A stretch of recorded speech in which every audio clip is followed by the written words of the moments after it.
I'm doing something incorrect here. I don't know why, but like 5 seconds away from streaming, and I've immediately forgotten what to do. It doesn't even feel like I've. When was my last stream? It wasn't that long ago. But I've been away from doing any sort of channel work at all, so I've forgotten what to do. And also, YouTube seems to have changed their UI a little bit again, as they always do. Anyways, hello everybody. Hello everybody who is not quite here yet. Oh, never mind. We already have some chatters. Hello, welcome in. Oxy! There's no need like the drug? Like the illicit drug? Let me post my alerts real quick in the Discord. Let me do that. Stream watchers. I'm live. I'm live. Surprise, guys. I'm live. I wasn't gonna tell you, but now I'm live. Welcome in, everybody. Oh my god, welcome in. Welcome. Hello, hello. Dr. Time. Dovanech? Baron Bunnygum. Aqua. Jacob King, welcome in. What's up, Serenade Chi-Chiers? Welcome in, everybody who loves running Serenade on their Chi-Chi. So I have a lot of thoughts, and I'm inevitably gonna forget a few of them. But those of you in my Discord know I have been very, very active all day. Because we have had a lot of fucking leaks. We have had a lot of big leaks that I am very, very interested in. Lenny Duran, Chev Official is yet another Liddy side grade. Woo! Let's fucking go! We finally have another Lenny side grade. That's what we really needed. That's what Lenny enjoyers really needed. Another side grade. How are you? I'm doing lovely, thank you. Because I am now so fucking excited for the Duran leaks. Because this is my year. I'm fucking telling you guys, this is my year. They picked my channel. I made this fucking channel, and they picked my channel, and they said, this motherfucker. We're gonna tailor the entire game towards this motherfucker's interests for the entire next year. Because tell me why they come out with the first unit of the nation is fucking Electro Emily, that actually introduces a new reaction to the game. The second one is not actually that interesting, but she buffs a cool reaction, so whatever, it's fine. The third one is probably the closest they're ever gonna fucking get to 5-star Sethos. And now Nefer, whatever, I'm gonna talk about Nefer. This is one of my points, is I wanted to do the stream today. I was thinking of holding off until tomorrow, because tomorrow obviously is the new patch, and we will have the viewer pulling stream. So I didn't want to talk about my feelings on Nefer during the viewer pulling stream, because they are not very good, and I didn't want to be mean about Nefer right before or during the time when people were pulling her. Will you do Duran and Nefer, Scoffia, 4-piece Thunder Soother on early? The 4-piece Thunder Soother? Okay, alright, fuck you. You're baiting me. I'm not responding to this. It's that one guy I watch. Oh my god, welcome in. Back to peak male performance. What are we talking about? I don't know why. I do know why Wanderer's here. I was using this team for exploration. I was doing artifact routes. I need to DM Tars. Or if Tars, if you're already here, you might be. You've successfully bullied me into doing artifact routes because I realized, yeah, I fucking just should. I just fucking should. Are we losing ancient relics? What? What happened? I'm losing Thunder Soother, if that's what we're talking about. Welcome, Riscatum, on Twitch. Duran's gonna carry my Clea. Oh yes, so yeah, I should probably just get right to it. But guess what? I'm gonna stall. I'm gonna already stall. Welcome back, Mies. Thank you so much. I was away, by the way. For those who didn't know, I was away for the weekend. You probably didn't notice because I was live. When was I last live? It was like Tuesday or something. I don't fucking remember. But I did miss the Abyss. I did miss the Abyss resetting. I do know that. I have already done the Abyss, but I would like to do maybe a few runs of it today. We'll see what I'm willing to do. But I only did it with the shill units. So it was really, really fucking easy because all I had was my laptop and I had a shitty connection and I was like, I'm not struggling and this isn't for content, so I'm not gonna fucking... I'm lying. I did do a Sethos clear. But that still wasn't particularly hard because I fucking relied on an Nefa. But I could do a few Abyss runs depending on how fast we get through. Durin, I feel like I'm going to have a lot to talk about. So maybe no Abyss runs, maybe yes Abyss runs. I can't promise anything. Torres is with Seluna right now. I think Seluna is playing on Torres' account. Okay, cool. So he's not here. So I can DM him later that he successfully harassed me. He doxed me. He killed me. He came to my house and he killed me in real life. Welcome in, Lape Arliana. I'm gonna shorten that to. Should I shorten that to Lape? I know that's probably not how that's pronounced, but it's too funny to not pronounce it that way. And DB. Love to see Abyss units with no Lunar units possible. It would be very difficult, and it might not be my account. It might not be possible on my account because all the new strong units I have, I might be able to. I do have a chance with Mualani. I think I have a shot with Mualani. But based off what I've heard, Pearl? No, I don't believe you. I don't believe you. It's Lape Arliana. It's not La Pearliana or whatever. It's Lape Arliana. I'm retconning your name. I've decided. So sorry. Emily kind of carried Crab. Oh yeah, I've also heard Emily's good against Crab. I've heard a lot of people struggling with it, but I also have a lot of stupid units that a lot of people don't have. So I might be able to get through easily. Whatever. I'm sorry. I didn't make the decision.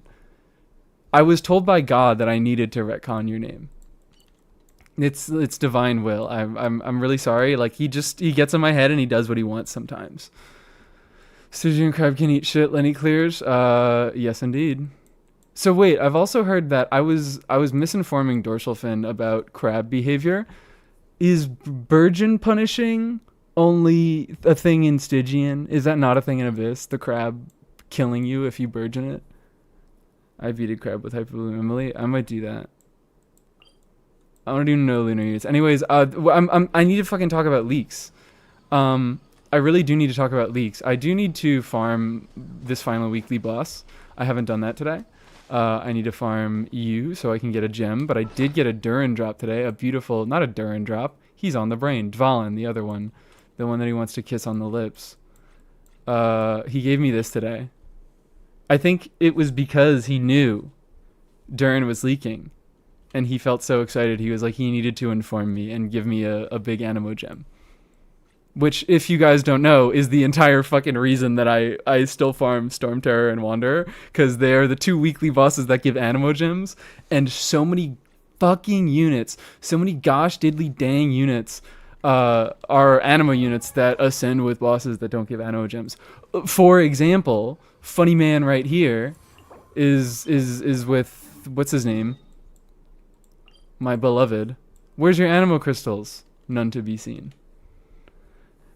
Why are you farming Dvalin? There you go. I've already answered your question. Yehoda piece? What happened? Yehoda piece? Yehoda piece? Oh yeah, I get to talk about Yehoda. Yehoda. Your god is Zhongli and they're wrong? No, it's not Zhongli. I don't know who it is, but I know for a fact it's not Zhongli.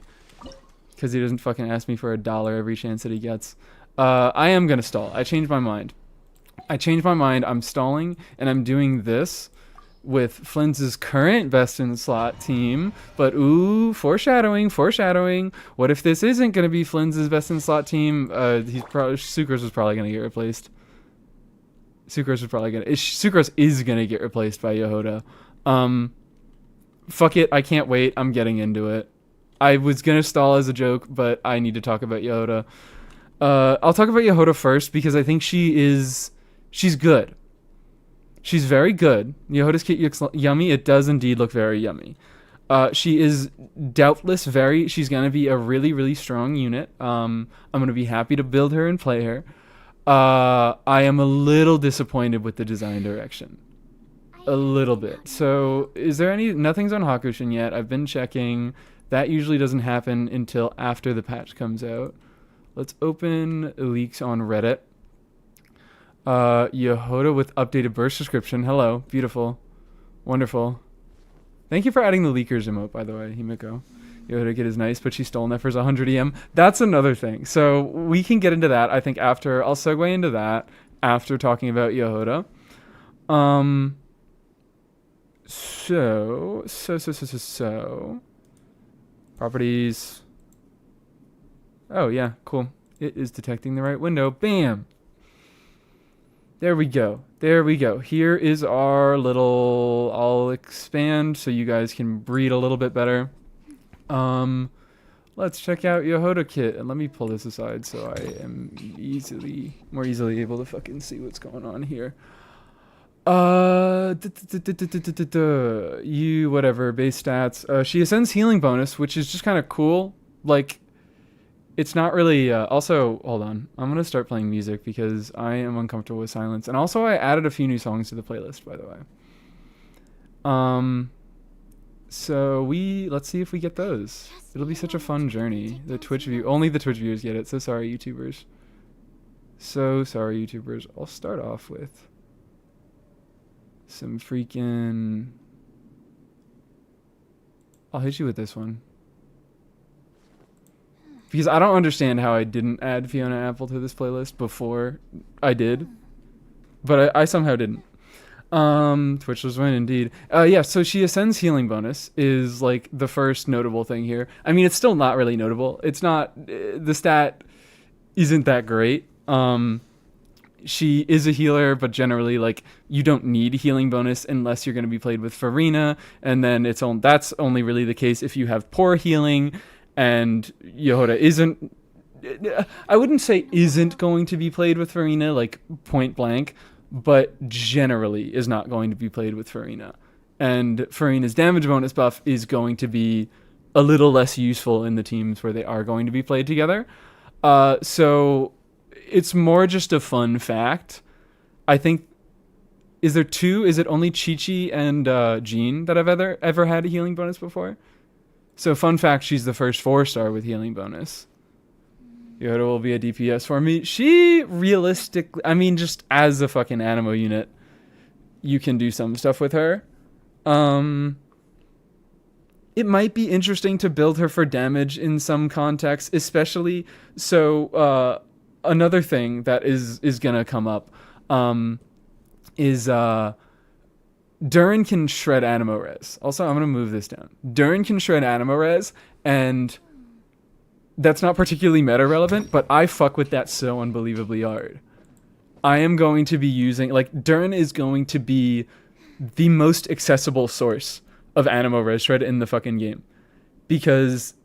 well, not it's between him and Zhongli, but I think I don't think he is going to be the far better unit. They both shred most resistances by 20%. Zhongli it's all, but Duran it's a few with some restrictions. But they both can shred animo resistance. Otherwise, it's C6 Farazan, or you can do some gimmick. I know, guys, you're gonna come out in the chat and you're gonna be like, well, you can actually play on-field Farazan. And actually, maybe I'm geeking because Duran is going to make on-field Farazan a fair bit better, as I might talk about when I get to him a little bit more. But not a fair bit better. I'm not going to say anything without fucking doing math. This is feels crafting, but he is going to be a solid best in slot last unit in her DPS teams. Which those still really, really appreciate C6, but they don't need it as much as the teams that use her as a more regular support. So, what am I trying to say? I think it might be interesting to do some DPS stuff with Yoda because she doesn't have disgusting multipliers. I mean, we can just straight up scroll down here. Let me tab into it here. Excuse me. Oh, hold on. I just need to size this correctly, so I can't scroll down at all. This is the entire fucking page. These are her normal attacks. Boo-hoo. Also, I need to position this in a way where I can read YouTube chat. There we go. Is Nefer good? Yes, Nefer is good. I'm going to complain a lot about Nefer, but the reality of Nefer and all the other units that are coming out at this time that aren't, all the other fucking 5-star units that are coming out at this time that aren't standard, are too good to matter. So, they can have X, Y, and Z issues, but at the end of the day, if you like the character, play them because they're good enough to be played. So what am I looking for? It's right here. It's freaking right here. It's it kind of is miserable. 17-second cooldown, which is a tiny bit slow for Flynn's teams. But it's a thing. The damage, the multipliers, they exist. They're not great. Essentially, I like am still also I do admit that I haven't like fully comprehended the kits yet. I only have the fucking vibes of them, so I probably should just be reading through this entire thing and getting the vibe here. There's images of that in your leaks channel. Well, I have it pulled up here, so. Or was it something else that I was bringing up? I don't fucking know. Anyways, the skill, it can do damage. It has a multiplier. Again, like, you shouldn't be building for it unless you want to, like the person in chat who says they want to. It has a little funny flat energy regen. This is... How many times is this going to proc in a rotation? I need to read through the entire thing. If nearby enemies are affected by Pyro Hydro, I think this just secretly converts her Whirloo Stash Flask to the corresponding element and continues loading it. When the duration ends or the skill is recast, Yoda empties the flask, dealing anemo damage to nearby enemies. If the flask is fully loaded, the emptied flask deals greater anemo damage, ending the state immediately. So this is Yelan's skill, and if the enemies are affected by, it seems to be Yelan's skill, I guess I shouldn't fucking say it like that. Lynette is a better way to explain it. Somebody said Lynette, but better in every way. It's more Lynette's skill that does more damage if enemies are affected by elements. And that is Smoke Bomb is, I guess that's the initial cast, right? Swiftly dash to forward enemies, state upon contact. If Yoda's dash does not hit an enemy, she instead drops a Smoke Bomb, dealing anemo damage to nearby enemies. So wait, hold on. If the dash does not hit enemies... But it doesn't have an initial skill damage. I don't know. I don't fucking understand. In any case, it seems like she's probably going to be dealing 2 instances of damage. And they're not the worst multipliers in the world, but do not count on them as your only sources of damage. They're a nice, like, you could do it as a nice gimmicks, like, burst thing. Because the thing is, Yoda doesn't have any stats that she really wants to build for, because healing isn't all that necessary to build for, just because it's just a defensive utility, so you can kind of ignore it and it'll be enough. So you can build her on a damaging build. You can potentially do that and get a little bit of value out of her that way. She is attack scaling healing. So building for, I should just look forward. She has attack scaling healing, so building for damage does not sacrifice her healing. It's not going to be optimal healing, which you don't fucking need optimal healing, is my point. Wanderer, Farazan, Zhongli, Duran. What is Wanderer doing here? Why do we need Wanderer? You just DPS Farazan. Lunar Swirls? No, sadly no Lunar Swirls. It's very sad. But she's a 4-star. She doesn't get a new reaction. And that is now... This is going to be a 3rd version in a row that we don't get a new reaction. Because no Lunar Bloom does not count. Anyways, so this here... unveils 2 cat-shaped domestic assistance coordinators, dealing anemo damage to nearby enemies. The coordinator continuously restores HP to the active character. If the healed character's HP is above 70%, it will also restore HP to the party member with the lowest HP. Okay, all right. I have been hearing a lot of different things, but this makes it very, very clear. This makes it extremely clear. It just heals your on-fielder, and if your on-fielder has more than 70% HP, it also heals the person with the lowest HP. That's very convenient healing. It's not full party, but it's 2 people, which is interesting and cool, and I don't think they've done that before. And that's a kind of a cool way to balance healing, especially within the context of Farina, because I actually did kind of lie. You are probably going to use Farina, or Yoda in a few contexts as like a weird funny Farina buffer, but not with Nod Cry units generally, and that is her best use case, as we're gonna get into. I have the best team. Is it worth it? Oh, is Nefer worth it? That is something we will get into. But yeah. If you want Nefer, if you like Nefer, yes, she's worth it. If you're going to use a unit, they are worth it. That's like the most important thing to always remember. So, and then Moonsign Ascendant Gleam. If nearby opponents are affected, the coordinator will convert to the corresponding element, prioritizing element types in this order. Oh, and it tells you. That's cool. For the first fucking time, it actually tells you Feck. It's the same order as 90% of the other units in the game, but it does tell you. Duran is a Shao support? I don't think so. It's possible. It's possible that Duran could maybe fight. He could fight. No. I was gonna say there's not really a slot that he could fit into. Farazan is too good. Shan Yun acts as your healer for Farina. Farina is too good, and part of the value of including Duran in the team would be allowing Farina and Duran to get vapes off of each other. So I don't think it'll work. I'm not gonna rule it out entirely, but I don't expect Duran to be a massive shake-up to Shao teams.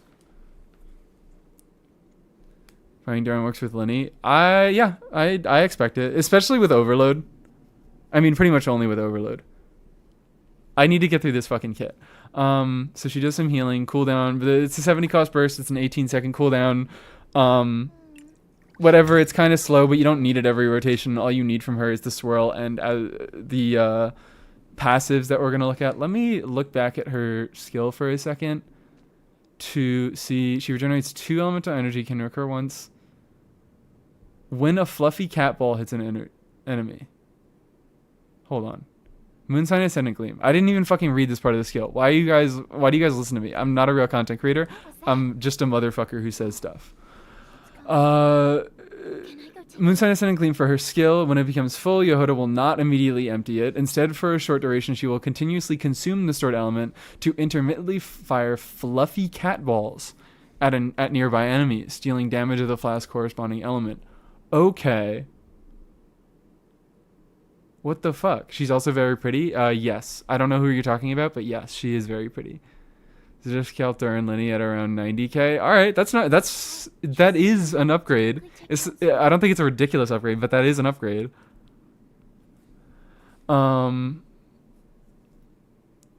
So it depends on how long are her animations. Do her animations show? I don't like to look at animations because I like to keep a little bit of surprise for my units. But it would be nice to know logistically how much energy she's generating, and she's generating it for herself. She's only generating it for herself, right? That's how it reads to me. Lynette has a different order. Yes, Lynette has a different Feck order. It's not Feck, and Animo Traveler has a different order, where they just take the P and they put it at the end. Hecp. Can Duran work with Sino? In Overload. Agriburn. And also, what am I talking about? Overburn? Quick burn? There's not a name for it. But that is going to be nice. I am excited for Kaniche stuff with Duran. You guys are distracting me. Please. I love Duran, and I am excited for Duran. But I do need to get through Yehoda. It seems like it's only for herself. I'm just a motherfucker who says stuff. You should run for Congress. That's what I'm saying. I'm more qualified. Is it cope if I put Exile on Eula and Max Crit and Favonius for particles, making her really good for Catalyst and bow supports? Exile, Catalyst, and bow. Are you thinking about Scholar? Because Scholar's the set that does that gives energy to bow and Catalyst units. But that is going to be the better set than Exile there, because Eula fucking is never going to burst. I mean, she with Fav and with a full ER build, she's going to burst, but it's still only every 20 seconds, which is rough. Howdy, Peg B. Welcome in. So unbelievably hype. I am looking fucking forward to mostly Duran, and I'm happy that Yehoda's good. I'm just not happy with how she is good. So it seems like she only regenerates that for herself, so whatever. She's probably not going to have crazy. Again, she does not have anything that she really needs to build for, so her ER needs are not going to be crazy. Or if they are crazy, it doesn't really matter. It depends how good it is how much energy it gives her, but she doesn't like live or die off of this talent. It's going to be pretty easy to build enough energy recharge on her regardless. Coordinator will periodically attack. Okay, so this, from what I can tell, and I feel like I'm wrong, because it says it summons 2 cat-shaped domestic assistance coordinators. So, am I getting each instance of healing and damage 2 times? Is that what's happening? This is another thing that I don't like to look at animations, but this matters a fucking lot. This matters a lot. I think so. Or is it like, do they might do like every other? I don't fucking know, because she automatically summons 2. So like, I'm thinking about like a character like Chiori, where she automatically, by default, she summons 1 doll, but if she meets certain conditions, she summons 2 dolls. So if you're automatically summoning 2, then they're gonna balance her base like strength around having 2. She's a healer? Yes, she is a healer. And she seems to be a pretty fucking strong healer at that. Which, her healing isn't necessary. Like, she's not going to be run with Farina, so it doesn't even need to be particularly strong. She just has really good comfort healing. Triple healing cat with Electro. And that's what, yeah, that's also another thing. It goes, here's the Ascension passives. Where's A1? Where the fuck is A1? They don't want to show me A1? They don't want to show me A1. Okay, A1 is the 100 EM one, right? When you have Electro, you gain an extra coordinator. That would make sense because, yeah. Yeah. I don't know. It seems to... I mean, it's a lot of fucking healing either way. So, like, I guess it doesn't matter that much. It's mostly for the damage and the swirl procs that it matters. Which the damage is coming pretty much only from the swirl procs. I don't think you're doing much talent damage with her. You can, again, like, use a... Actually, well, that's the skill damage, so that's only the cast multiplier. And then this is the damage over time multiplier. Oh, 31.1% is the... I'm assuming, at least. That's how this is usually formatted. The cat ball damage is okay if you look at that. Oh, wait. Cat ball is... Oh, hello. That is a lot. Yeah, that's a number. Again, depending on how many times she can proc this. Cryo buff is confusing. What is all her buffs? I haven't looked at this. Coordinator damage times... That's useless. That doesn't fucking matter. But this is... Yoda secretly notes their elemental types. This time it's a secret. Nobody else it's a secret. It's not a secret for Shilonen. It's not a secret for, I don't know who else. Chaska. But Yehoda secretly notes. My Benny is free. Your Benny is free, I guess. From what? I don't know. Where did you find kit leaks? On Reddit. On Reddit. I'm not going to link them on stream, but they're all over Reddit. On It's pretty easy to find. Time to build my Chevy. It should always been time to build your Chevy. Chevy's unbelievably fucking cracked regardless. So yeah, this seems to be useless because that's the coordinator damage. And again, the coordinator damage multiplier is doo-doo stinky. Even if it hits really fast, it's still doo-doo stinky. It's times 130%, so that's just a 30% increase. Unless the formatting is like fucked and it is supposed to mean it's actually is 130% increase, which is still not that meaningful, but is like worth considering at least. But at base, as it's formatted right now, I don't think that's going to be worth considering. Again, this coordinator healing, that doesn't matter. I've already said the healing doesn't really matter. It's strong enough already. You don't need to build for it that much. Electro 1 coordinator, this is most likely going to matter for the purpose of extra reactions. So it seems, yeah, she is gonna want to be used with Flynn's a lot. And cryo coordinator attack interval, that is interesting. That is interesting. That would most likely only result in like 2 extra hits and maybe like 1 extra swirl. Is this superconduct meta, guys? I think this is superconduct meta. I haven't like fully looked at this kit yet, and I think what I'm reading is superconduct meta. Yoda is a superconductor. She's the superconductor support we've been looking for. Does she have ICD? I'm assuming. I'm assuming she's going to have regular ICD, which if she has 3 coordinators, that means she applies every hit. Assuming they share ICD, which they share a multiplier, so I don't see why that wouldn't be the case. And then how many reactions she gets depends on her hit rate. So could be great, could be okay. I think it's at least going to be okay. Yoda is not going to be a terrible character. Like this, we're looking at kind of the very least of her kit right here, and she's already like okay. She's already a serviceable option. A6. Oh wait. Oh, this is all right. A2 and A6. All right. So this is they fucked up. This is A1. This is A4. Cryo buff isn't very good and not enough. Okay, yeah, that's kind of what I thought. That, yeah, it only matters for how many extra hits it would get you because of the reduced interval, and I assume that wouldn't be many hits, and her hits aren't worth very much.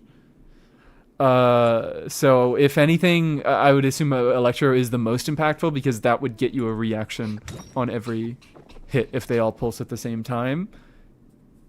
If they don't pulse at the same time, or like whatever the case, this is at least going to get you more reactions, which is the most important aspect of the coordinators. Coordinators heal the active character. If their HP is above 70, their element master increases by 100%. There we go. There fucking is. There's the A4 passive that is improperly labeled as A6. It's 100 EM, which is just nice. It's not crazy. It's not terrible. It's just nice. It's fine. It's a little bit better than Hazo, who has 80. It's worse than Sucrose, obviously, but as we're gonna look at in her constellations, she does a little bit more than Sucrose there. This is an important time consumed for expeditions, 25%. That's useless. I hate you, Jehoda. Sorry, Yehoda. Why did you betray me? How good is Official's Hex buff? I like it a lot. I don't know how good it is. I like it a lot. It actually is pretty solid. She is already a really good unit, so it's not a crazy buff, but it's very solid, and it's not like she needed a big buff. Constellation C1, another round. Wealth distribution hit enemies. Also, funny skill name. Wealth redistribution. Yehoda's Witness Rise. That's what I'm saying. I'm a Yehoda's Witness. 50% chance they will bounce once, dealing additional damage of the same element to nearby enemies. And as I recall, the energy refund has a cooldown of 3.5 seconds, so this will not result in more energy. It will just be more damage and more application. C2, Moonsign Ascendant Gleam. The passive Clever Compensation can now record an additional element. Oh, wait. Is it limited to 1? Depending on which type is the most numerous. So you can get 1 base, and then C2 gives you a second one. Sorry, I punched my microphone, which is really fucking cool, which is awesome. I mean, it's not really, because really the Electra one seems like it's the only one worth anything, but it's neat, and it'll make teams where you only have 1 Electra unit, it'll make it able to get the good buff, which I think is probably going to be the main use case for that constellation. Getting the Electra buff in a team where you only have 1 Electra unit and 2 units of another element. C3, doesn't matter talent levels unless you're trying to DPS her. But even so, is this burst? Secret tool? Secret tool, yeah, burst. So the burst talent levels I don't even think really matter that much if you're trying to DPS her. But they make her healing a little bit better, I guess. C4 is for elemental energy, so that makes her ER requirements a little bit lower, so you can do even more funky stuff with her. C5 really only matters if you're trying to DPS her, because really the most important thing about her skill is the application, the ability to swirl, blah blah blah. C6 is the important one that actually matters a fucking lot, that I actually know what it does.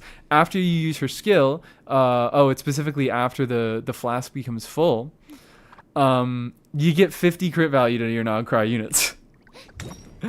You just give straight up 50 crit value. It's 5 crit rate and it's 40 crit damage, and it's fucking ridiculous. And I'm like, it's boring. And I get it. I do understand it, because it's like, this is what they have to do to power creep Sucrose. Because Sucrose is just that fucking stupid. Units need stuff like this to be better than Sucrose. But they did it in a really boring way. Numerically, I'm saying, like, the way that they are making Yoda better than Sucrose is really, really boring. But they're also doing it in a way that doesn't make her always better than Sucrose, which is really fucking awesome. So I am not for Yehuda's kit design. I am for her role in the meta. Haven't been out in a while. We have so few crit buffs, I actually don't mind. That's also another thing, is we don't have a lot of crit buffs that I do. It's a little bit fun when we get crit buffs, especially from 4 stars. But she also, like, she is not at all going to be best in slot until C6. She is only going to be okay. Sucrose is going to whoop her ass until C6. C6 is where most of her strength is. But it's not like Farzan, where she has a ton of issues in her base kit and she needs C6 to fix them. It's just, she's okay. She's going to be a fine enough side grade, and C6 makes her best in slot. Very similar to Aino, really. I wouldn't, like, not really as accessible as Aino. Obviously, you're not getting her for free, and she has a few more build requirements. Can I go take a look? And she also is a little bit more con reliant, just because her constellations are better.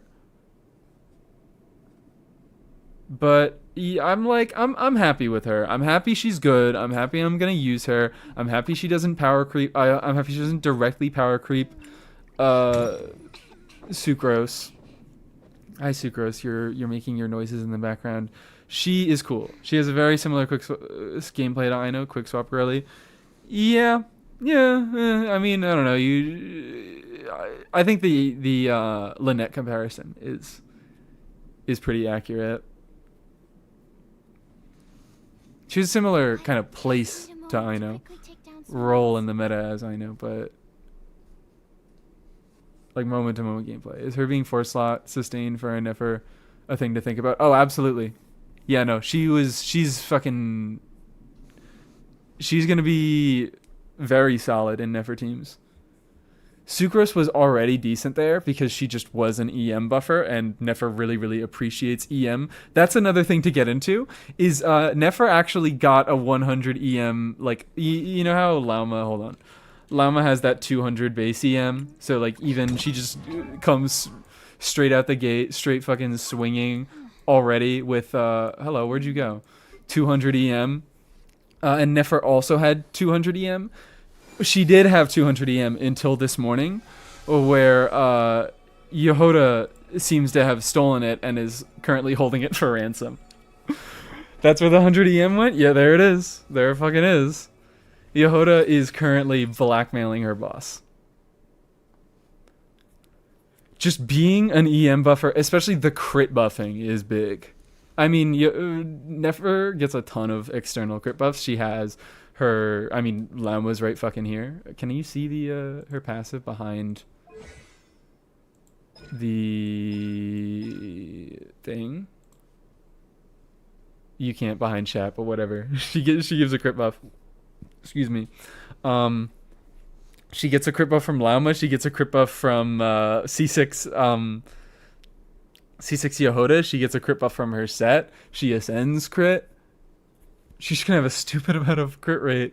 I mean, she ascends crit damage, but she has crit rate coming from a lot of places. Nefer, I hardly know her. Yoda got hungry. She's so hungry. Duran cooked or cooking? Duran cooking. You guys know me. I'm never one to talk meta. I think he's an awesome unit. He's weird, but I really, really, really, really like him. So is that all I really need to talk about with Yehuda? I think that's kind of it. She's still gonna be on VV, but she's another Nogcry unit.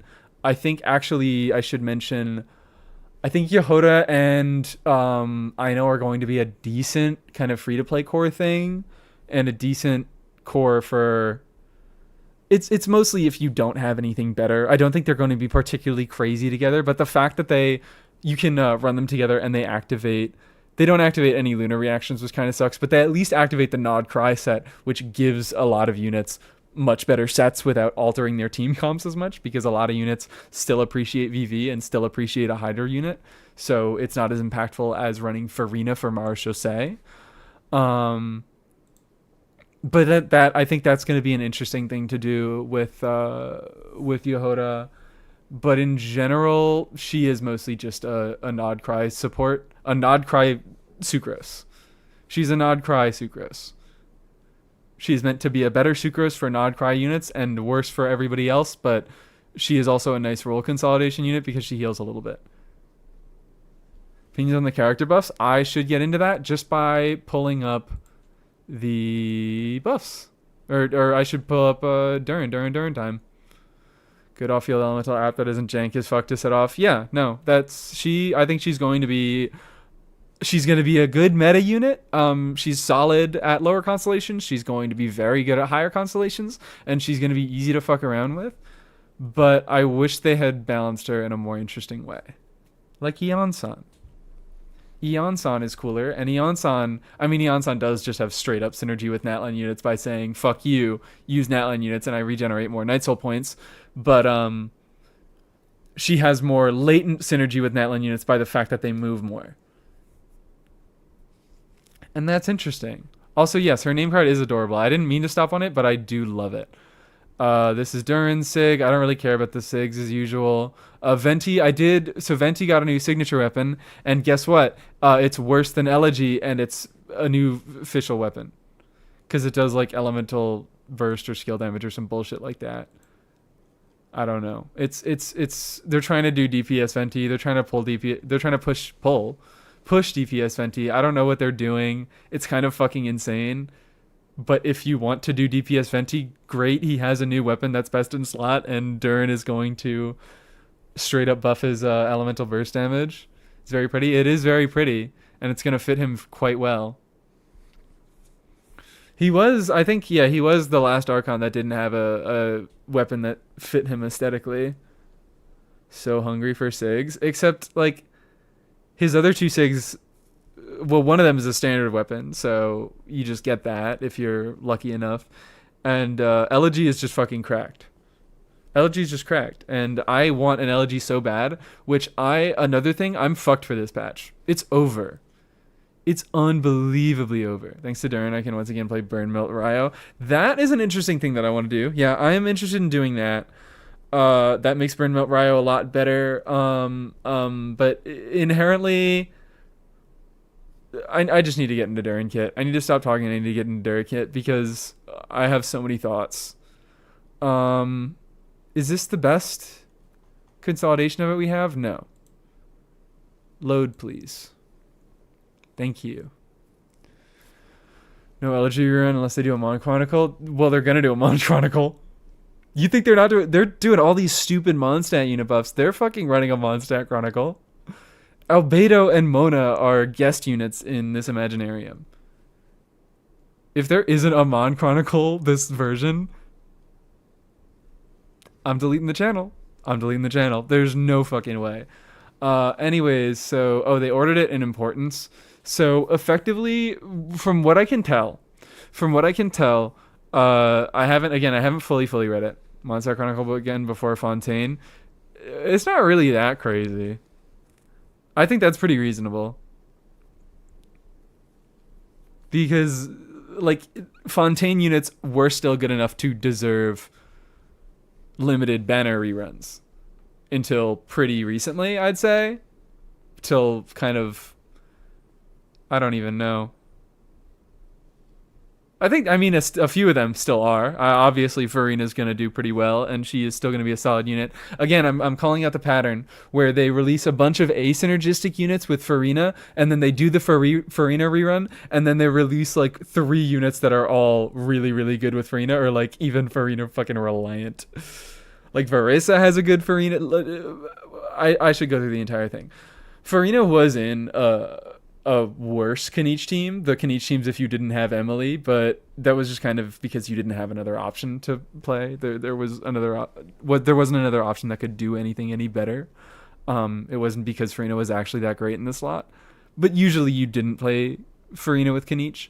Mualani had some Farina teams, but again, she would fuck up vape setups and things like that. Mawika had some Farina teams, but she wants to be running Melt. Chaska was very, very Farina reliant.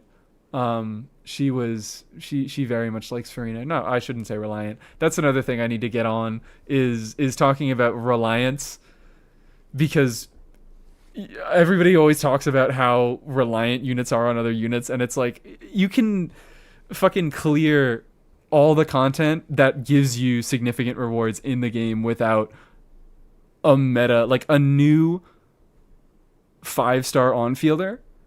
You can use a free-to-play team for them that doesn't use optimal units, and you can clear all the content in the game that gives you rewards that help you progress.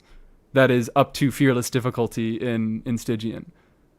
The only thing that those optimal units are necessary for is fucking, what is it called? Dire difficulty, and all that gives you is an ugly ass weapon skin. You can clear 36 stars with Chaska, Aino, Linny, and Tiknari in one team. Exactly. Yeah. Exactly. My point. I need to start watching my language around that word a lot, because reliance, I think, is a really massive exaggeration, because there is approximately one piece of content in the game where you actually might need a dedicated support for a limited 5-star unit. Anyways, about Duran's kit. Actually, did I get distracted? I know I was talking about something else. I was talking about, how good Farina is with other units. But they released a few units that weren't great with Farina, and then they released Varesa, they released Escoffier and Skirk, which obviously both very big fans of Farina. And I think they're going to fucking do it again with Duran. Duran is going to see not as crazy of a return to Farina stuff, but Farina is still going to be a pretty solid unit with enabling some Duran stuff. Mon buffs as well. Yes, and Mon buffs, which I will get to at the end of this. Purifies the essence of the soul. Oh yeah, and it has funny names where he has two modes essentially. He has on-field and off-field mode. And they have funny names because they're racism. Or they were translated funnier, but it's albedo affirmation and negredo negation. And what was it called? What the fuck was it called when it was originally translated? It was like white assurance and black negation. Whiteness and binary. Affirmation of white is maybe what it was. Funny mode and racist mode. Racist mode is the default. What the fuck am I trying to say? He has an on-field mode that does a little bit of damage, which is fun, which is interesting. And I need to like collect my thoughts around this, because I have so many thinkings. I should just say this right out the gate. Duran is what I wanted Mawika to be. Duran is fucking what I wanted Mawika to be. That is the best way that I can put it. Where he has two modes. He has a kind of essentially it's a weird on-field mode. It's an odd on-field mode. Where he doesn't deal a ton of damage, and he still can use it. I believe no. He has to choose between the two forms. He essentially goes Nilu mode, and he goes into a stance, and then he can pick which mode to go into based on what input he does, normal attack or a skill, just like Nilu. And what is it? It's the normal attack is the damage ones, and the fucking skill one is the off-field one. So essentially exactly like Nilu. And I believe he does a little bit of damage in the off-field mode, but it's not crazy. 190. This is the numbers for the crown talents. That's like I mean, I was listening in a little bit on the Jeff stream, and he was talking about snapshotting, and I was initially always like, oh yeah, right, they never fucking snapshot. But like, so I have two thoughts about this. Number one, well, I guess I have three thoughts about this. With the first one is initially, of course, fuck no, this is not going to happen. They don't make units that snapshot anymore, and they're not going to do this. But number two thought is kind of like, you know what? Looking at this number, his kit kind of doesn't make sense unless he does snapshot. I mean, not to say that he has to deal damage to be good, but I am saying he has to deal damage to be good, because that is the fucking modern scape of the game that we live in. I don't necessarily have a problem with that, but this will greatly affect a lot of people's perceptions of him. And that 190 number isn't... I know he has some extra scaling stuff later on to make that scaling a little bit better, but it's not that good unless he can snapshot. I can't say for long as he new meta for Vaporize. He doesn't do anything to directly buff Vaporize, but he is probably going to be, by nature of just like doing some decent damage and having... He's going to extend rotation lengths though, right? Because he relies on burst, and he has an 18-second burst cooldown. So if you care enough to extend your rotation a little bit, then Duran is probably going to be better. But I think Malwika probably is going to still be better. No shred. No, he does have shred. It's in a passive talent. Although I don't think the passive talents are listed here. Affirmation, white mode, and negation, black mode. I'm just going to call them that because I don't want to say the other names. No Hydro Shred? Yes, no Hydro Shred. No Hydro Shred, no Cryo Shred. Do I have anything else to say about this damage? This I don't think I fully understand how his damage works. Let me take a drink real quick.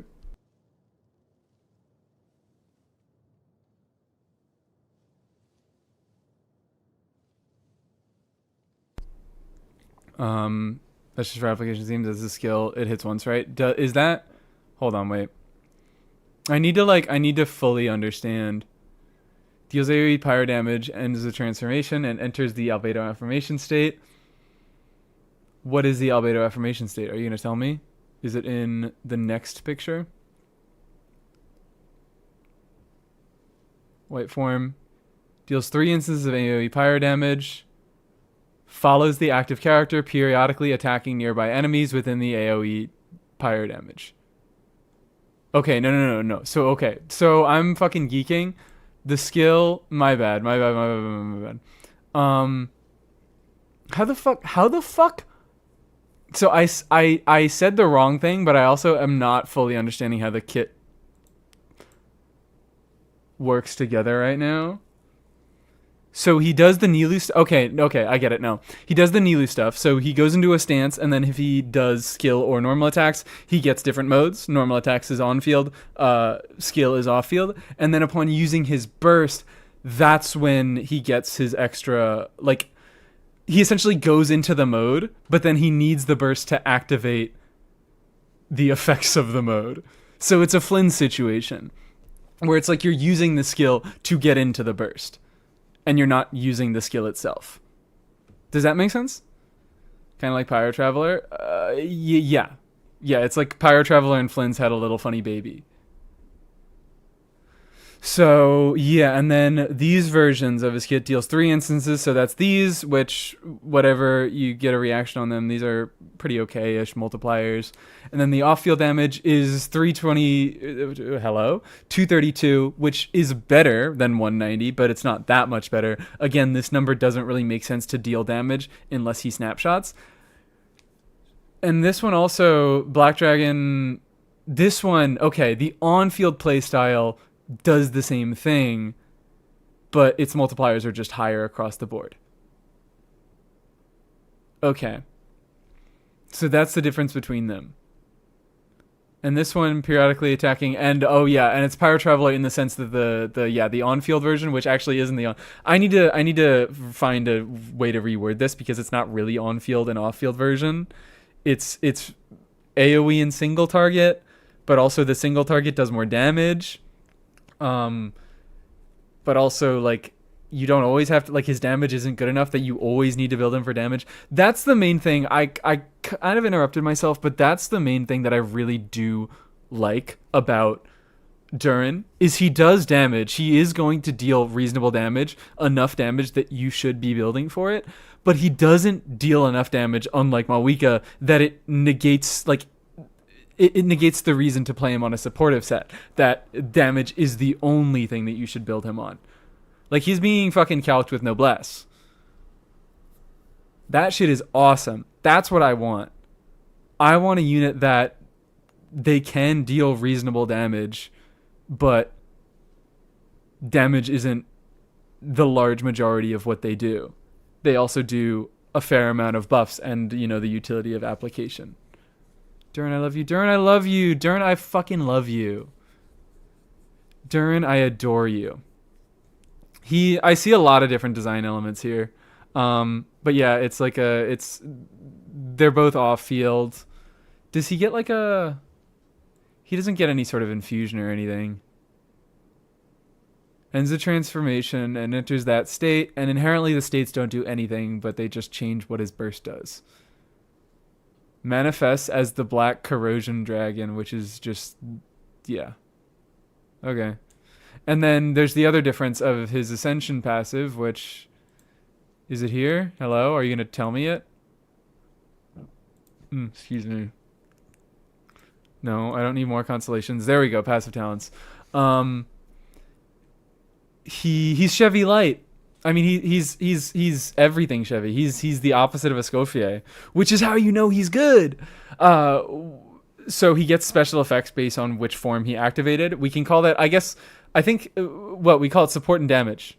Yeah, support and sub DPS version. Beautiful, beautiful. I don't know why it took me so long to think about that, but it's just a supportive and damage version. If you've done the supportive version, this is really what like defines them each as the supportive and damage version. If you do the supportive version, which is the skill version, the White Flame Dragon, the one that does AoE application, he shreds res based on any pyro reactions that you trigger. Anything that isn't a amplifying reaction, so no melt, no vape, but anything else, if you trigger a reaction, he will shred res for both elements. So that's overload. I mean, I can just fucking read them off right here. It's burning, overloaded, pyro swirl, and pyro crystallize. So that, in combination with a few other things that we're gonna fucking look at, it makes him really interesting as an option for units that don't have a lot of other options. Like I mentioned before, he is going to be one of the most accessible and strongest, like as a kind of overall unit, sources of Animo Res Shred in the game. There are not many sources of Animo Res Shred. It's like fucking Zhongli and Farazan. Zhongli is not doing a ton with his slot, and he isn't great in many teams nowadays. He's mostly a comfort option, which, if you want that, sure, but like if you don't need it, then you don't need it. And then your only other option, I mean, you have Gene C4, which is C4. This is why I said most accessible and definitely the best. Gene C4 is not only unreliable to obtain, but it's unreliable to like get the effects of. It's not fucking good. It has bad uptime because it only shreds res when enemies are in the burst, physically inside the burst. So if they, you know, get outside of it, then they stop getting all that juicy res shred. And also it has bad uptime because she has a 20-second burst cooldown, and I believe her uptime is only 10 seconds. I could be wrong, it could be 12, but her burst talent does not have a duration listed. So who's to say? Where the fuck is she? Oh wait, she's ahead. I've passed her. Her burst talent, if you can see above the chats, does not have a duration listed.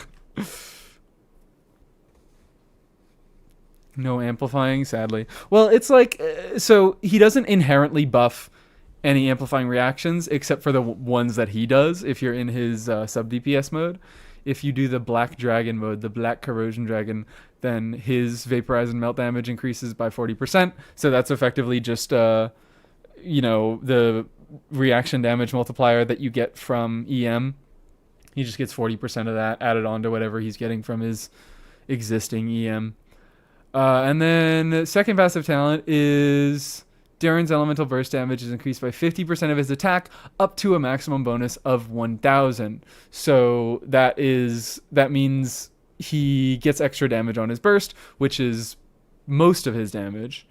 And this is, just all of his elemental burst damage. So that is, he has like one instance of damage, or, only this only does damage on cast is what I'm saying. His skill only does damage on cast, but his burst does all that recurring damage, and this passive talent affects all that damage, which makes it so that he is getting a lot more value. I'm getting lost. He's getting a lot more value from all the attack that he is. He's essentially getting double scaling from all of his burst damage on all the attack that he's not double scaling. It's 1.5 times scaling. Or no, what am I fucking saying? It's not double scaling at all. I'm so bad at math. Shut me up forever. It's based on these multipliers, but these are all like 150, 160, 280 is the highest one. So just adding another 50% onto all of these multipliers and counting all the attack that he gets before 2000 for that, that's nice. That's cool. It just makes it attack a more effective stat for him until 2000. And then it becomes a less effective stat because these multipliers are not fucking great. So that's essentially what that is what this passive is trying to achieve, is you want to get pretty much as close as you can. Like an optimal Duran build will be as close to 2000 attack as possible. And then after that, that's when you build all the, or not after that, but you want to get your crit stats, your however much ER he needs, which doesn't seem like it's going to be a lot. Because his skill, is it his skill?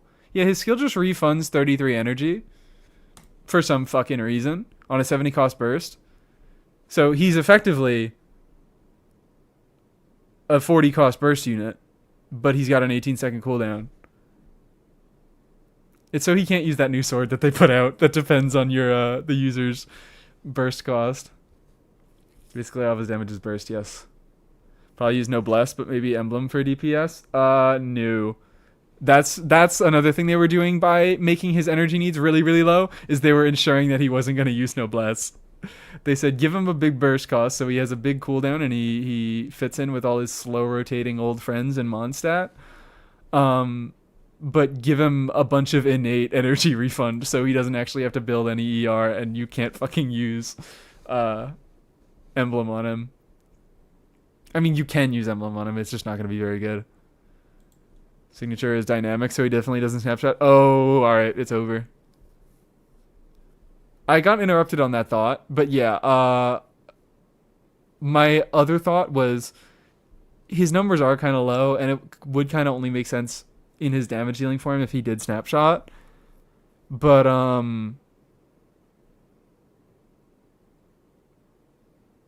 I just completely fucking got, like, I blanked entirely. But also I'm thinking, yeah, what if they just try to sell things that give dynamic buffs, like his weapon? And like my other thought was what's her fucking name, Nicole, as a melt support for him, because his damage mode is vape and melt. Does get reaction buffs from his passive on damage mode, and then you're on. Yeah, you can do some like funky driver mode stuff. Let's get into that because that is a really big part of his kit. That is probably maybe the biggest part of his kit. Where the fuck is where does it say? Yoda kit updated. Oh, was it below? Why is every DPS set bad on him? I don't know. I'm so sorry. Crimson Witch is okay. Hex buffs proper translations. There it is. Noblesse is okay. Yeah, no, that's not a DPS set. I'm lying. It's 20% attack and 20% damage bonus. That's functional. I have no idea what to put on this dude. I assume they're gonna get. And hello, welcome in, Linny Lover. I assume they're gonna put out a set that works better on him, but again, they did a Nefer like they did, so maybe they won't. But he's coming out at around the time that I think warrants a new artifact set. If they do 3 this time, like they usually do, but they didn't do in Netland. They only did 2 artifact domains. Anyways, I'm reading. Stormeye Venti. Excuse me, I need to cough.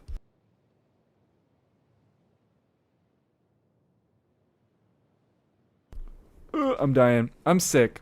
I did a lot of driving this past weekend and I'm sick, so sorry about that. 5-star using noblesse in 2025. Fucking. What am I? I need to do my funny joke. Now I've ruined it by speaking. Oh, never mind. She's in the team. Fuck. Also, she's not on tenacity. I thought she was on her tenacity build. Never mind. My joke is ruined. Ignore it. But Nefer runs tenacity a lot is my point. These old artifact sets are still really fucking good, and especially if you can't fit the new artifact sets or you already have them, might as well use the old ones. Can Duran use tenacity? No, he cannot. It's his burst that does the damage over time, not his skill. What about during cons? Oh, I guess I can look at cons. Sorry. I guess I don't usually do that, but we can take a glance. Let's look C1 first. Skirk set but Duran. I'm not ruling it out entirely. Old sets were before the balancing was necessary. They're all just like good generalist sets. As they've gone on, they've had to make more and more specific sets, but they started off with just a bunch of good generalist sets, so that's why they're still used and so good in so many new teams. With the burst damage by 25%. That's nice. A nice little 25% damage bonus. And then he gets quills. So the reason I don't look at constellations a lot are just because it's math. It's pretty much only math. Like that's the only way you can determine their value. Is not the only way, because some do offer quality of life things, but I don't like to do math is the point. And then fucking Lava Walker and Thunder Soother exist. Look, man, they were just throwing shit at the wall. They were just throwing shit on the wall. He doesn't snapshot the... Oh, also the buff on the Skirk set isn't snapshottable, so if he did snapshot, it wouldn't matter. But he gets quills. I'm not distracted. He gets quills for 60% of his attack. Excuse me. And his C1. Which is interesting, because it is not... Again, like... This is a Seat Lolly situation where he does have specific buffs that benefit specific like reactions and elements and characters and things that you want to do, but a lot of his stuff isn't that conditional, and you can kind of retrofit him into a lot of different teams, especially because he is a bit more of a generalist unit than Seat Lolly.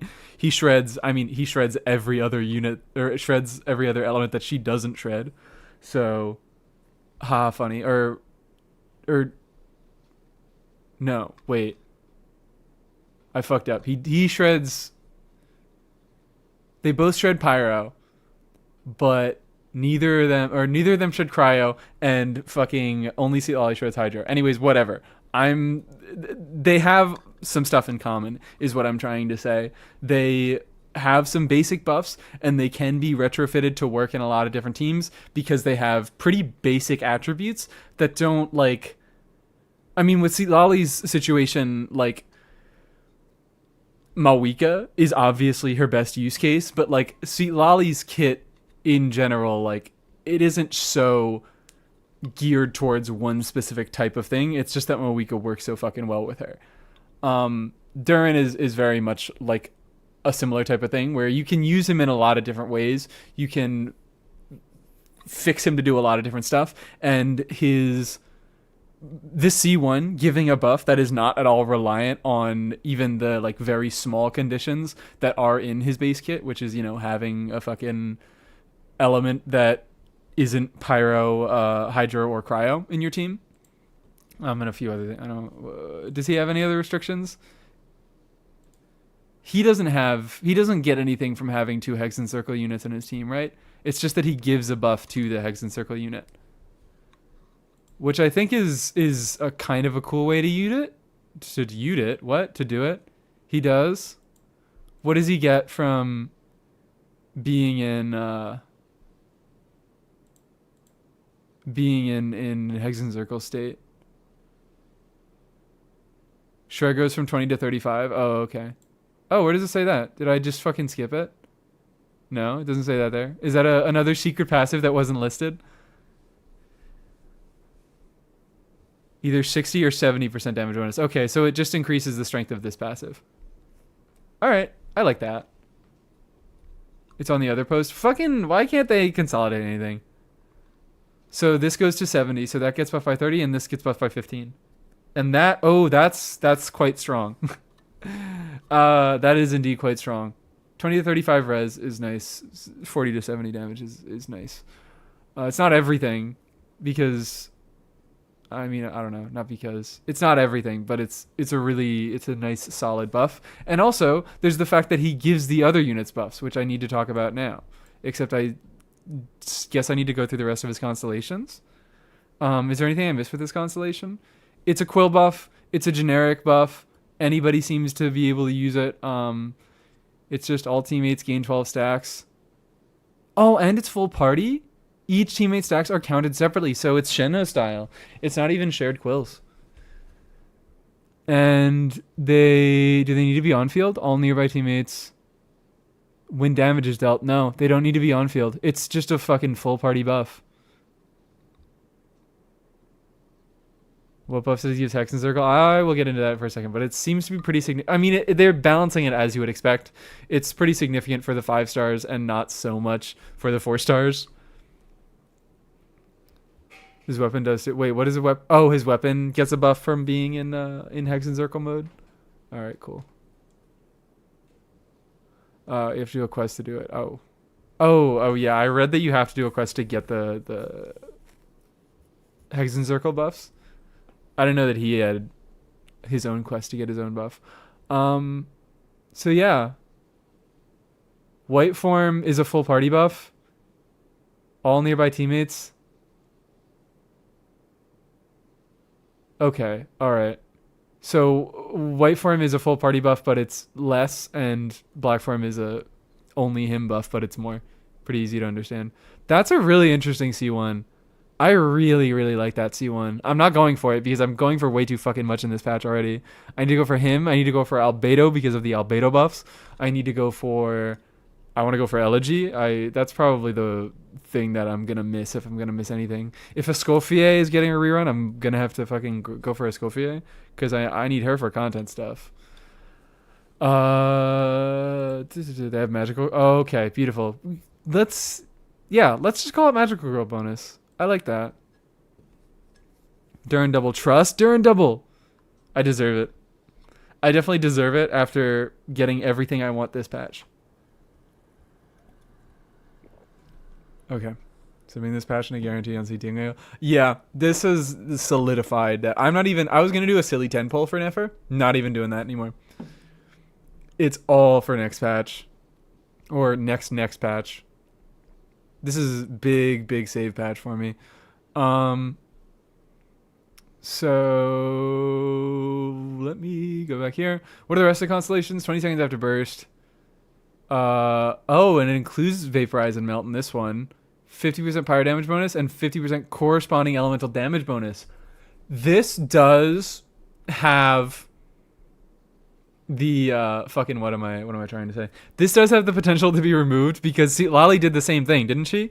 I think her C6 used to buff cryo damage bonus and then it got removed in the beta. And this is only the first version.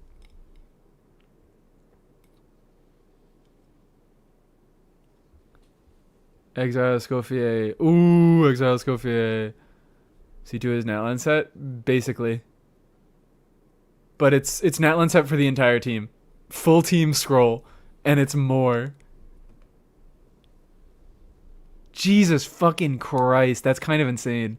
Jesus Christ, that's insane. Especially when combined with the attack buff, because the quill buffs scale better with damage bonus buffs. Oh dear lord, he is going to scale well with constellations, isn't he? Oh dear lord, this motherfucker is going to be a whale dream unit. Uh, this is burst levels, right? Yeah. So burst levels is good. Skill levels is less important. They're both not incredible. I mean, obviously they're both good because he's a unit that you do want to be dealing damage on, but he's getting damage from his other talents. It's not all just his burst talents or his talent levels. He's getting it from an ascension passive. He's getting it from the nature of him being a buffer. So they're fine.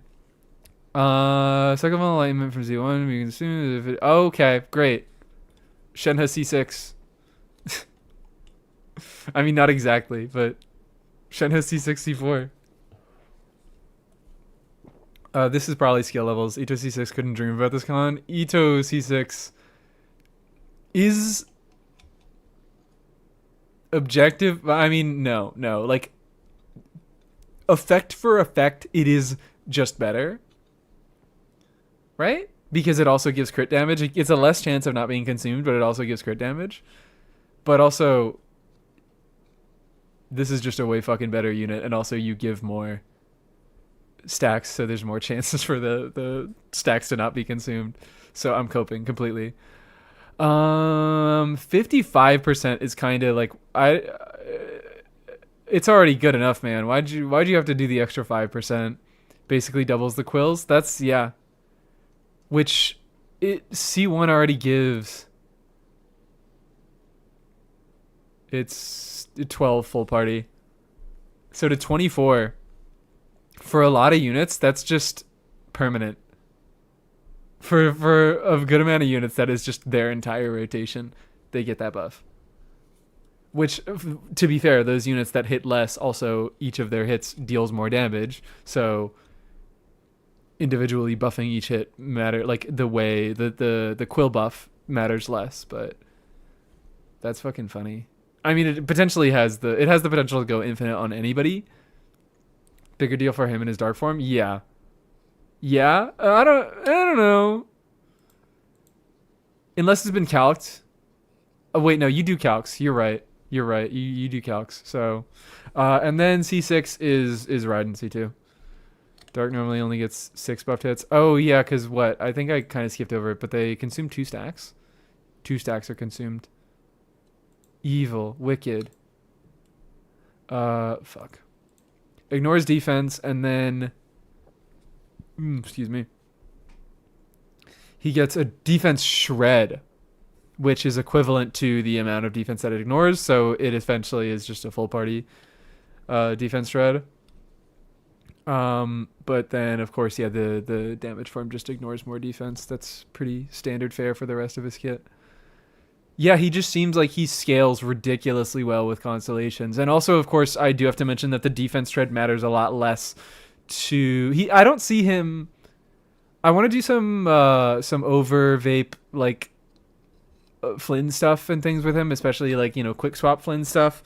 Give him a little bit of field time, do some funny DPSing stuff with him. But Nodcry units, their lunar reaction damage already ignores defense, so that is going to be less impactful there. But if you're going for C6 Duran, nothing I am saying is going to stop you from going for C6 Duran, so fuck me, I guess. 70% defense score is 56 more damage per concept. Beautiful. 56% damage increase on his burst damage playstyle. Can you explain what Duran does in 37 letters? No.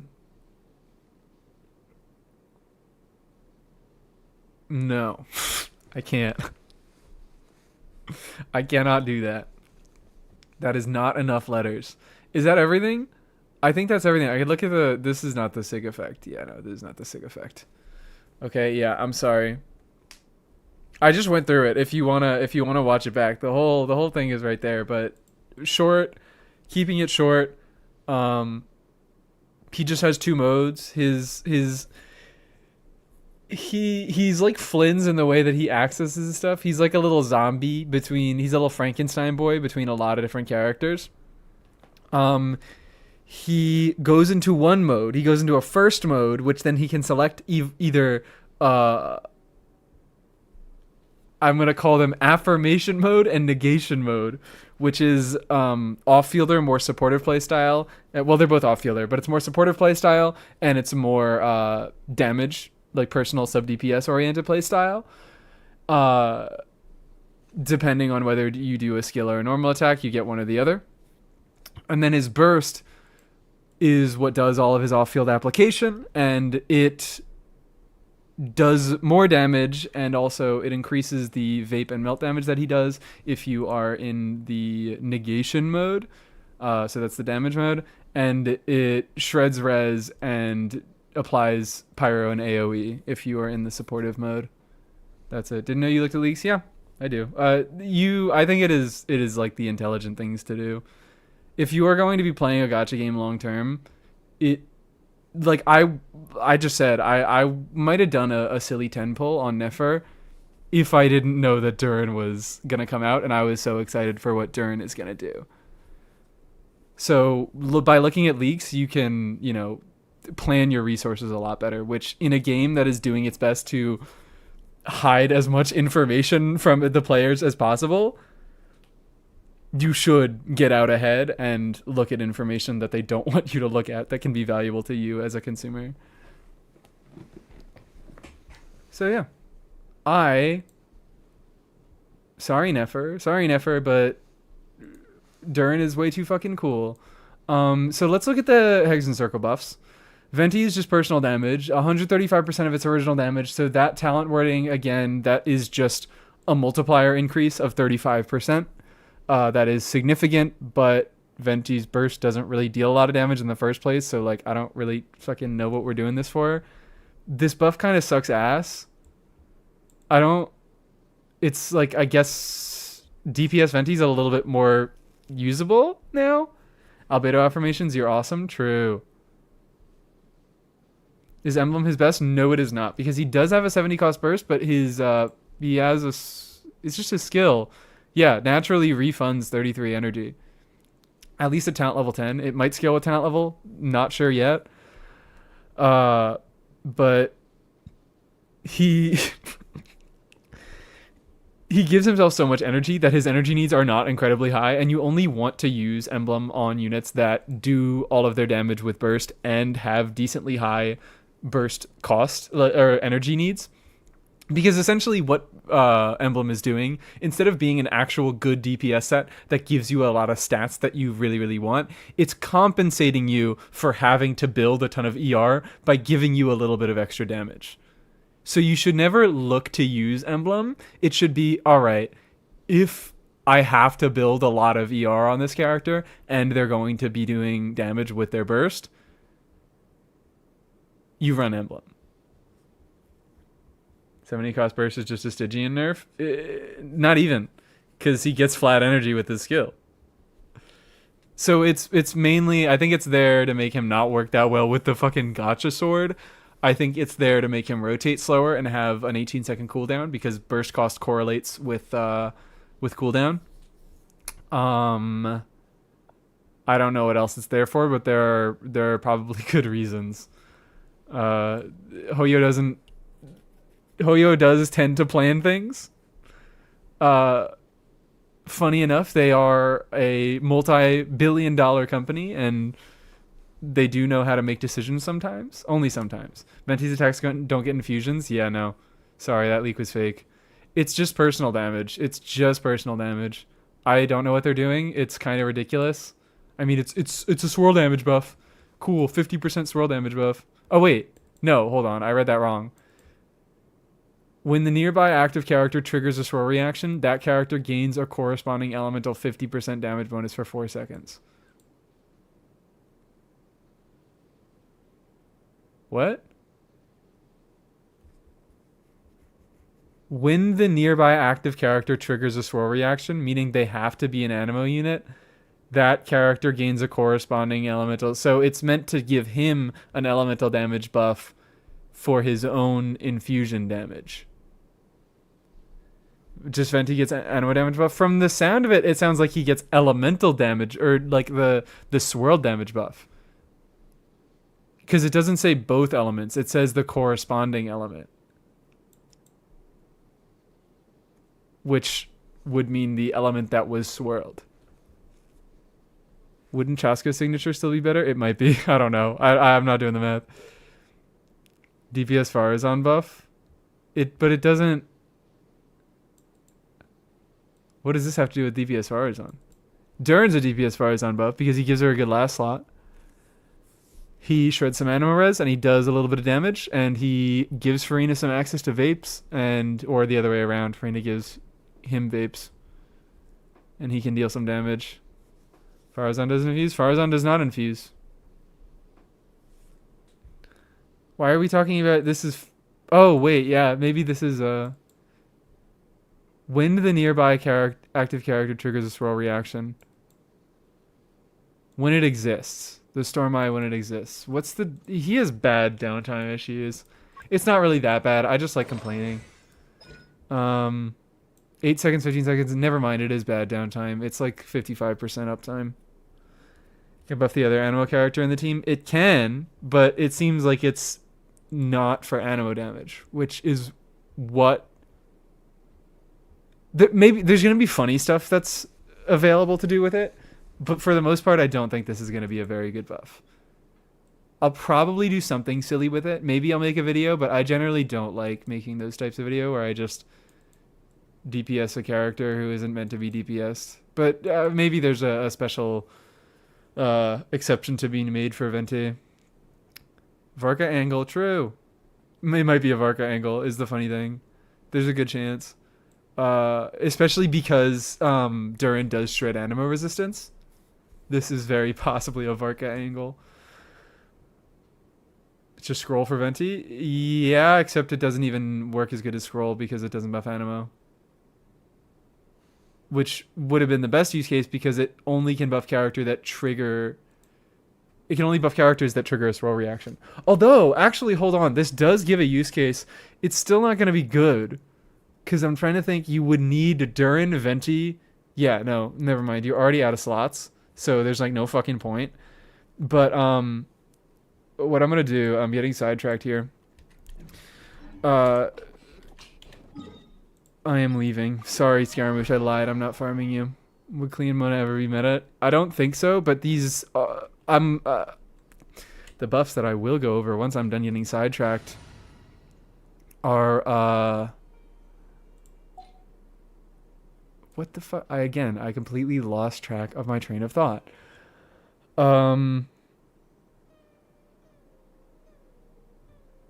What the fuck was I talking about? I'm testing this. I'm doing the thing. Official curse meta, you love to see it. It should be Animo plus the element. No, I don't. I think by the wording... Let me pull it back up. Because, perfect, we just went over another example that used the wording that I would expect from it, is Duran C2. Duran C2, not C1, which says, or no, Duran, no, it is, it's a 50% pyre damage bonus and a corresponding elemental damage bonus. So it lists them both. Which specifically, and a corresponding elemental damage bonus, that means that the corresponding elemental damage bonus only means the other element involved, not the Animo. And for another example, we can look at fucking Scroll. We can look at Scroll. And, oh yeah, I remember what I was doing. The funny swirl tech that I was going to do. Where the fuck is Scroll? This says... Elemental damage bonus for the elemental types, plural, involved in the elemental reaction. And then this guy just says gains a corresponding elemental 50% damage bonus. Doop. Okay.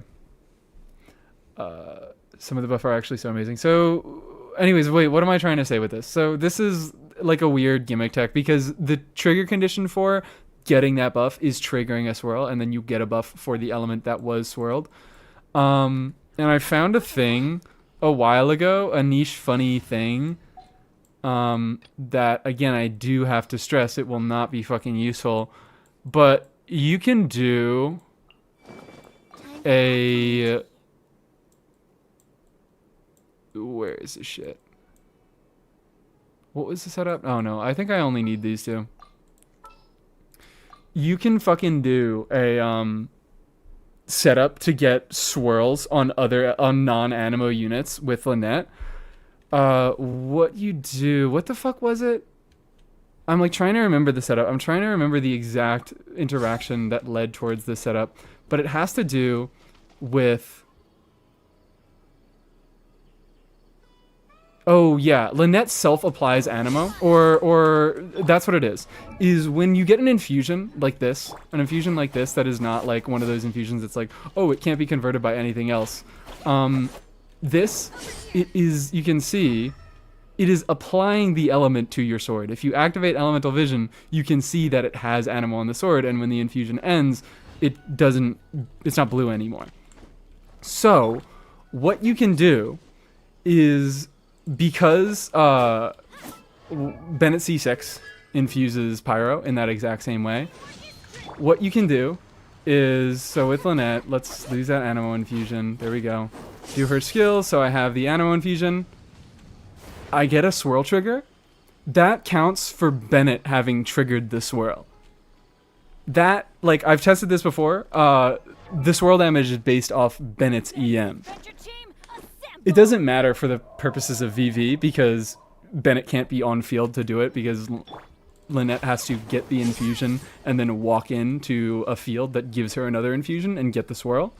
Because if she's already in the infusion field and her weapon is already infused, her doing a skill and infusing her own sword, that counts as her doing the swirl. It has to be the second element. It has to be animo applied first, and then your infusion element, which right now, I believe it's only Bennett and Chongyun, but it could work with Candace. I've never tested it with Candace. I promise to keep you. I have never tested it with Candace. Are you? It matters less, obviously, because Candace has the whole like swap wave thing. But let's check this out. First, I'll just see if the burst even applies Hydra to the weapon at all, which it seems to. But again, yeah, I get it immediately applied. So you would have to do a setup where you do Lynette's skill and get your animo infusion, swap into Candace and do her burst, and then swap back into Lynette while her infusion is still active to get the swirl proc onto Candace, which is somehow an even more convoluted setup than the setup with Chongyun and Bennett, which is just to use Lynette's skill and then walk into their field. Chiori's is also overrideable. Yes, Chiori's is also overrideable, but I don't think you can trigger. I don't think a crystallize is able to be triggered off of it. Welcome to Chiori. I could be wrong, but this could be an interesting thing to test.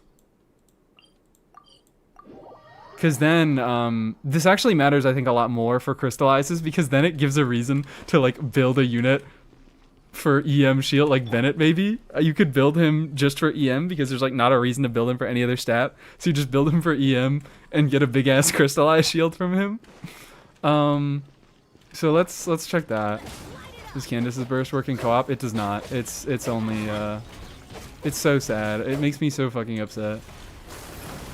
It has to be Geo on Pyro and not vice versa. Well, here's the thing, is the only way to activate a, the only way to trigger a swirl is animo onto the element that triggers the, or animo onto the swirlable element, but for some reason, when it applies to your weapon, those rules don't fucking apply. And you can trigger it by first getting animo and then getting the other element. So let's just do this. There we go. No. We don't even get the reaction proc. How about if I, like, do it in the... I'll reset real quick so I can get some energy. So I guess the rules stay intact for Geo, but I'm going to test one last time. Oh wow, that was good luck. 3 particles both times. So I'm going to try already being in the field and then applying the Okay, well, I can't tell what caused the crystallize. And I only triggered one crystallize, so if I were to guess, I can't be sure, but if I were to guess, I would assume it was the skill hit. Maybe Geo isn't on Shiori's weapon. I believe it is. Yep. It was yellow. Was that from the enemy hit? Yeah, I believe it was from the skill hit that we got that. And I imagine that would have a unique ICD, so I think that just is not a thing that works with Geo and Crystallize.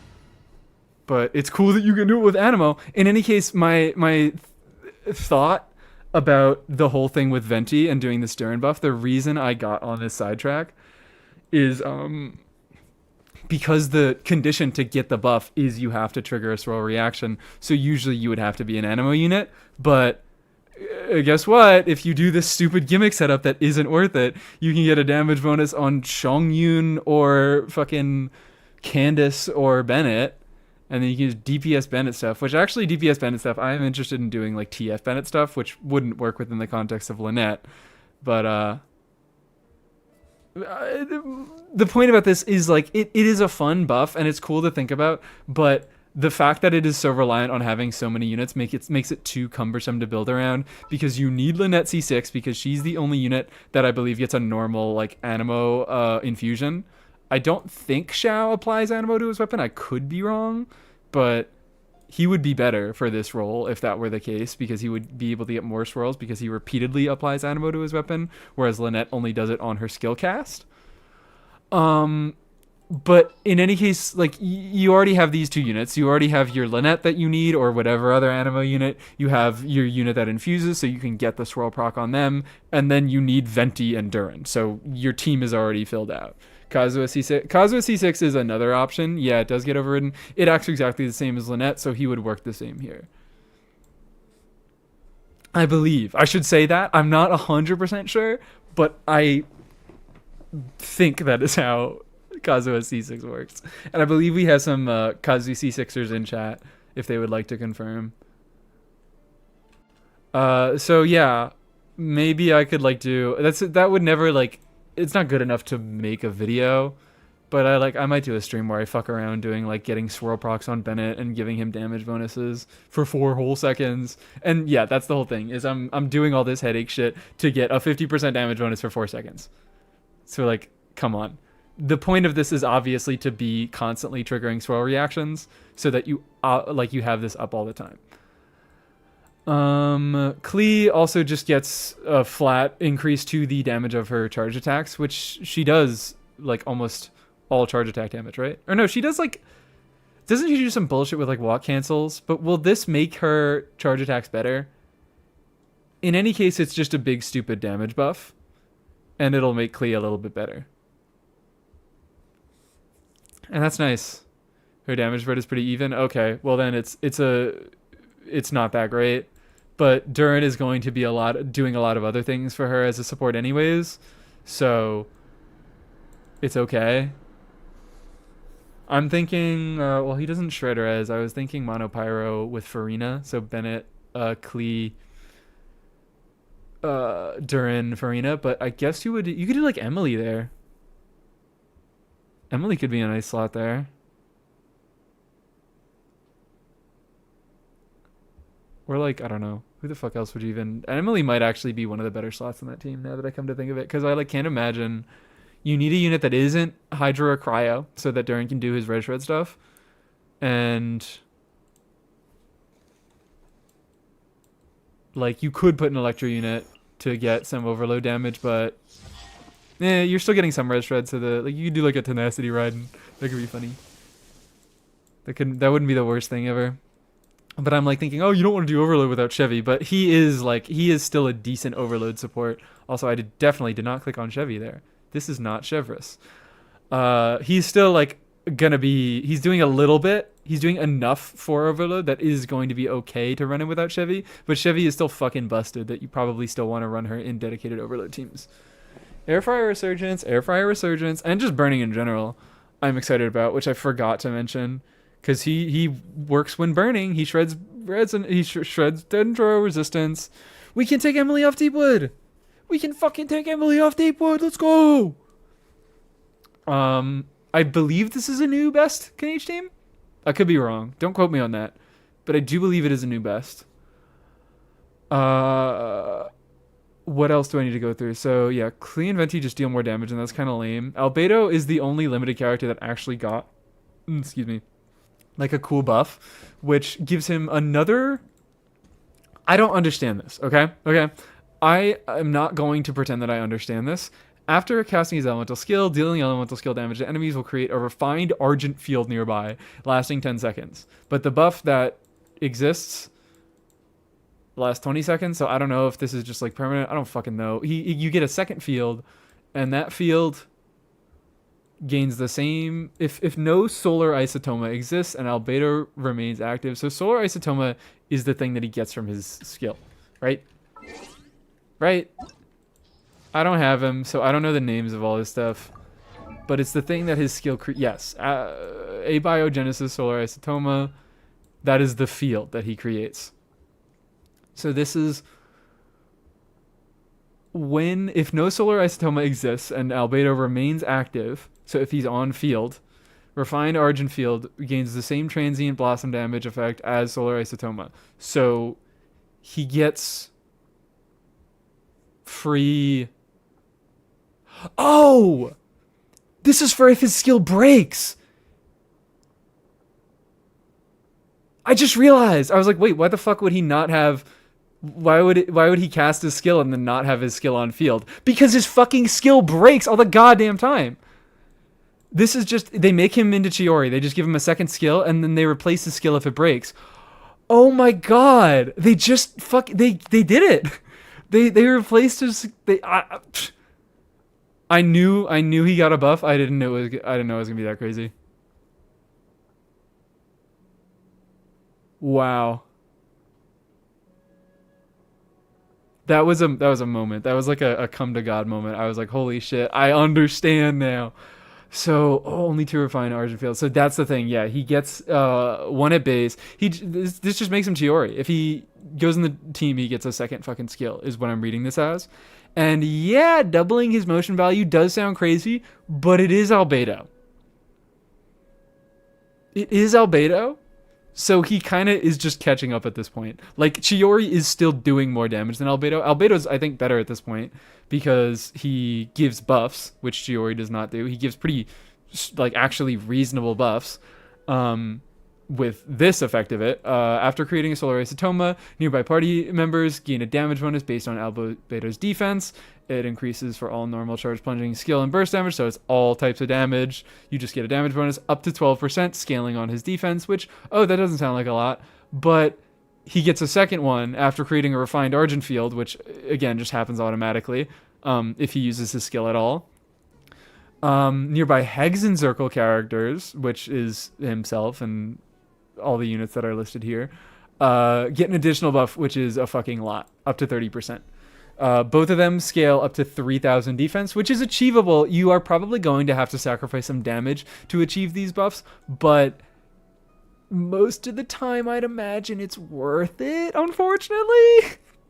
And also, like, he's still giving himself, he's effectively, like, this is a passive for himself that he gets damage bonus for building extra defense. So it's nice. It's cool. It is an extra damage buff on top of his existing one. So this one, now he actually probably, I think Chiori, it may be over for Chiori, unfortunately. Unfortunately, it may be fucking over for Chiori. I still think she's dealing more damage, but the fact that he has relevant buffs for good units, I think it is Chi over, and perhaps that is why she was on the Inazuma Chronicled. Perhaps Hoyo knew something that we didn't. Okay. Mona, what do you get? Mona gets kind of a funny gimmick thing. It's very passable on Cinnabar. My 80/20 only has 2,800 oh, yeah, beautiful. And Cinnabar, yeah, gives a fuckload of extra defense. But Cinnabar is Cinnabar, and nobody has Cinnabar anymore. Except for me. I've been waiting. I've actually been waiting since I got Cinnabar. I have wanted Albedo since I got fucking Cinnabar, and I'm so excited that I'm finally gonna get him, and he's gonna be fucking busted. Not busted, but like an actual good unit because he has up to what is it? 42% damage bonus. Up to 42% fucking damage bonus. That's more than Scroll based on his defense. Pretty reasonable, like nothing crazy, but reasonable personal damage. And also, he just like has. I always click the wrong passive. He has this. He has 125 EM buff, which is not the craziest thing ever. It's only 10 seconds, but like that is not to be discounted. Mixed with the rest of the stuff that he's getting here, Albedo is going to be a really solid generalist unit. He's going to be a fucking. I think Albedo is going to be. There's not even really an I think to this. It's just Albedo with Duran is going to be combination Shiori and Shilonen. I think they're each going to be better in their own niche scenarios, but overall, I think Albedo is maybe going to be better than either of them. Which is kind of fucked up. Which is kind of really fucked up. That Albedo might be a more valuable unit than Shilonen and Shiori. In 2025, it feels like a dream. It might be a dream. This might not be real. Now just give him the model update. Give him the hair! My full def Serenade build with Freedom Sworn is actually good. Yes, it is. It actually is fucking good. Now just get Peak Patrol.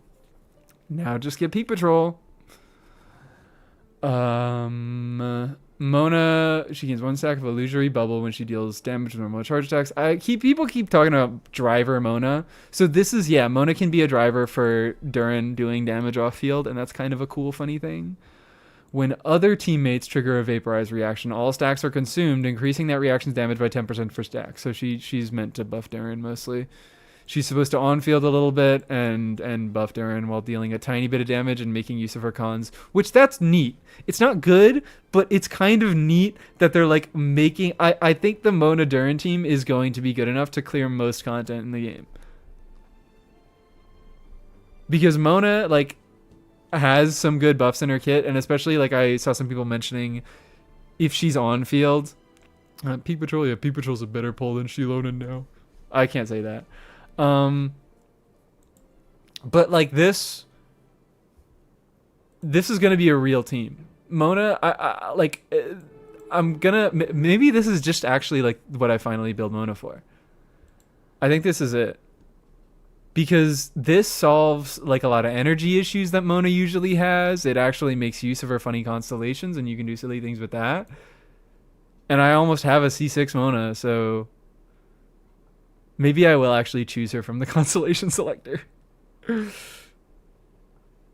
International of Mona, Sucrose. Oh, Duran. Okay, so Mona, Sucrose, Duran, Bennett.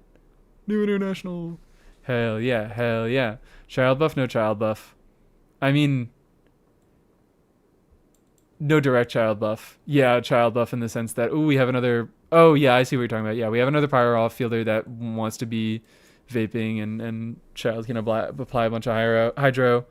I don't think he's going to be particularly great. I think he's going to be a usable option.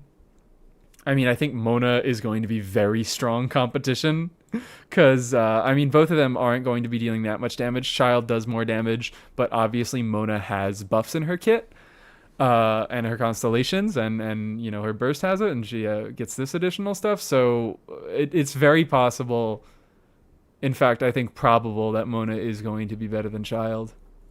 So Child's getting a better team. But unfortunately, this is happening. Obviously, if you just want to play Child, then pop the fuck off. Sucrose gets a tiny bit of extra damage bonus, right? Yeah, small wind spirit, damage bonus. This is a funny number, and I think it's translated incorrectly. On-field Wanderer, Street Mona. True. This is just a tiny damage bonus, and I'm like, whatever, fine. We're getting to... It's both Sucrose and Official. They're kind of small buffs, but it's like they're good enough units that they don't need more. This is easily the biggest for Albedo. It's not even fucking close. Albedo's becoming crazy with these buffs. And everybody else is going to be like, cool, Klee does a little bit more damage. Cool, on-field Venti does a little bit more damage. Cool, Razor does not any more damage. Sucrose and Fischl buff a tiny bit. Sucrose buffs a tiny bit more. Fischl buffs a tiny bit at all. Albedo gets a fucking makeover. To do with Sucrose, her kit has a lot of 7s in it. What happened? I don't know. But yeah, Sucrose just gets some tiny damage bonus buffs, which, whatever. Cool, I fucking guess. During his elemental burst, when Electro Sigil stacks overflow. So yeah, that's the thing, is Electro Sigil stacks overflow. Razor gets Electro Sigil stacks. He gets 1 when he uses his skill. His max is 3, and he consumes all of them when he uses his burst. So he has to use his skill 4 times to proc this effect once. And his skill, let's check that. And hello, Blazing Azong. Welcome in. Let's get a little fucking look at this funny man. Albedo affirmation indeed. He is affirming Albedo. They are besties. Who am I looking for? Razor. Razor skill is 6-second cooldown. Razor gets extra sigil from C6. Oh yeah, he also gets 1 more from that. So you can get it in 3. You can get it in 3 presses. Oh yeah, electro sigil. Wait. When Razor is not using Lightning Fang. When he's not using Lightning Fang. That when he's not in his burst, so no. It actually doesn't give him an extra sigil. It only gives him an extra sigil if he's outside of his burst. Which only helps with the energy refund aspect of the burst, which is why it's consumed. So yeah, you do have to press the skill 3 times, or 4 times, which is 24 seconds with no manipulation. Obviously, you can use Thundering Fury and reduce that a lot and make it actually like conceivable to get that effect, but you need Thundering Fury to get any value out of that effect at all. So, and it's fucking 7 energy, and I'm on the right page. It's 7 energy and 150% of his attack as electro damage, right? Yeah. So it's like, this shit is not like, it doesn't matter. It doesn't matter at all. This is probably the one that I hope they change the most. Or no, probably Venti's the one I hope they change the most. At least Venti's does something. Razor's is just kind of suck ass. And yeah, Sucrose's doesn't really do much of anything. Fischl doesn't really do much of anything. They're just stat buffs, but they don't need anything else. I don't really think is that interesting. Why is he even there? I don't fucking know. Text for the quest says there's changes to talents and constellations, so there's more to these buffs that we don't know. Okay, like a PMC situation. This list is half context, so they're gonna get better. I doubt Albedo is gonna get that much better. Also, that might not be true. So I'm gonna reserve judgment on that. All effects of the passive talent Lunar abides by divine calculus are increased by 75%. Which one is that? And it's except duration. Which fucking... Oh, that's the... Alright, that's this one. Except it's not. It has a different translation, I guess. That means the red shred and the damage one is passive, I'm guessing, though. This is a great song for greeting kids. I need to start playing this fucking song all the time when I'm reading kids. Didn't see if it consumes the sigils after striking. It says when the sigil stacks overflow. So when you get more than you can hold. So when you get a 4th. That means every time he uses his skill when he already has 3 stacks. Anyways, finally, Fischl, she gives an Nefer buff. It's to your on-fielder and herself, which I actually do really, really like. I'm really, really appreciating the nuance and AoE that we've been getting, because until now, all the difference in AoE that we've gotten in Genshin when it comes to like party effects is what I'm talking about, is full party or single target, which is the on-fielder. But now they're doing two characters. They're doing two separate characters. Welcome in. Oh my god, welcome in Kave and Dorsal Fin 1. What kind of wisdom do you have for us today? I like Duran a lot. I like Duran a lot. And I've already told you why I like Duran. Because Duran is going to be a weird niche option for a lot of units that don't have great options in the first place. Just because he's a really solid generalist unit. And he's going to be usable in so many fucking contexts. But yeah, I really, really enjoy these types of AoE buffs where we're giving it to two units now. Yehoda is AoE healing for two different units. It's the it's your on-fielder and whichever unit has the least HP in your party. That's fucking awesome.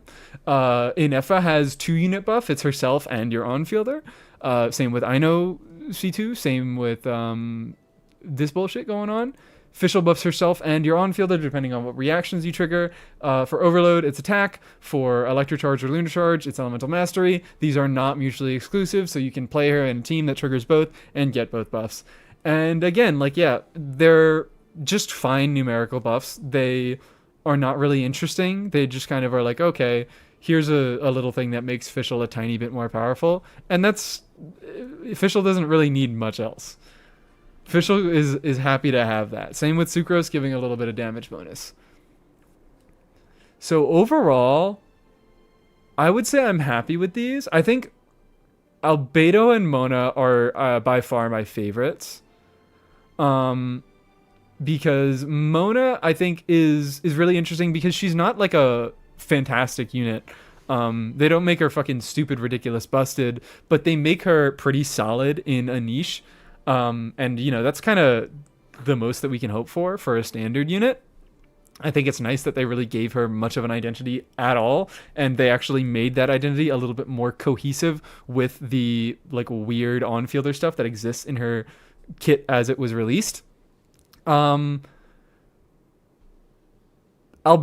is just getting some more fucking numbers, and honestly, it's he has nice quality of life, which is massive, massive, massive, and I am so happy that they included that, and it would have been insane for them to buff Albedo and not include it, but, like, we should say it is good of them to include that anyways. But it's not the most interesting. I think Mona, like, the way Mona's buffs were handled are with the most interesting. Or with the most interesting, are the most interesting. Do we think Duran works in burning? He does. He states it. He shreds res anytime you trigger a pyro reaction that is not melt or vaporize. He shreds res for both elements, specifically when he's in his supportive state. It's he has a damaging state and a supportive state, both off field. He's like a good PMC. I mean, yeah, he's like a good PMC. He's like a good, interesting PMC. He takes design cues from a lot of different units. But I am really, really a fan of his overall design. And, you know, we have to consider all of these different buffs when we're considering his fucking design. Like, when we're talking about Duran's kit, we have to include, oh, wow, he makes Albedo feel a lot better. Well, it's scummy that they're hiding behind... They're locking this improvement behind limited 5-star unit, but it's a fucking gacha game. What are you going to do? But he makes Albedo... Like, yeah, he does that other stuff that exists in his base kit, and sure, he's not fantastic. He's a generalist unit that isn't so great in any one scenario, but he also makes all these fucking characters a lot better. Like, for Albedo alone, he makes him into a really solid buffing option and also makes his damage a lot more consistent and strong. That's a consideration that we have to, you know, bring to the table when we're talking about Duran's strength. First message, could you play Beautiful Lie pretty please? All right, I'll cue it back up again. Thank you for coming in, Paruko. Or no, that was Closing Argument. I have Beautiful Lie on the playlist, I think. I thought I did. But maybe I didn't add it. I'll add it now. Because I do like Beautiful Lie. Add to playlist. Add to queue. Duran might get it. Yeah, also, yeah, Duran is not looking to get a new set. I would There is precedent for Duran to get a new set. I think is the best way to say it. You know, add songs to the queue through channel points. Oh yeah, also I shouldn't have fucking said that because you should have used your point redeems. Sorry guys, I forget shit, but I already gave you it, so I like don't care, and I wanted to listen to Beautiful Lie, so we'll say that I did that for me. We will say that that was for me, and that wasn't actually you asking for the song. Also, hold on. Yeah, I just see people saying, "Oh, my Twitch is looking unstable," and I look at my Twitch like session timer, and it says I've been live for 3 minutes. What the fuck? Did my stream like end and get cut off? That's really funny.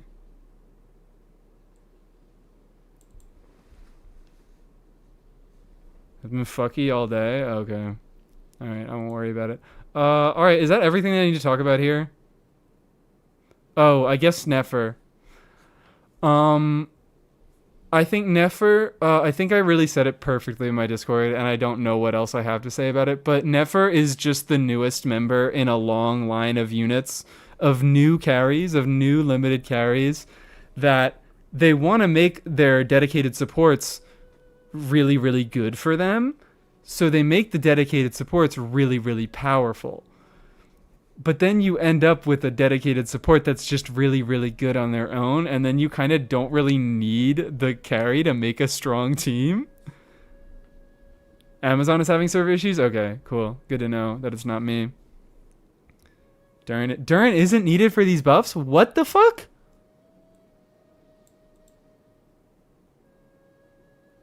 Wait, is Duran really not needed for these buffs? Is this just permanent? They're like an odd cry resonance thing? It's just 2 Hex and Circle members are present. Fucking god, that's ridiculous. Then never mind, we don't consider that with Duran, but Duran is also just going to be pretty good with a lot of them, so it doesn't matter. I mean, it does matter, because we don't consider that. We don't consider the Hex and Circle resonance. They're just adding fucking more and more resonances. Instead of new elements, we're adding resonances. Official Sucrose teams are winning. I guess that's what it is. They don't want to give Official and Sucrose teams so much free value, even though they're played together so often. Faction system spog. I'm actually kind of for it. I'm kind of for it. If this is how we're fucking doing it, then that's crazy. Albedo's just cracked. Albedo's just cracked all the fucking time.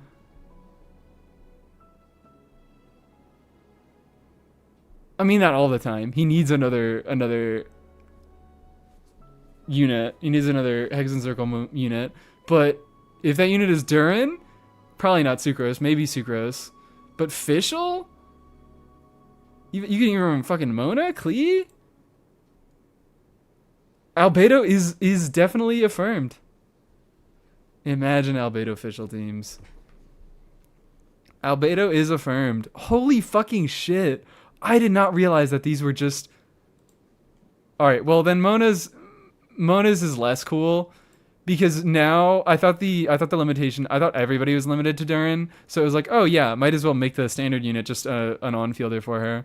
But I guess it's still not terrible, because you can still make her a Hydra driver for like, I don't know, fucking Xiangling. But now it's more that she's a little limited to Duran.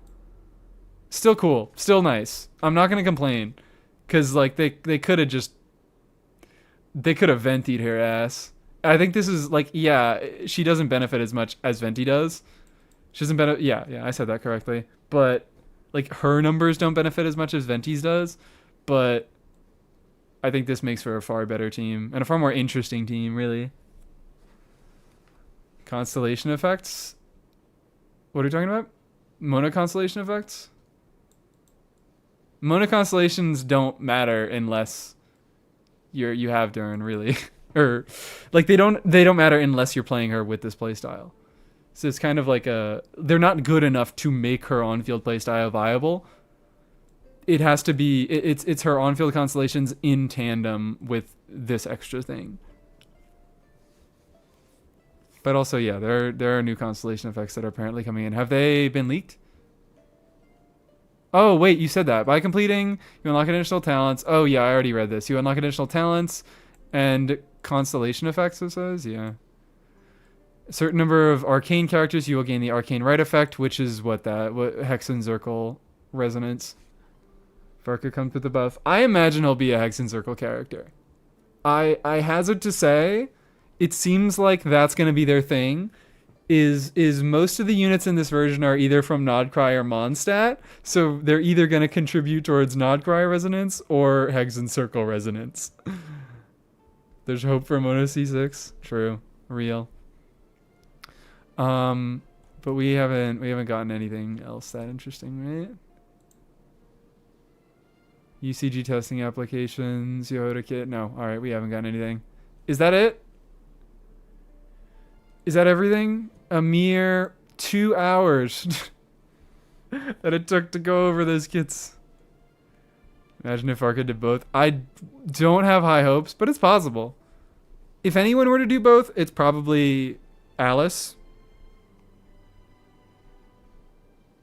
Oh, what is this? Oh, I got an email. Okay. Varka has night resonance and buffs. Mika Schmidt. Also, yeah, well, Mika does not really have any Eggs and Circle stuff. But it would have been cool if he did. It would have been awesome. Gaming TCG card? Oh, of course. That's very important. Is this what they meant by focusing on the factions in the lore video? You know what? Probably. Everyone's getting a resonance now. Eula will never get a buff. Yeah, that's kind of surprising to me that more characters didn't get buffs, but it's also possible that they just add more. Like, it's fully possible that they're not done. They could incorporate new characters, especially like as the story continues, because, you know, they locked fucking they're locking these already. They're locking these behind quests, and they locked Pyro Traveler behind doing the Natlan Archon quest. So I wouldn't be surprised if they include more and more down the line. Because these are character buffs. These are just straight up character buffs. Razor buff Tila. Zajef is slandering him, saying Wander was included. Closer to the pause menu than Malwika DPS wise. That's not saying anything, because Malwika's Malwika, and like fucking half the characters in the game have closer DPS to a pause screen than Malwika. But Wander does suck more than most characters. Because, like, I guess most characters, it is possible. Like, most characters are just getting wheelchaired nowadays, but Wander kind of feels the saddest because his wheelchair is him being on VV. And the other characters, it kind of feels like they're at least doing something, but VV just kind of feels really, really fucking bad. Like, there's not much of a way to pretend he's even contributing a ton of damage in that team. He is important. VV is a good artifact set, and him holding it is very, very important. But you probably don't want to do that if you want to play Wanderer. Character buffs in a very interesting and fun way. I 100%, because it's all old characters. I mean, they're still trying to sell these old characters now. They're gonna put up a Mondstadt Chronicle. That's why they're running these buffs, because they want to see how well it makes these characters sell. They want to see if buffing old characters affects sales, which it fucking will, because buffing Albedo to the moon is awesome and swag.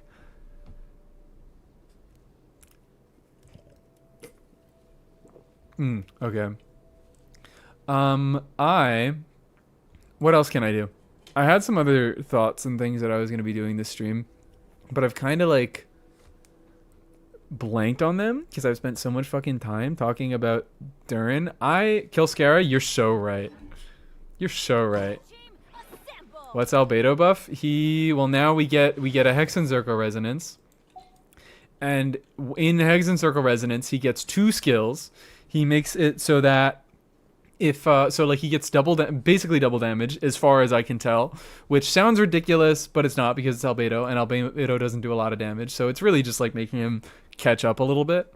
And it gives team-wide damage buff based on his defense, and a stronger buff, it's another team-wide damage buff based on his defense to other Hex and Circle characters, or not other, it's all Hex and Circle characters. So it's himself. So he gets two skill damage instances.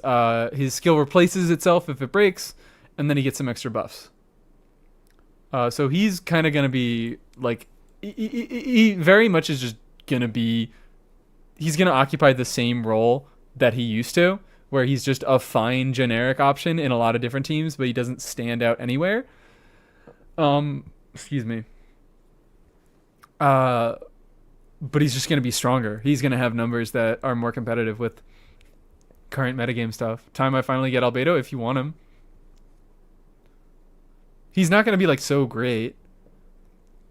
Like he's going to be, I think Shilonen is a really, really good comparison. I think he's going to be about as good as Shilonen. I think they're very comparable units after this resonance is implemented. It's essentially like their buffs are shifted around a little bit. Albedo is doing a little bit more personal damage, and Shilonen is doing healing. And she does some more res shred, but Duran is taking care of res shred. You're probably going to be using Duran. I'm going to be using Duran. I guess it shouldn't be automatically assumed because you don't need Duran to activate this resonance, as I previously thought. You could just get it automatically. Oh, thank you. Thank you so much, Baruko, for subscribing on Twitch. Thank you. I also have started to implement, you now get a special role and access to in the Discord server. You get all the benefits that channel members do from YouTube. So if you want to join the Discord, you can get that role and get the channel and whatnot.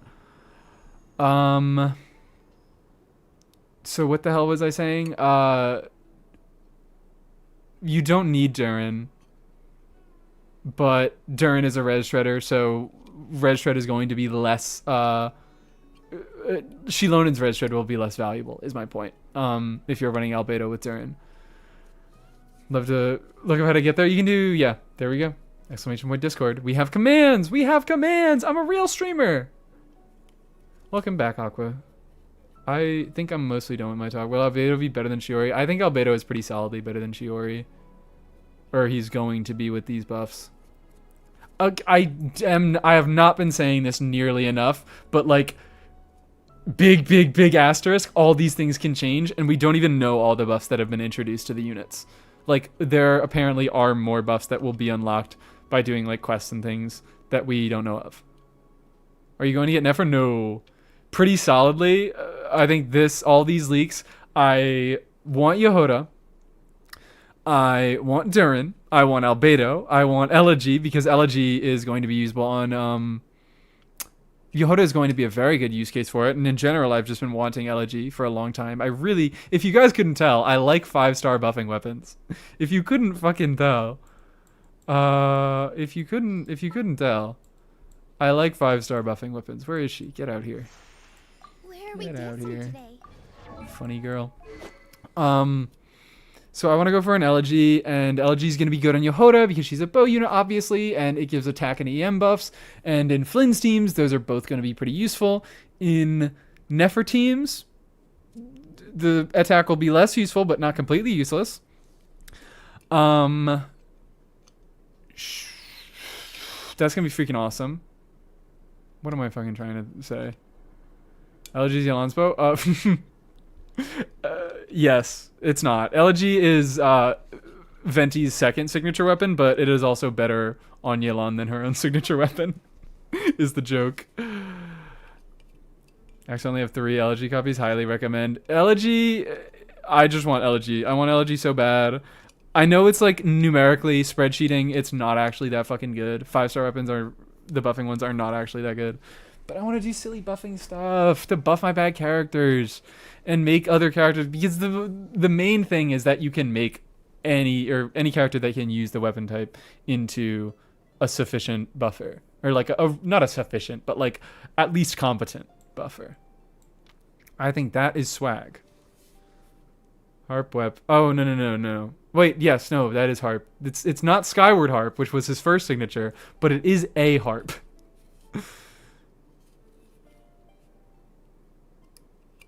And having 3 signature weapons is so funny, and only one of them is any good on him. Only Elegy is any good on him. The other are all fucking personal damage, which he does not have good personal damage, even with these new buffs. But maybe the hidden buffs will be even more damage buffs to Venti, and he actually will be a good DPS Archon with all his buffs that he's gonna get. Which, frankly, is the lamest fucking way that they could buff him, and I kind of am really disappointed. but it's something. It's something. It gives him a direction to go in. I guess they like couldn't. Venti. The issue with Venti is that I think his burst has to fundamentally change if he wants to be a healthily designed character, and it seems like they don't want to fundamentally change characters with this. Like Albedo, he gets the second skill that just does the exact same thing as his regular skill, and then it replaces his existing skill if his existing skill breaks. So like they gave him a new thing only in the most technical of senses, because it just does what he already does, but it does it a little bit better. Starting stream later tomorrow since maintenance will be longer. Will guaranteed maintenance will be longer? I don't know. I'm gonna start whenever, probably not whenever I get back from work. I never can guarantee a specific time I'm gonna start my stream. But I'll probably start before servers go down. They said 7 hours instead of 5 hours. Oh, okay, never mind. Then maybe I will start mid-maintenance. Because that's big. That's long. And if this stream... I don't think the stream will go ridiculously long. I could see another... The update is tomorrow? Yes. Not the Duran update. The Nefer update. but yeah. What else is Yoda? Oh, yeah, Animo. Animo bow. Just like Venti, our guy here. 720 primos instead of 600. But yeah, I keep getting fucking distracted. Any interest predictions regarding Colomina? I expect to be interested in her. I expect she will be a valuable unit that works with a lot of units that I like and will provide a lot of things to my account that I want. If Duran is anything to go off of, I am appreciating these generalist supports that they've got going on. Duran is a really, really swagged out fucking unit. And if Colombina is anything like him, I am on board. Predictions, not really. I mean, mostly just like, I think the obvious things. Off-field hydro, probably personal damage. Low cooldowns, so she fits within fast rotations. Some lunar damage buffs. Maybe some interaction with possibly shielding or healing, but I doubt it. Yeah, I don't know. Pretty basic stuff. 35% red shred, 75%. Oh yeah, the 75% boost that Duran gets from the Hexen Circle resonance, it's multiplicative on the base values. So it's 20% to 35% on the res shred. And what was it? Like 60 to 100 on the damage, or no, 40 to 70 on the damage bonus is the math of it. Just like Farazan. Wow. I don't know what we're talking about, but yeah, just like Farazan. Oh yeah, no, exactly like Farazan. He fucking works like Farazan, so he's cool. He's a more generalist kind of Farazan-esque unit. Make more units like Farazan. Make more units like Farazan. Lack of sustains for Kaniche. And also, yeah, I saw someone ask about Kaniche buffs. I don't know for a fact if it is a buff. I would expect it to be a buff over Mawika, because Mawika does not provide a lot to Kaniche teams. She kind of just has the damage bonus. And also, holy shit, what the fuck is going on? What the fuck is going on Twitch? Why Treasure Train? I am only getting one notification that someone subscribed. Is it Jeff Calc? Yeah, okay. So Mawika only gives her, 40% damage bonus to the on-fielder, and then whatever personal damage she has, which is not a lot when she's holding Deepwood. Whereas Duran, he probably actually is still going to be on fucking Deepwood, but he has some red shred in his base kit. Is that it? Is that the only buffing stuff that he has for Kaniche?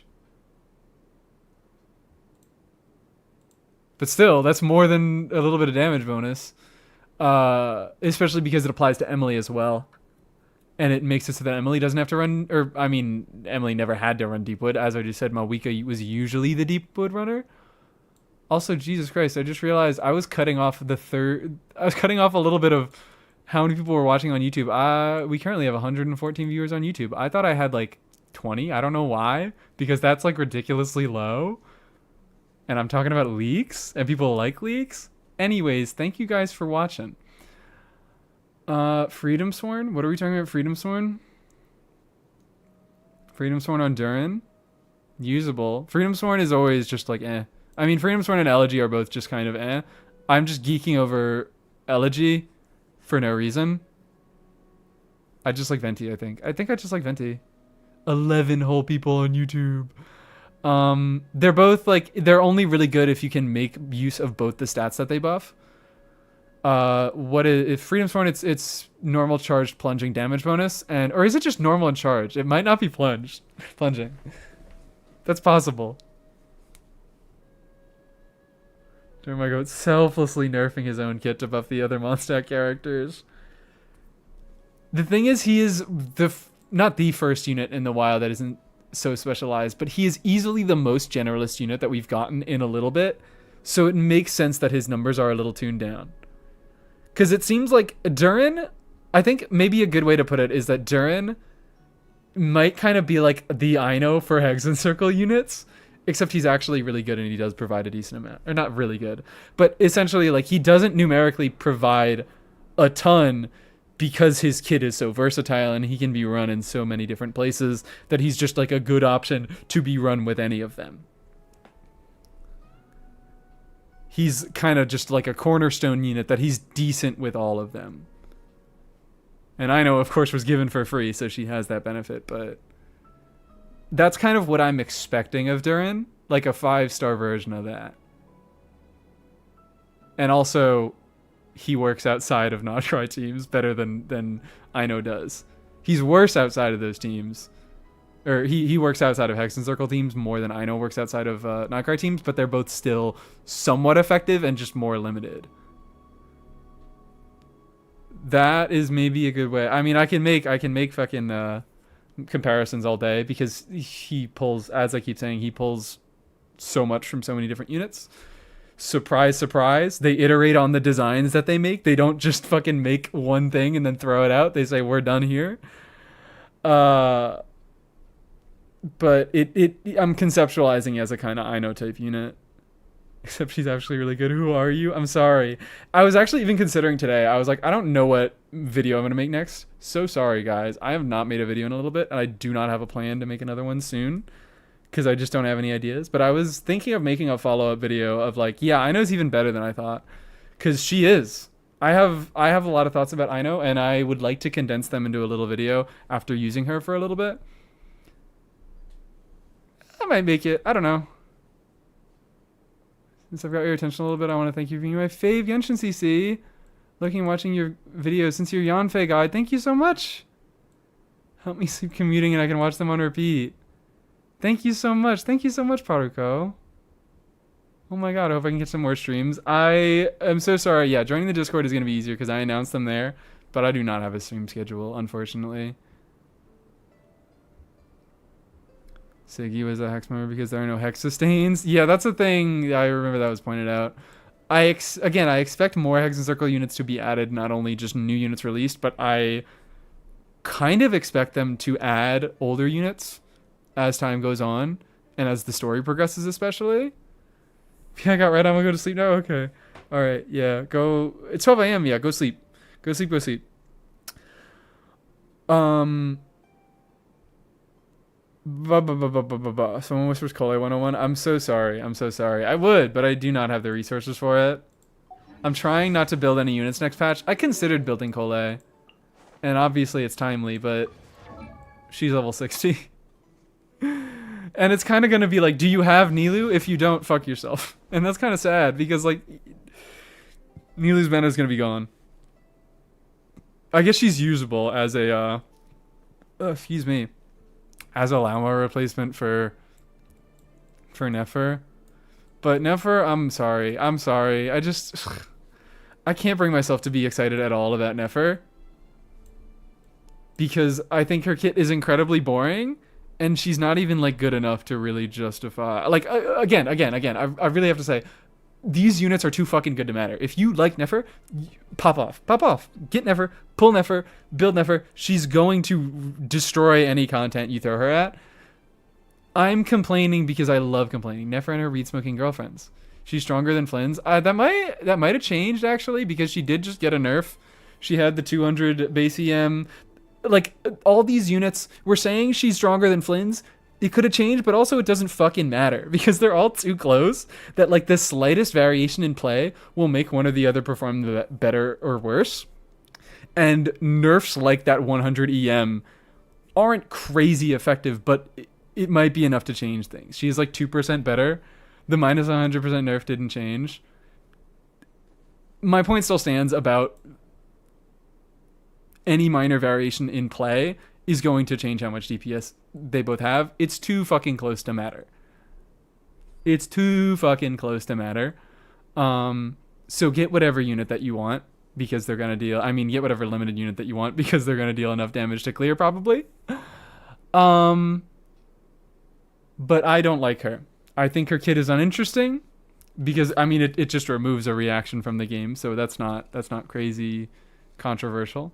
I don't want more physical units in my game. I play this game for the elemental reactions. That's it. That's fucking it. Other games don't do the reaction system better. That is why I play this. If I wanted to play a better action game, I would find a better action game.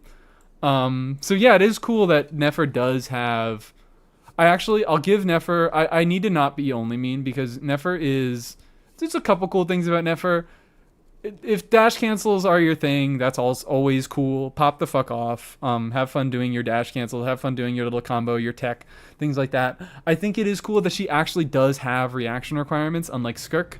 Actually, no, I'm lying. Skirk has reaction requirements with her Void Rift stuff, but So yeah, never mind. I'm gonna not shit on Skirk there. I think it's cool that she has some reaction requirements. Less I think it's cool and more I'm just happy. I would have been mad if she didn't have reaction requirements, and I am not mad because she does have reaction requirements. Rather her be in the game than not, but I'm not personally interested. Yeah, that's basically it. It's like I don't have an issue with her.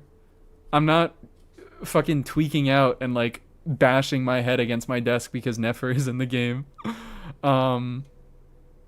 But I think her kit is incredibly uninteresting because it removes one of the most interesting reactions as well from the game. My whole point about Lauma is I was like, Lauma's a boring unit, but Bloom's cool, so it's okay that she's boring. Because she is kind of cool by proxy. The stuff that you can do with Bloom is what makes Lauma cool. Nefer doesn't even have that for me. If you like doing just green physical damage, then Nefer is perfect for you, but that is not my thing. So yeah, she just got a little bit nerfed, but whatever. It doesn't really fucking matter because all these units are way too good to matter. And but essentially my main point about not liking Nefer is I said before that these units they make the supports so strong to make the carries reliant on the supports. And in this case, I just kind of think it went a little bit too far because I'm never a fucking math guy, so I shouldn't be using this as an argument. But Lauma teams without Nefer are calculating very close to Nefer teams with Lauma. Like, Nefer isn't really providing enough to the slot to, like, make her worth going for over just, like, fucking Lauma Hyperbloom team or, like, Double Hydro Hyperbloom team or she's already in the party, a Nilu team. But again, all these units do too much damage to matter, so just pick the one that you want. That's really what it is. Lauma makes any unit deal damage, so pick whatever. I mean, not any unit deal damage. It's one of a few select units, but pick whichever one you want out of those units, and they will deal enough damage to clear, and Nefer is just one of those options. And she is the best option, but she's only very slightly ahead. And also, she's a little less, I think she's more restrictive because of her requirements for reactions. She's a little more restrictive than Flynn's. I mean, Flynn's, I'm weird about Flynn's restrictions. Because Flynn's does have some kind of bad team restrictions, but his gameplay being so forgiving makes up for a lot of that in my eyes. Because, like, that gameplay being very, very flexible gives him more options for other teammates. He's your Chud son and I can't help but love him. Also that. Nefer is here if you like lesbians. Yeah, if you just are a big fan of Yuri, Nefer is there for you. It's like Nouvelette.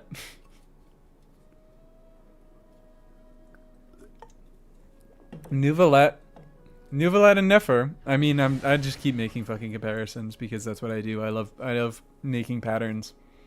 And realistically, this one is probably a stretch. But no, because Nefer teams don't do that much more damage than Bloom teams with Lauma and not Nefer. But I can't, like, with any good conscience say that, like, she kind of has a similar role to Nouvelette in that sense, because it's like, oh, you kind of just, like, choose whatever fucking driver you want, and then they will deal damage. The difference is that Nefer actually is dealing almost all of the damage in her dedicated teams.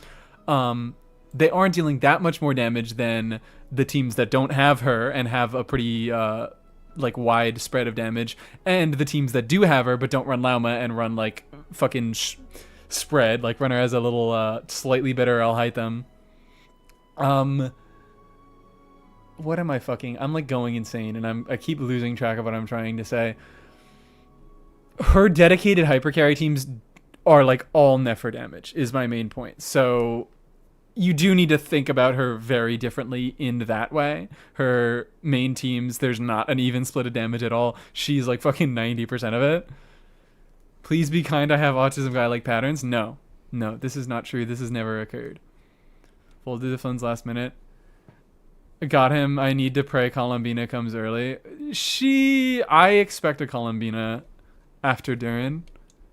Yeah. I expect a Columbina and another situation of getting the Archon character and the Lantern Rite 4-star in the same patch.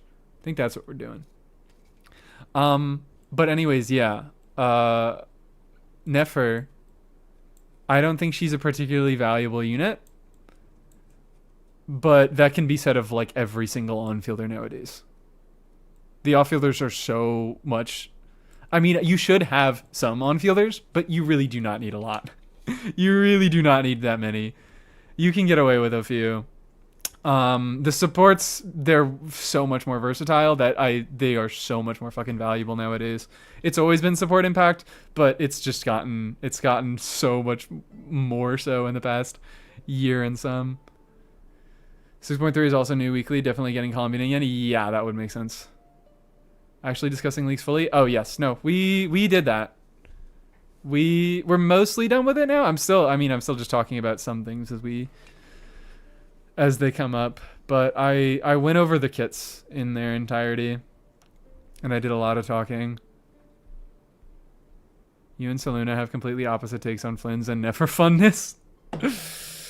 Because here's the thing is I care about how fun a team is from like a functional standpoint, from how the units play together, and he cares from a perspective of how units like play in the moment. I mean, I also care about that, but I care about it a lot less. I care way more about team synergy. That's my fucking thing. So Flynn's is not an interesting unit at all from a gameplay perspective. He is really fucking easy to play, and he just does EQ. It's really not that complicated at all, which is why I still am gonna prefer Sethos over him 100% of the time, because Sethos has all the nuances of Flynn's plus more, and also interesting gameplay. But he also, because that gameplay is so simple, he can fit in so many different... He can rotate in a lot of different ways, and he can fit in a lot of different archetypes. Which is why I am so excited to do goofy stuff with him. And I haven't really done that just because I've had a little bit of burnout. Maybe a little bit of burnout. So that's why I've not been like crazy pushing to make a new video. I would like to do some more goofy Flynn's team testing on stream now that he's fully built, because I have him level 90. I have his burst crowned. Maybe I do that this stream. Who's to say? Flynn's has an on-field, off-fielder kit. Exactly, yeah. Like, the stuff that he does is not interesting, but it allows for interesting stuff to happen on the team, whereas Nefer is the exact opposite. There is interesting, like, moment-to-moment gameplay with her, but she fucking neuters the rest of the team to do it.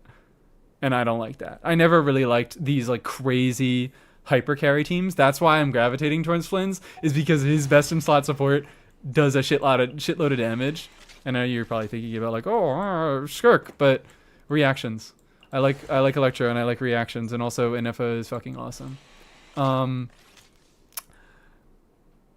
Anyways, I like units that have I like teams that have spread damage profiles. I like teams that interact in that just have a lot of interaction between the units.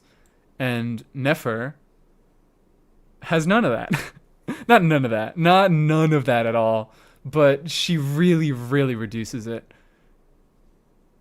She funnels almost everything into herself, which is definitely a type of interaction, but it's not a type that I find interesting.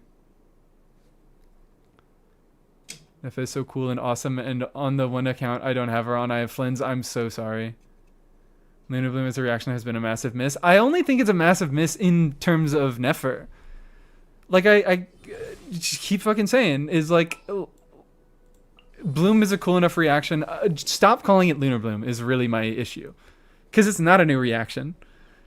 Llama is an interesting enough unit that she could have just been put in. You don't have to add any sort of new reaction. She just can be a unit that buffs blooms straightforwardly, and that is good enough. When do you think an Nefer might rerun? I could see like even as early as like a 6.4. But because I think a lot more people are realizing how, I mean, Nefer is also just a lot stronger than Emily was, but I think a lot more people are realizing that Nefer is a really fucking good unit outside of Flynn's, like Emily was a good unit outside of Kanich. Lim is so fake. It could have been real, but also I'm like, Nilu already adjusts Bloom a little bit, and that's kind of cool. I don't think it desperately needs a change, and I know I just keep saying that.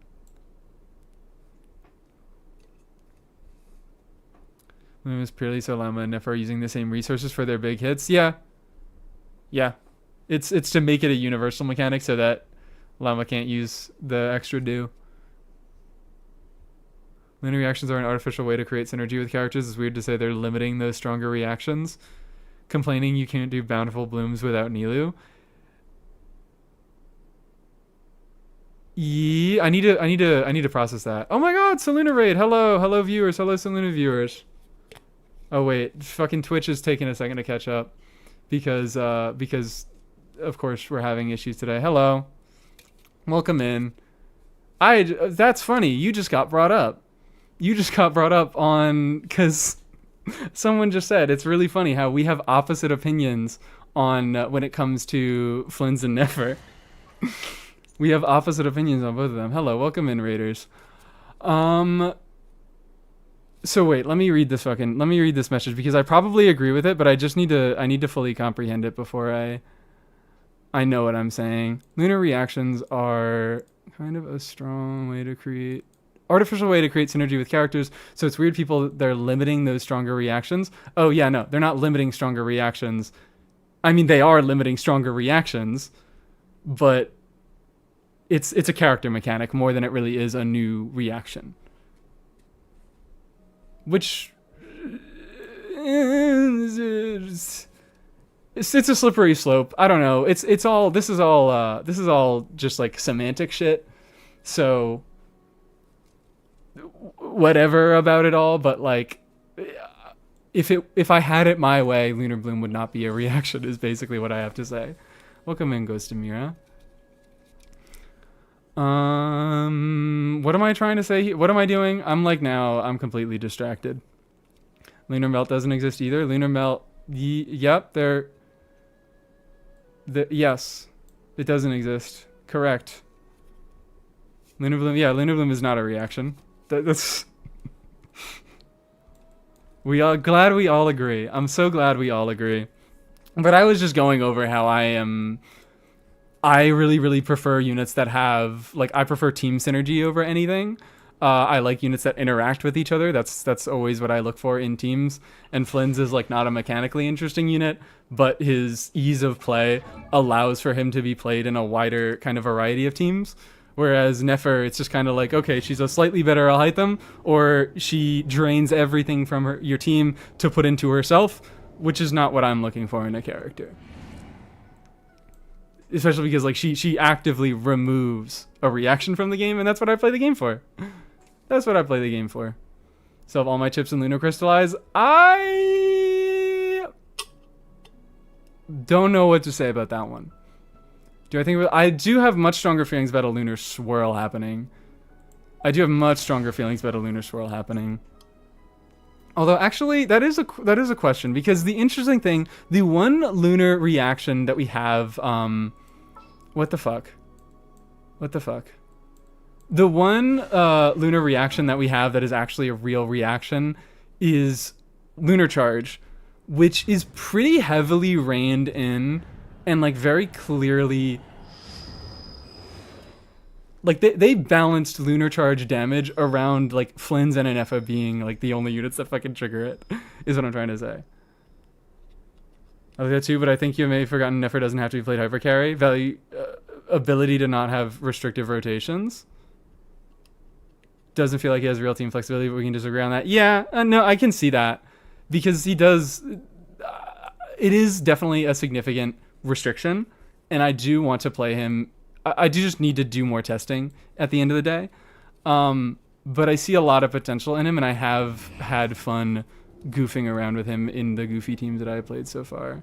But, like, when it comes to Nefer, when you play her not as a hyper carry, I don't see why I should bother.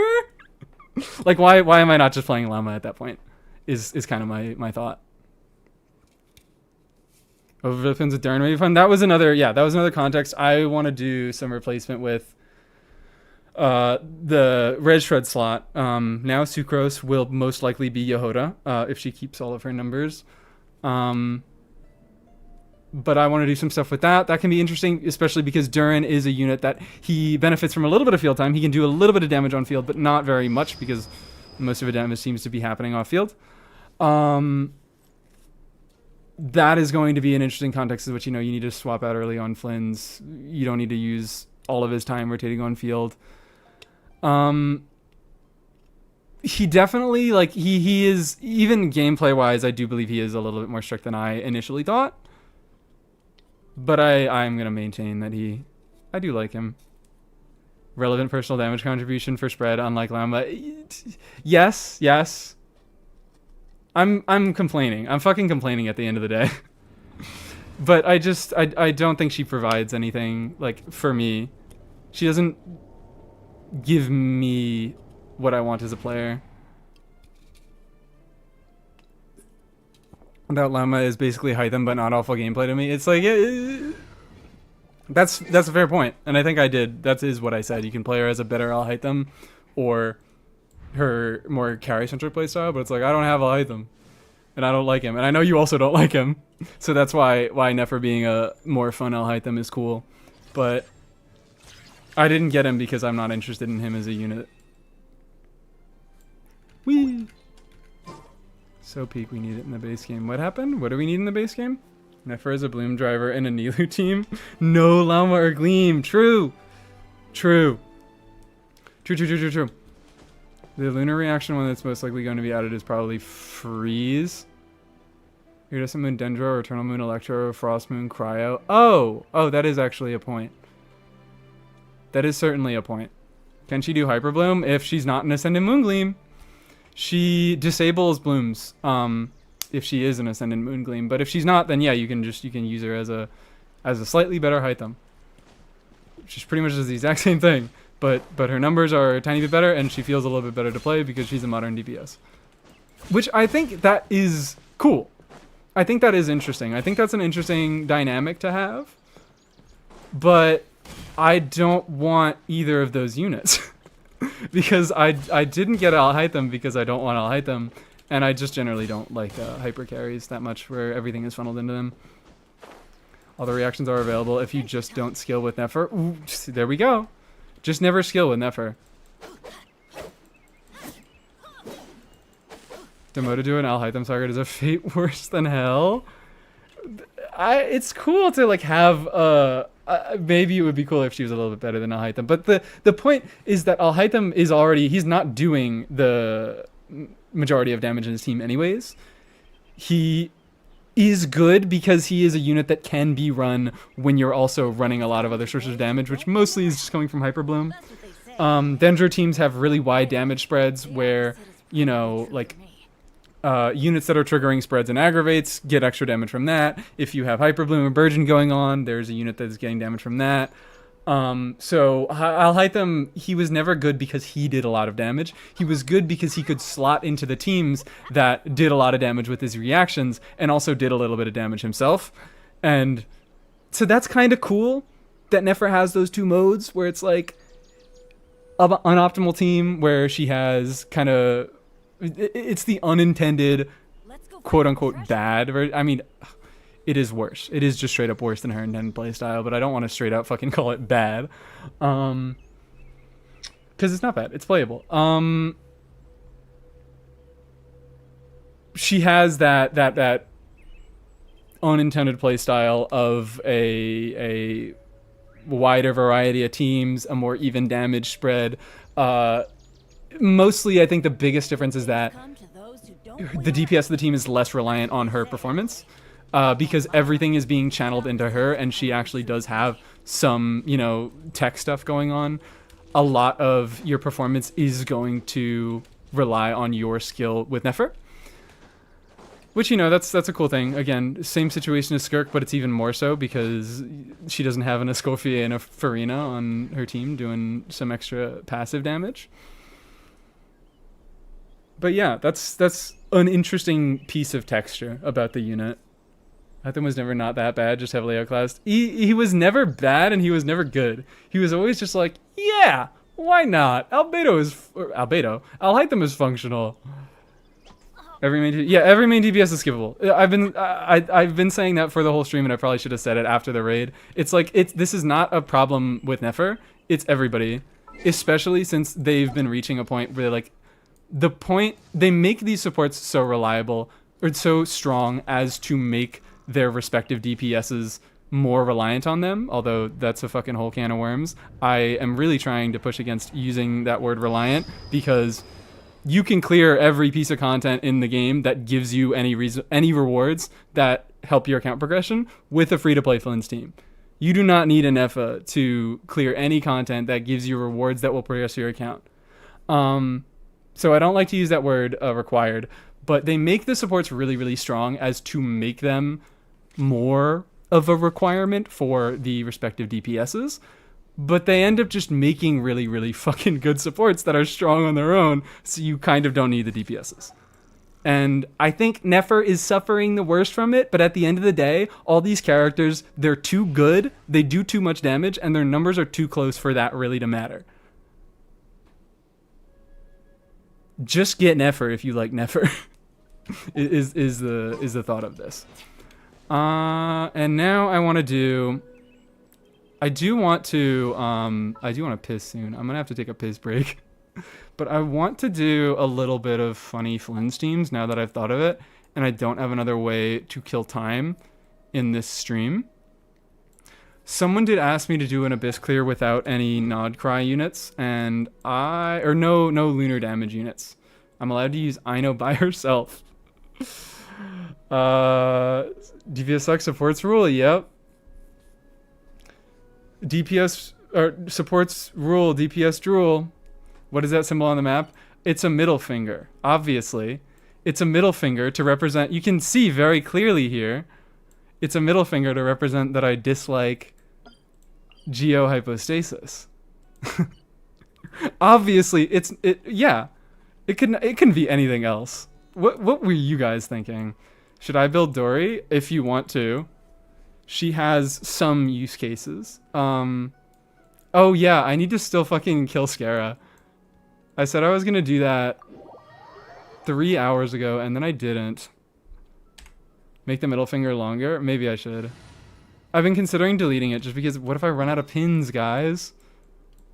I have a mere 113 left.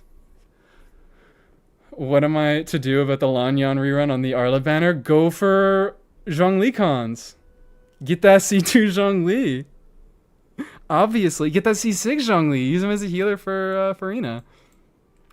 I have no idea. I'm praying for your. I'm praying that she treats you better than she did on the first banner. I have C1. You have C1 Zhongli. C negative. Wait, what? No, no. Do you mean C1? You don't mean C negative 1. C negative 1 is no Zhongli. Why the fuck does everybody has C1? Oh, you mean C negative 1. Okay. Oh yeah, you don't have Zhongli. Why did I forget that? I totally fucking remember you being like, yeah, no, he's just a lame ass boring ass unit. And he is a lame ass boring ass unit. I'm doing this and I'm not getting distracted. I'm not getting distracted, chat. Loma double Hydro Flens. You try Hyper Bloom Flens? That's just a good team. That is that I guess it's a little good. Well, here it is. Here it fucking is. But that is indeed just a good team. I could do a run of that, but it's not like it's gonna be hard. Some fun teams that I'd rather just borrow an account than level them. I mean, yeah, he mostly like kind of the only fun stuff is in his kit. Excuse me, is that he has a universal res shred, which is kind of neat. But for the most part, needs to be added to Hexen Circle. True. And I was saying, I do expect them to actually add some more characters down the line. Not only, new characters that come out, which definitely, obviously, Alice is going to be, I would expect Varka to be. Not for certain, but Razor's there, so, like, we're just fucking letting anybody in, aren't we?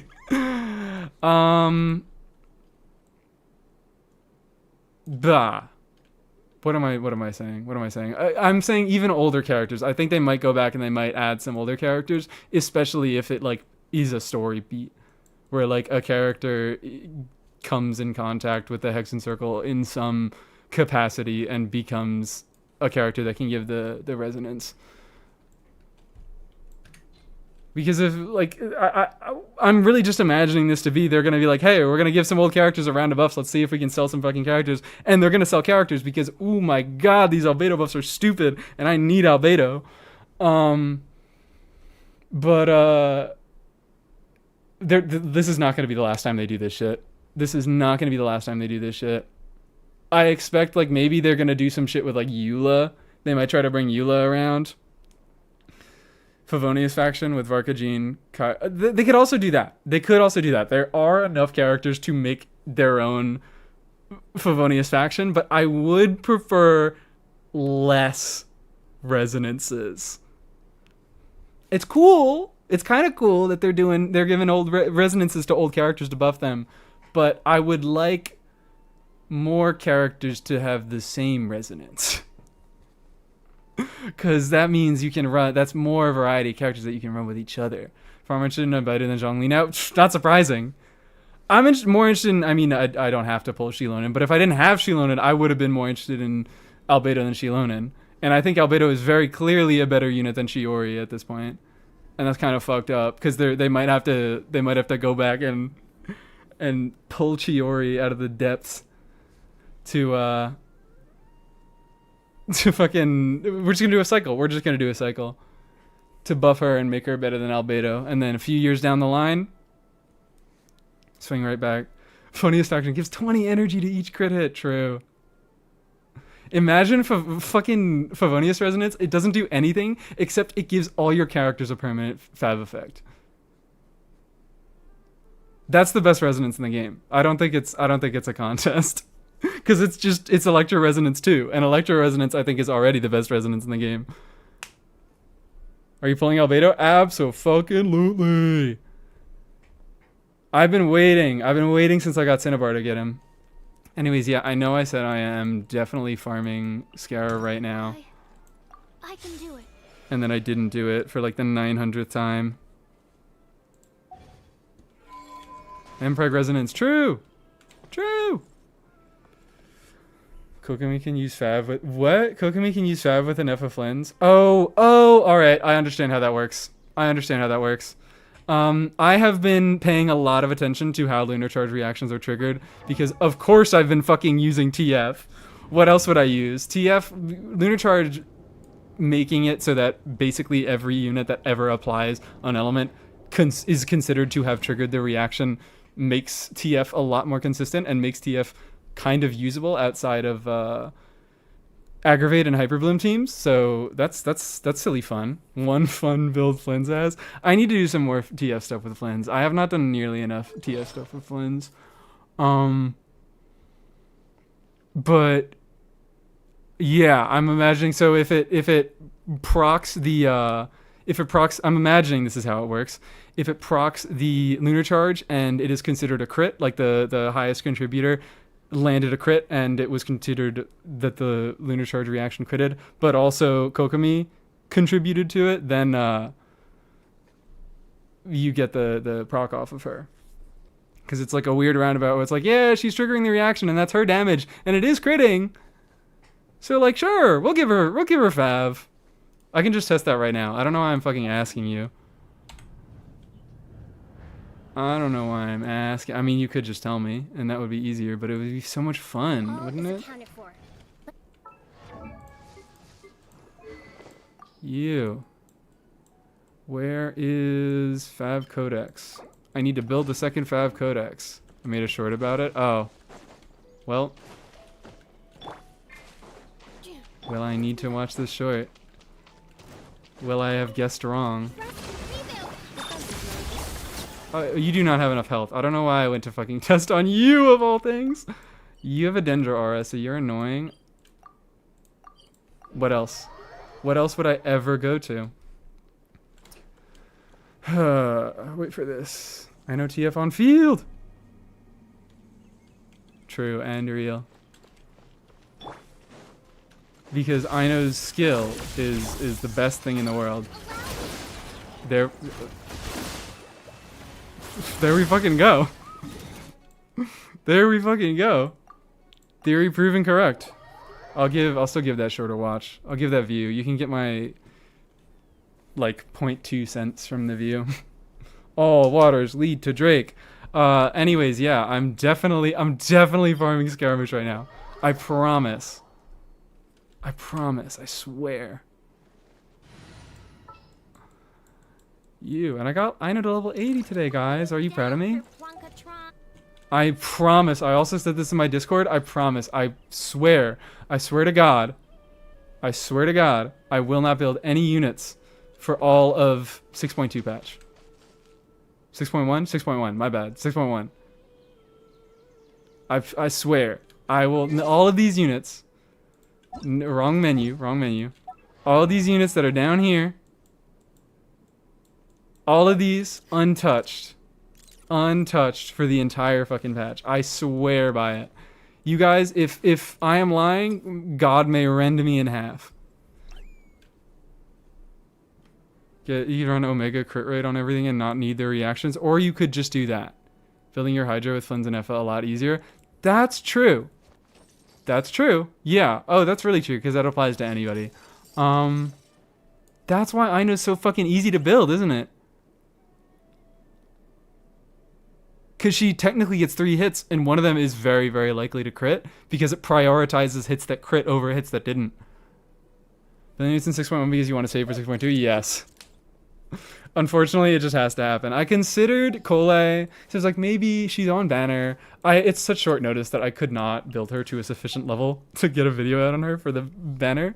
But I was like, oh, I have Nilu now, so I could use her. But then also I think, like, the Cole video would be, do you have Nilu? If you don't, go fuck yourself. So, like, is that a bunch of value? Not really. I really just need to save. I need to save. I'm low on primos and I'm going for way too much, and I am probably going to end up spending a little bit of money, unfortunately. Unfortunately, I have to become more and more unrelatable. But I'm addicted to 5-star buffing weapons now. So I need to save primos, I need to save building resources. It's fucking over. I want Duran, I want Albedo, I want Elegy, I want Escoffier if she gets a rerun, which there's a good chance. How backed up is your quest log? Boom. That's it. There's actually there's a few more Nod Cry quests that I could pick up. 100% crit rate on an FE, 100% chance to trigger R5 Fab as long as you trigger the reaction on your Hydra. Yeah. Indeed. But like even I know, yeah, that's fucking sick because I know gets 3 hits. Reading their list to Santa. Look, I'm saying it happened. It already happened. Oh, also Yehoda. Sorry, also Yehoda. It already happened. I'm literally asking for the exact same fucking thing that I got this patch. 2 units that are on limited banner. That's Duran and Escoffier if she got a banner. 1 5-star from a chronicled banner that is getting a stupid fucking buff that is actually kind of worth pulling for. A signature weapon off of that banner as well, and 4-star. And the silly, funny, supportive 4-star. 4-year-old quester. If you want to maximize reaction damage, you can build EM and crit damage on it. Oh, yeah. Oh, that's interesting. That is interesting. If that's how that works, oh, that changes a lot of things. So that means... I think this really makes this makes building I know for reaction damage a lot more just relevant in fucking general. I mean it's still not really relevant with Nefer because it still has it's still mostly Flynn's and Nefer contributing reaction damage, but in teams pretty much any other team I know might actually be the one you want contributing. I don't know about the most. Someone like Candace for Nogcry. Oh, yeah. Okay, you were asking about that. Thoughts on Duran? Duran's awesome. I fuck with Duran. Duran is essentially what I wanted out of Mawika. Duran rocks. I like Duran a lot. But, yeah, I know that the fact that that's how the lunar charge reaction works, and it basically checks, okay, did anybody like land a crit, and then after that check it's like, okay, everybody who's contributing to the lunar charge automatically is critting. That makes it so that you are able to just kind of stack the fuck out of crit damage on Ino. You don't have to build any crit rate at all, and that means that she will probably be getting higher lunar charge procs than a character like Fischl, who is only being built for talent damage mostly. So would end up with less EM, probably a lower crit damage. That's awesome. That is fucking sick. It's min-maxy. It's min-maxy as shit, but a lot of people have been asking about building reaction damage on Ino, and I am now happy to say that there are contexts in which it actually is kind of good, kind of okay. Duran is a sub DPS buffer. What do you want out of Pinnacle of Strength? What? Yeah, I did want a sub DPS buffer, cause that's a cool archetype. I want a sub. I like sub DPS buffers with limitations. I like all my fucking favorite units are sub DPS buffers. Like Farazan and Nefer, not Emily. You don't do any buffing, but she would be even better if she did any buffing. I don't know. I'm not thinking. I do appreciate that archetype. I think it's cool. I want every unit to be a sub DPS buffer. That's all the units that matter. People are building Ino and Serenade, might as well get EM and crit damage. Yeah, doesn't need to build for anything. So yeah. Sidetrack finally over, guys. Sidetrack is finally fucking over. I swear this time.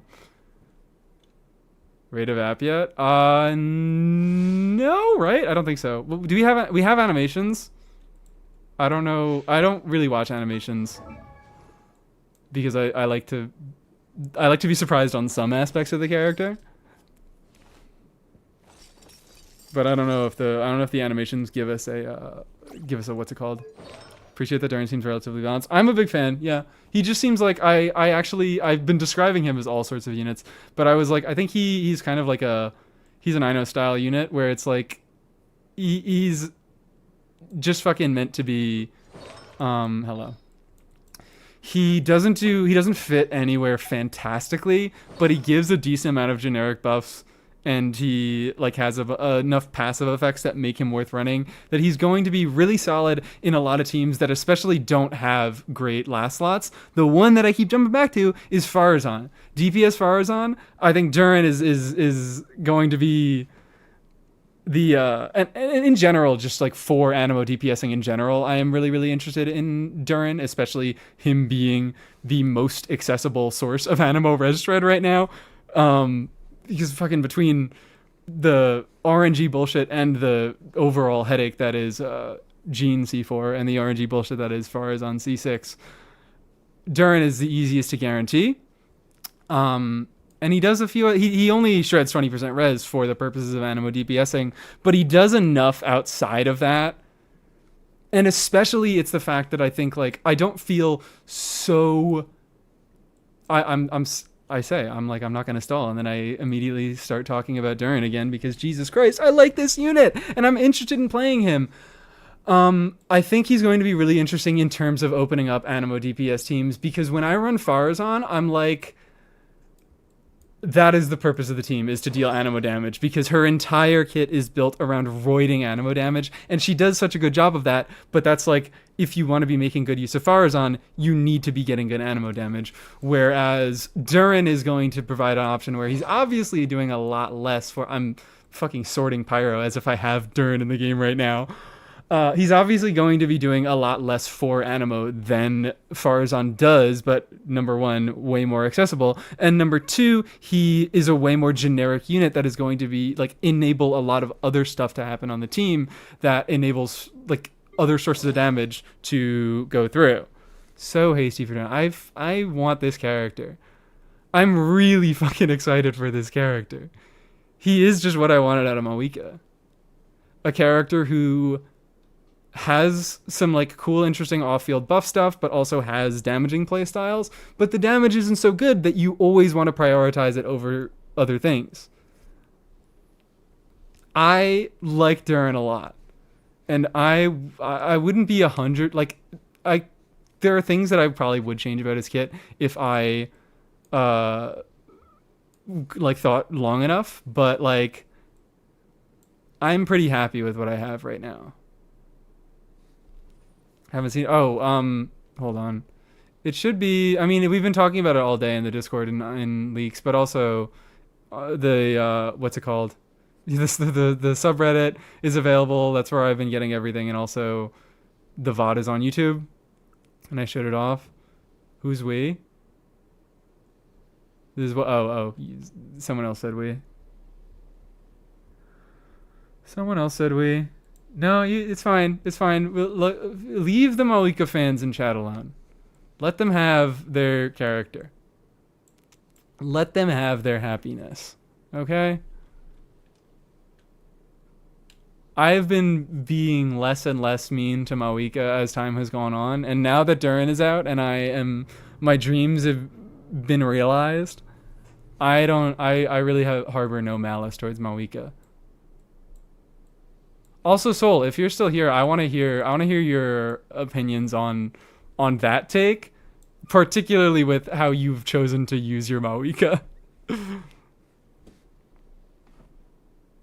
Mouse and top DPS. I don't want to be talking about top DPS and doom posting and things. Would it be true that she would be doom posted if she was in the top DPS? Probably, but like that's just the thing. That's just the way things are. People just say stupid shit all the time in this game. Passively paying attention, take on what? On the thought of Duran being pretty much most of what I have like asked about. I mean, not specifically, but he's a lot of what I wanted out of Mawika. I've talked about a lot of the times in the past what I wanted to do differently with Mawika's kit, and Duran does a decent amount of that. So I wanted to hear your thoughts specifically with it. Yeah, your stuff with... Agree? Beautiful. I thought so, but in case there was a conversation to be had, I'm doing it. I'm killing Scaramouche, I swear to God. Prefer if Duran... It would be nice if Duran did something more than Red Shred, and I actually You looked at a C1, I'm guessing, because you were a Seat Lolly C1er, and I mean it's Seat Lolly C1 again. It is Seat Lolly C1 again. I compared him a lot to Seat Lolly, where like inherently they don't offer a ton numerically as a unit, but they can be retrofitted to work in a lot of different ways. Seat Lolly is obviously much more specialist and is made to work with Mawika, but outside of Mawika, I mean, she has fucking Arle, she has Gaming, but it's like if you don't have one of those 3 units, she's definitely not nearly as powerful as, you know, she is on a person who has access to all that. That percent buff team might be more interesting. I also agree. I'm actually, so we've had some talks about whether or not Duran will snapshot. I mean, I think it's safe to assume that he won't, just because that is what they've been fucking doing. I'm not like paying attention at all. Is there anything I really can do here? Not really.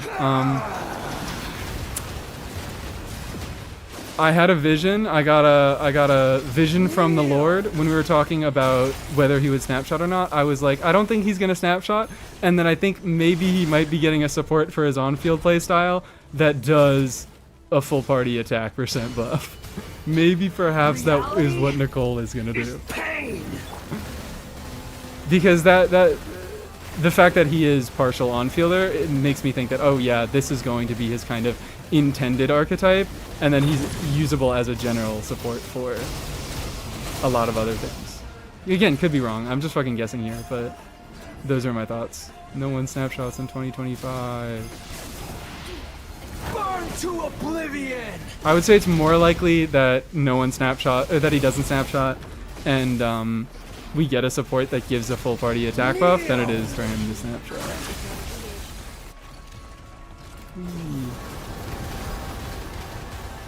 Good riddance. Let's go. Cruel world. Oh wait. Oh wait, hold on. What the fuck am I doing? I'm sucrosing.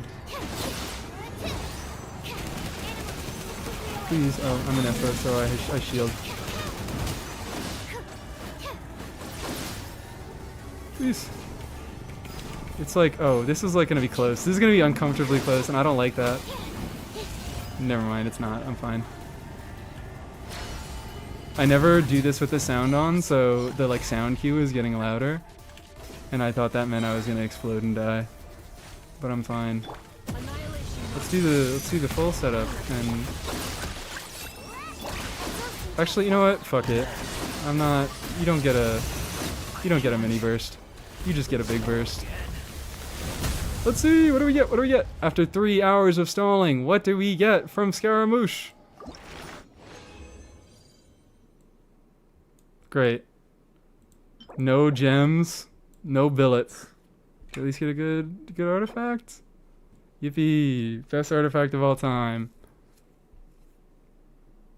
Now with the effort, 1 button press is enough. Yeah, I would have had to press 3 buttons if I did a mini burst.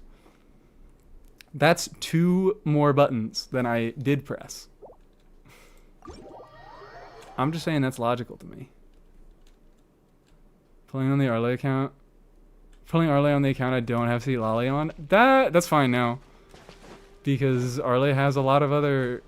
She's good in Overload. She's really solid in Overload. I think Nefer is a very, very competitive team for her. Seat Lolly's just an option. And Arle is one of the options on your account that can enable Seat Lolly to be as stupid as she is. Columbina is probably going to be the actual on-field Duran buffer. That's a good point. It could be split up. It's possible that they split it up and keep Columbina to buff the Nodcry units, and they make he's not gonna, yeah, he does apply too much pyro to be able to be a melter. That is a good point. We'll just get... Surely Nicole will apply cryo once every half second. Surely. That's what will happen. But, yeah, now that you mentioned that he has too much fire, it is probably more likely that Columbina is a better support for him. But I'm still not 100% sold on it. My theory for a kit? I have not. Oh wait, was it about the shielding Farina? That is a cool thought. Nicole, Geo Shatter DPS, true. Shatter buffer, Shatter buffer. Columbina isn't what everyone assumes she is. It's entirely possible. Mawika happened. Mawika wasn't totally out of left field. She still has enough off-field stuff in her kit that it's like, okay, I see that this still is the template of an Archon design. But Mawika was pretty fucking insane. Call if you want to equip Yap better. All right, we can do that.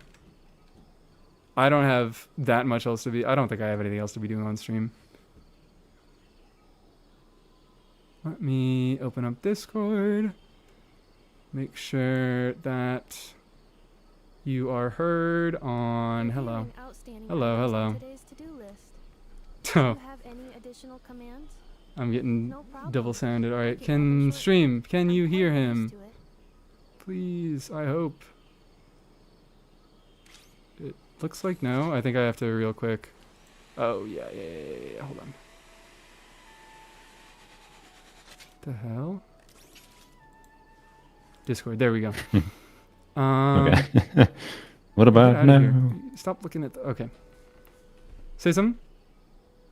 Something. There we go. Picked up. Yapper is Yay. silent. Okay, let's hear this. Let's hear this concept.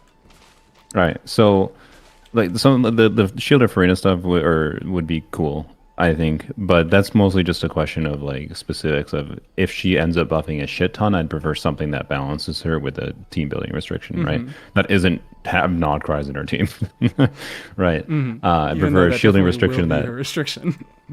maybe I don't I guess know. I shouldn't say definitely. Please rest assured. I'm not too worried about that at this point because Yehoda's going to exist. Speaking of, by the way, I'm going to straight up recommend people pull one copy of Yehoda.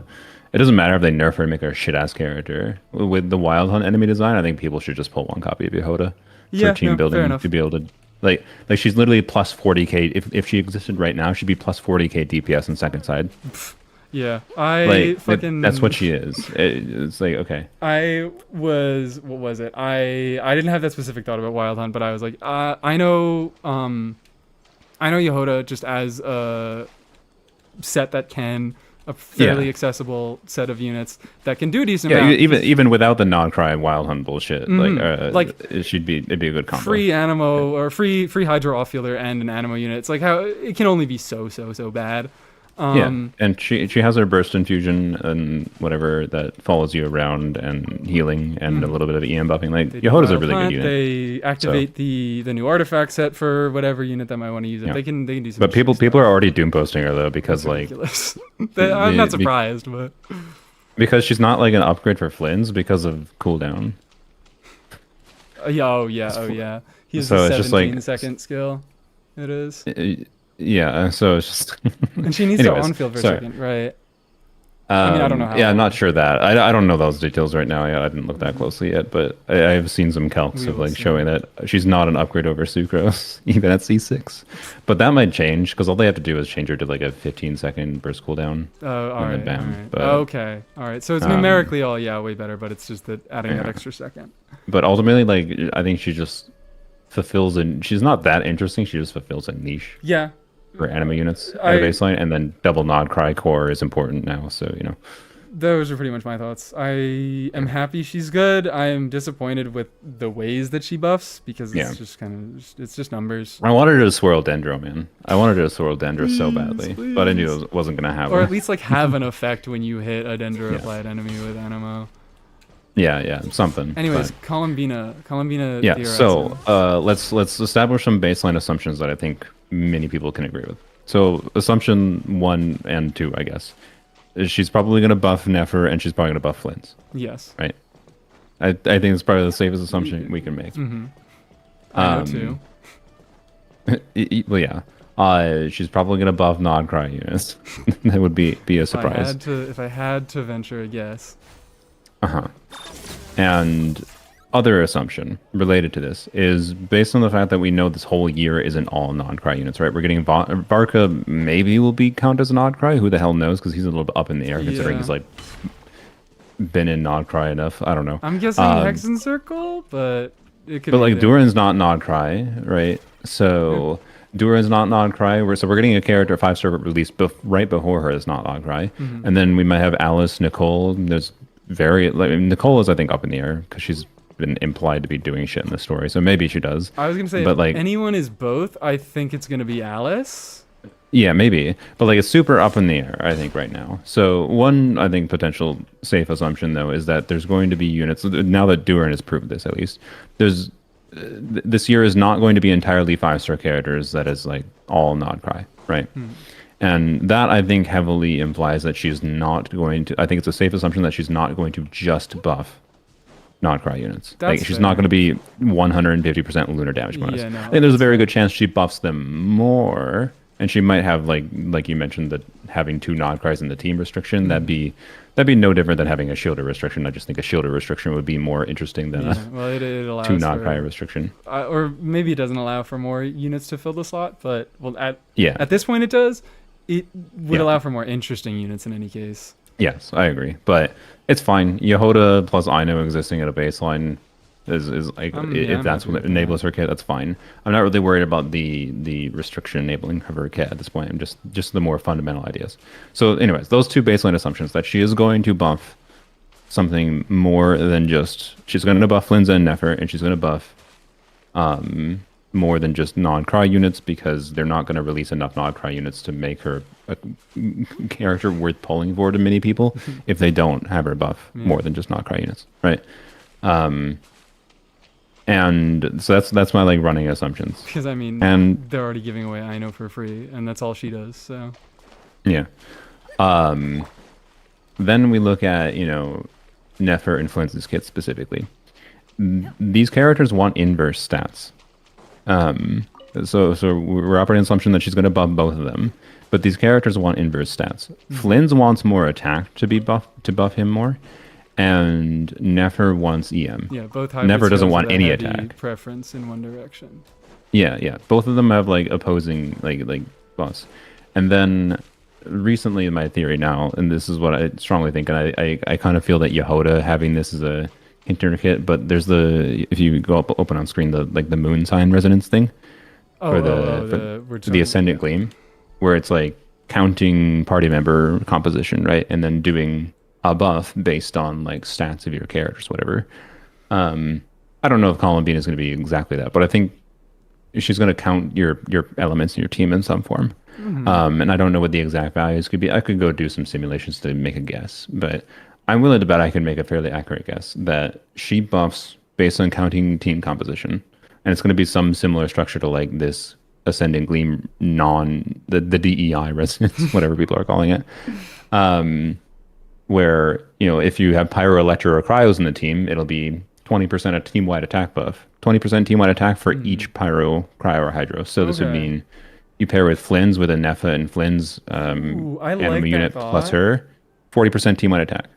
And then animal or dendro units would be like 100 EM or maybe 200 EM. I don't know what the exact values So would be, just right? like a resonance unit. Yeah, exactly. Which I guess in the year of, it seems to be they're doing the year of resonances. Someone asked much out there, like, is this what they mean when they say they're doing factions this year? I was like, it's very possible. It's very, very possible that they just do a ton of resonances. And if they go in the direction of the Hex and Circle resonance, I'm welcoming that. And especially like if they were to do something involving that with Columbina, that could be very appropriate and swagged out. Freaking awesome. And this would explain part of, I think, Duran being what I would describe right now as a balance unit.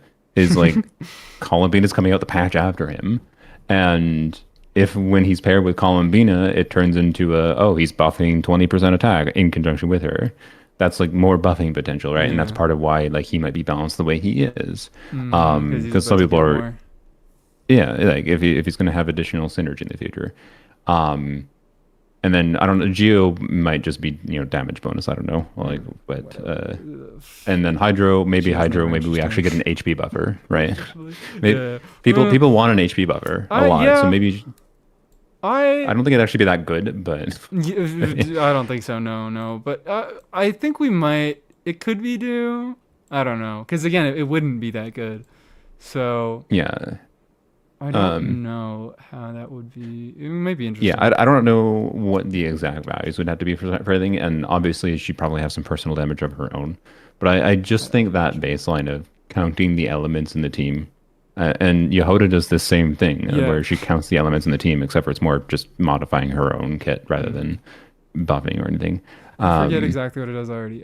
I read through the whole thing, but Pyro was more oh like yeah, they all have their attack own scaling effects. damage. Electro is an additional like might be Electro seems like it might be additional application, which is interesting. From what I could tell, Um, sorry to interrupt. The Electro was like yeah, the only one that mattered at all.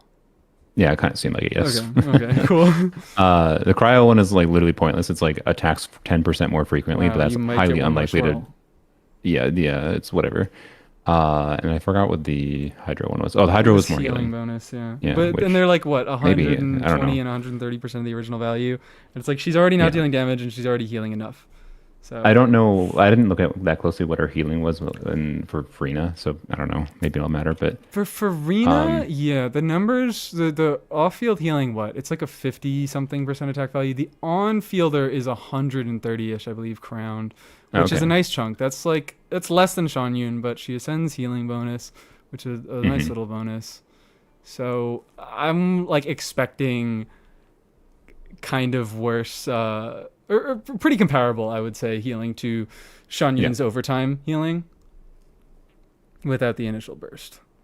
Yeah, so hopefully that'll work fine without a C2 Frina, but we'll see.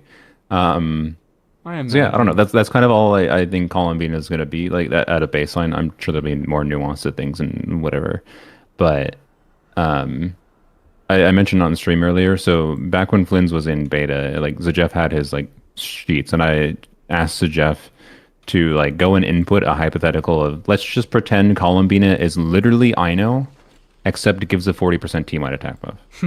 Just that. Just that. Just that. And she's probably not just that. That'd be weird. Right? I think Columbina probably does damage too on top of this. Most likely does it a little bit more, yeah.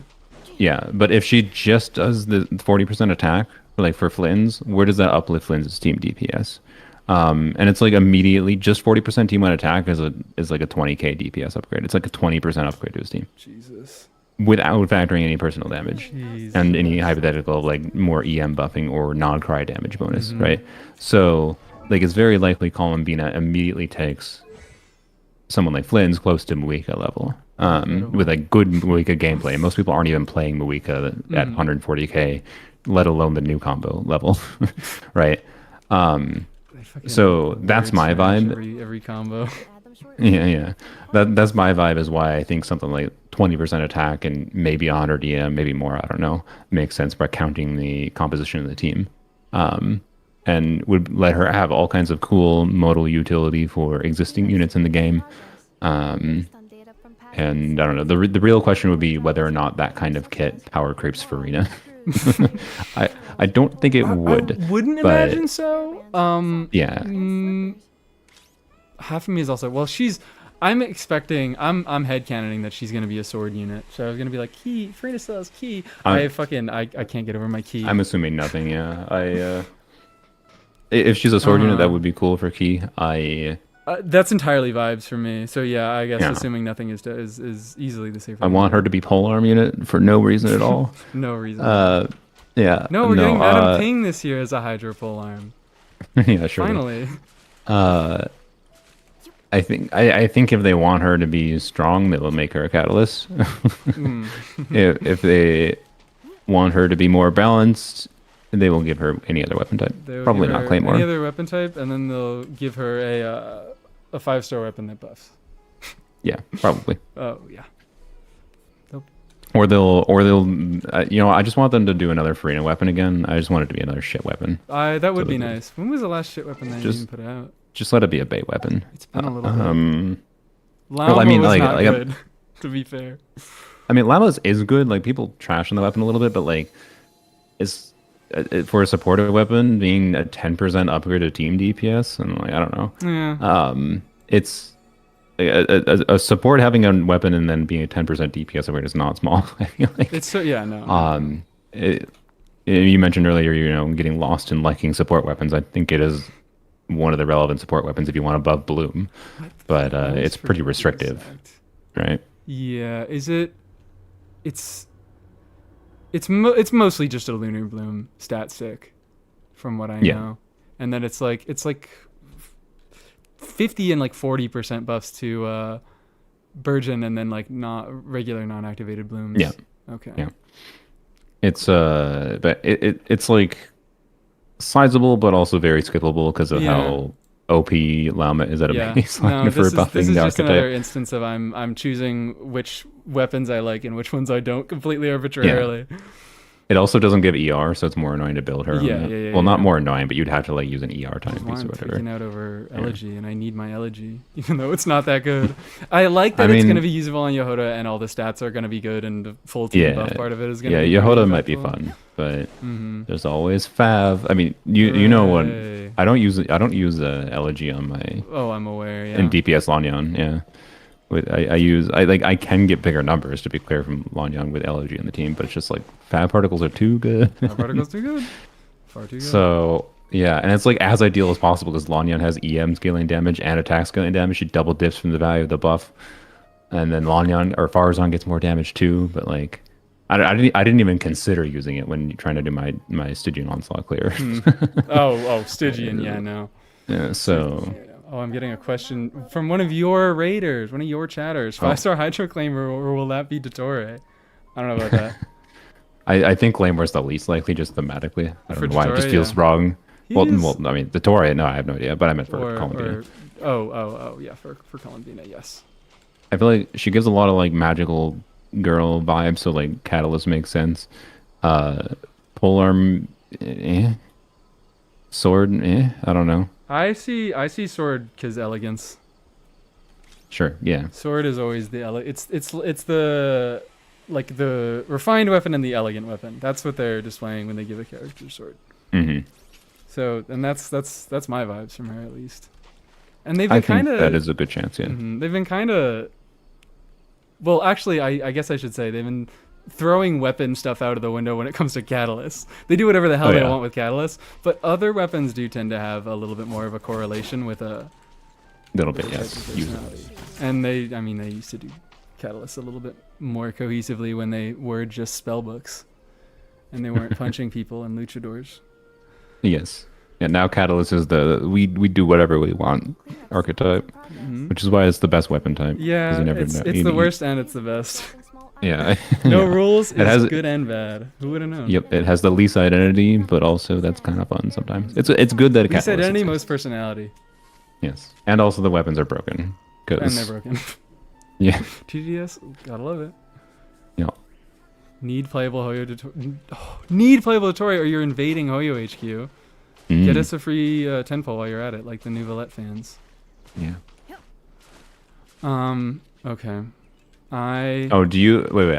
Sorry, since you mentioned that, do you? My take on the Nefer nerf is that too much of Nefer's power budget is in Lauma, and the worst part of the Nefer nerf is that it makes Lauma less Nefer even worse. And I feel that it would have been better for them to do a post-release nerf on Lauma's kit than to do this one day before live release nerf on Nefer kit. oh absolutely. And then just give some Apollo gems. And they could easily done this, and my argument for this on my stream was the Moon Sign Descendant Gleam passive for Llama basically only exists for Nefer anyways. Like, yes, it exists for doing DPS Llama, but they could have just changed that passive to only benefit Llama, right? And then it Yeah. wouldn't affect anyone who currently pulls for Llama and like Oh, is yeah. enjoying that for Llama, and then just would have changed it for Nefer. It would have been equivalent to just lowering Nefer's damage and then reducing her reliance on Llama a little bit, and then they wouldn't have had to nerf her without Llama. Yeah, no, entirely I- agree. I do so- not like. I'm being mean to Nefer, but it's like it's another situation. I was mean to Skirk, but it's like I pity Skirk. I don't like what they did to that character. Yeah. I don't. Well, actually, I do like Nefer a little bit more as a character, but I'm like I'm sad for people who like them and wanted a different. Of course, you can like Yeah. that. To anybody I mean- watching the stream, like whatever characters you want. The thing is, like, I mean, I assume there's a good chance you saw my Skirk without freeze video, but like, Yeah, I believe so. You did like 2 or 3, right? I don't know. kind of not really. I mean, I did streams that Mm. like I've seen I, bits and pieces. I'm aware. yeah. So like Skirk is so strong. Like she has such a high like multipliers at a baseline that I really don't feel it's that big a deal. Oh yeah, no. I'm Like, again. so, I'm complaining because yeah. all these units are generally too good to matter. Mhm. Nefer again, like Nefer probably has it the worst because being a better Alhaitham is not a great look in current year, but it's not Yeah. bad. It's not Yeah. unusable by any means. Yeah, you can clear Abyss perfectly fine You without can him. He's clear- he's still a good average unit, I'd say. But And I really want to keep talking about like we need to stop using the word required so much because yeah, this is for one bit of content that doesn't give you meaningful rewards. I would say Nefer might have a difficult time in Fearless without Llama, but Flynn's blows through Fearless without an Effa. Yeah. I don't know Nefer calc, so I could be just dead ass wrong on that, but the bigger question is like how many fearless difficulties will Flynn's blow through yes. without a Nefa? Yes, To be fair, yes. but I think at least while they're shilling for Nodcry teams, that it should be fine. The supports will give them a bit more longevity, like really any sort of vertical investment. Yeah. And I want to talk more about what supports give, like from quality of life standpoints, which is another thing. I realized, oh yeah, so Lauma gives ridiculous buffs. Not that this is anywhere near like way to properly balance a unit, but she gives a ton of numbers to Nefer, and she doesn't have really any quality of life that I'm aware of, which is absent from other units. Other dedicated supports always have some sort of quality of life, but I guess with Llama it's in the C1. Yeah, I mean, supposedly before the actual 6.0 like normal beta, she had the healing in her base kit. But then Okay. supposedly then people like in that closed beta, I don't know what you call it. I don't know. Supposedly this existed. I don't know. I think closed beta is the term. Well, it's already a closed beta though, technically. No, it's So- it's open, but it's like it's you have to apply. Open. Oh wait, maybe, you're I don't right. know. Open is I don't know. Either way, whatever this hypothetical beta before the beta existed, supposedly people said like I thought Llama was too strong in that beta with healing, and they removed the healing and put it in C1. That's Honestly? supposedly what I have heard, which on one hand makes sense, but also is just like really hilarious, like how they barely stripped anything from her. Like she also did double the hold E damage. If she had if she had her original hold E scaling Oh, that she had in God, I remember beta, that. this character like Llama would be a better DPS than Navia, in my opinion. She's like a little worse than Navia Yeah. as it currently is No, it's when you just build a- around her it's damage. A Dendro Navia that enables for a lot of other damage to happen on the team. Mm-hmm.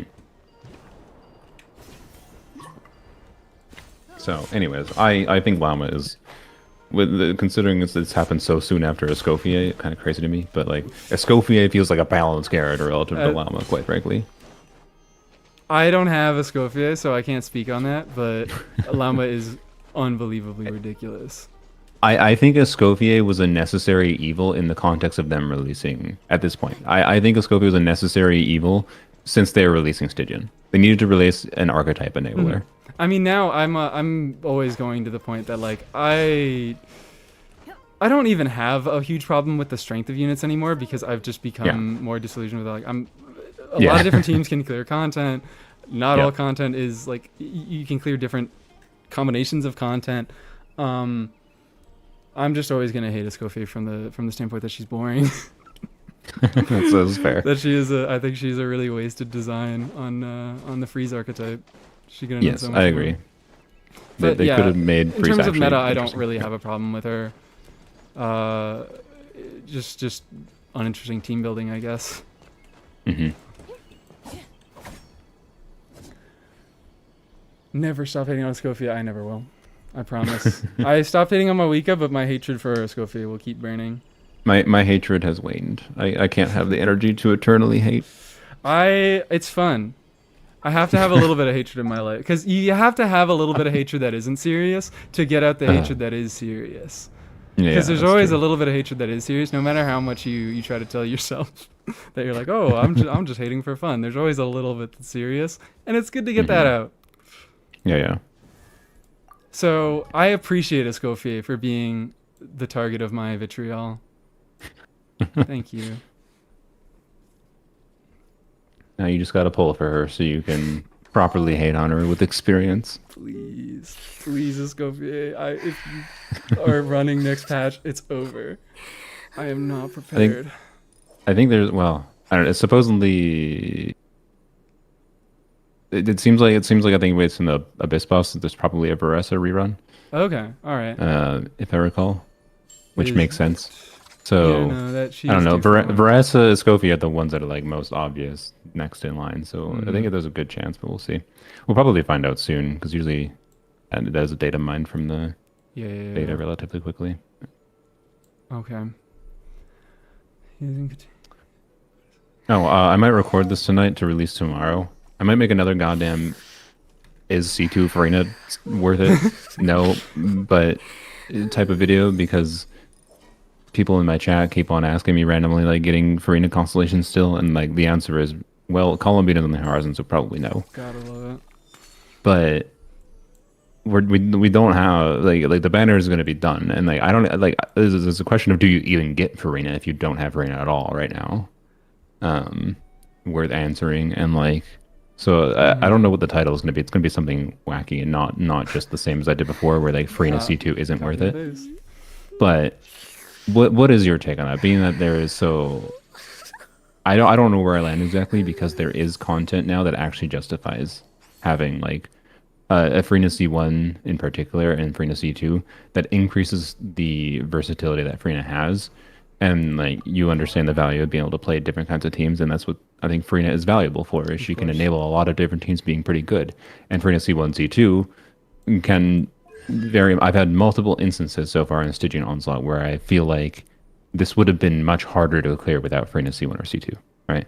And it's like that's worth acknowledging. That's kind of why I want to make the video. But then I also want to say, well, future problem. There's future character coming out probably in like less than 2 months, or 3 months, whatever. That is worth like. Don't be too gung ho about like just pulling if you care about Stygian Onslaught. So I don't know. What's your vibe?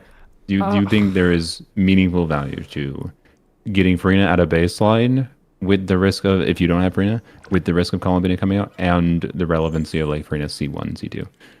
Give me a quick second. Sorry, people are just redeeming some song cues, so I'm gonna put those on, and then I do have some good thoughts about that. What are they? What are your songs? SFA, if you could list that again,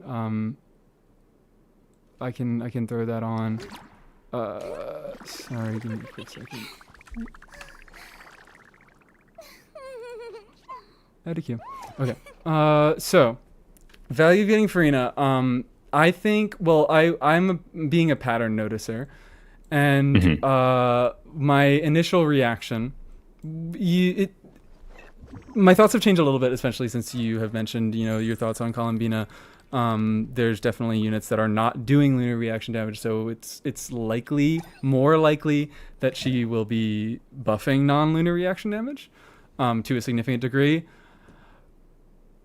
It really, really heavily depends, because it kind of seems like they're doing the thing again that they did last year, where they release a lot of units that aren't really that great with Farina, but then they release like 2 or 3 that like, okay, they do have really, really solid Farina teams. Farina is a really, like, the Skirk, of course, is not, I don't want to say reliant, of course, after what I just said, but Yeah. obviously she's a big upgrade to Skirk teams.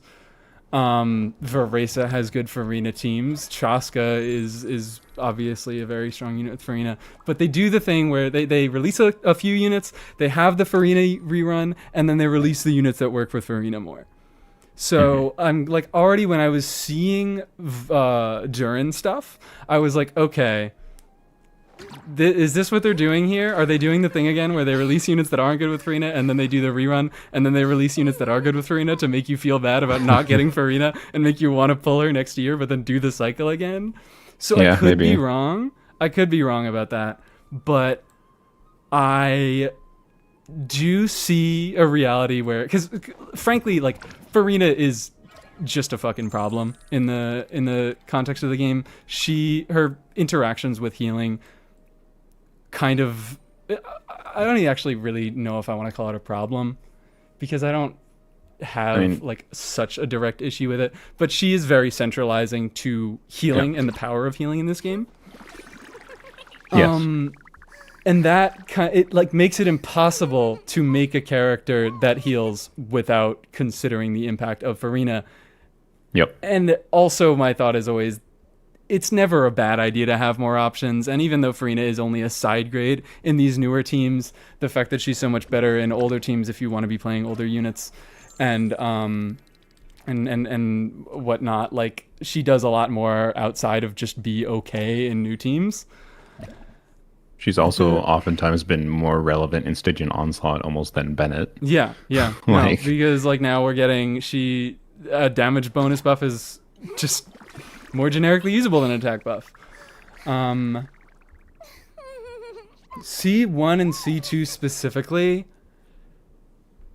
it's really rough, and I think you are not gonna like what I say, but Okay. it's just gonna be like, yeah, if you want to do niche stuff, particularly in Stygian, you probably do want these constellations, because all right, so C1, it front loads a little bit of fanfare, it gets you extra fanfare, obviously front load a little bit of a healing bonus and damage bonus. That's whatever. I mean, I don't have to tell you the effect of it. I'm mostly just thinking about for C2. I know you've mentioned the much more valuable aspect about it is the increase in fanfare. building. Yeah, it allows you to Yeah. run worse healers with her. Yes. And that is really, like, essentially what I'm thinking now is a lot of Farina's meta teams. I mean, I'm thinking a lot of Farina's meta teams run full party healers that wouldn't make much use for this constellation. You're familiar with that. You've said as much Yeah. before. Like, you know, Vareso with Shanyun, like Escoffier, obviously. So in those meta team, like if you are a person who is only trying to pull to get by in Stygian, I don't think these are very valuable constellations because they patch up her A synergies with teams that don't synergize as well with her. I think they make it. You can feel free to kind of his argument. I should mention it. I think Frieda's constellations make her better in Stygian because of being able to be paired with random Ars units and help you reach thresholds. And like and the minor damage improvement from like C1 and her personal damage from C2 as well potentially matter as well for just enabling you to be able to actually reach that threshold of clearing. Like I don't think, for example, I think I had this with Chlorind where against the Fatui, I wasn't confident without C2 Farina. I would have, like, I easily cleared the Fatui with Chlorind at Fearless. Is that With Farina Chlorind, without Inafa, mind you. With Farina, Chlorind, Fischl, and then I think Sucrose, right? So I was doing trying to do lower investment, but like still Farina synergy, and yeah, using whatever, no Nod Cry units, no Inefa. And it worked. Like it worked, I think, first try, if I recall. But based on what I've seen from other people, they have struggled to clear with Chlorind with that enemy, which gives me vibes of, well, one, maybe tenacity matters, but more than people think. so I don't know exactly what people were looking at exactly if they couldn't clear with Chlorind for sure. With a C0 Frina. I really wish I could just. Definitely a thing I really wish I could turn off C2, C1 Frina and test on my own account to directly compare with every other factor being the same, right? Surely we'll be able to turn off constellations in the next 0.0 update. Yeah, surely. No, it'll never happen because I think if they let people turn off constellations, it'll let people see how little they do too often, and then it'll make people have buyer's remorse, and then they'll never spend money again. But yeah, so like, I don't know, like I really can, like in the past I've been able to confidently state like Frina was not the difference maker. But now she kind of feels like she is the difference maker sometimes, and having her be more strong and versatile for Stygian definitely feels like it matters. Okay. Yeah, So- no, I see how that makes sense.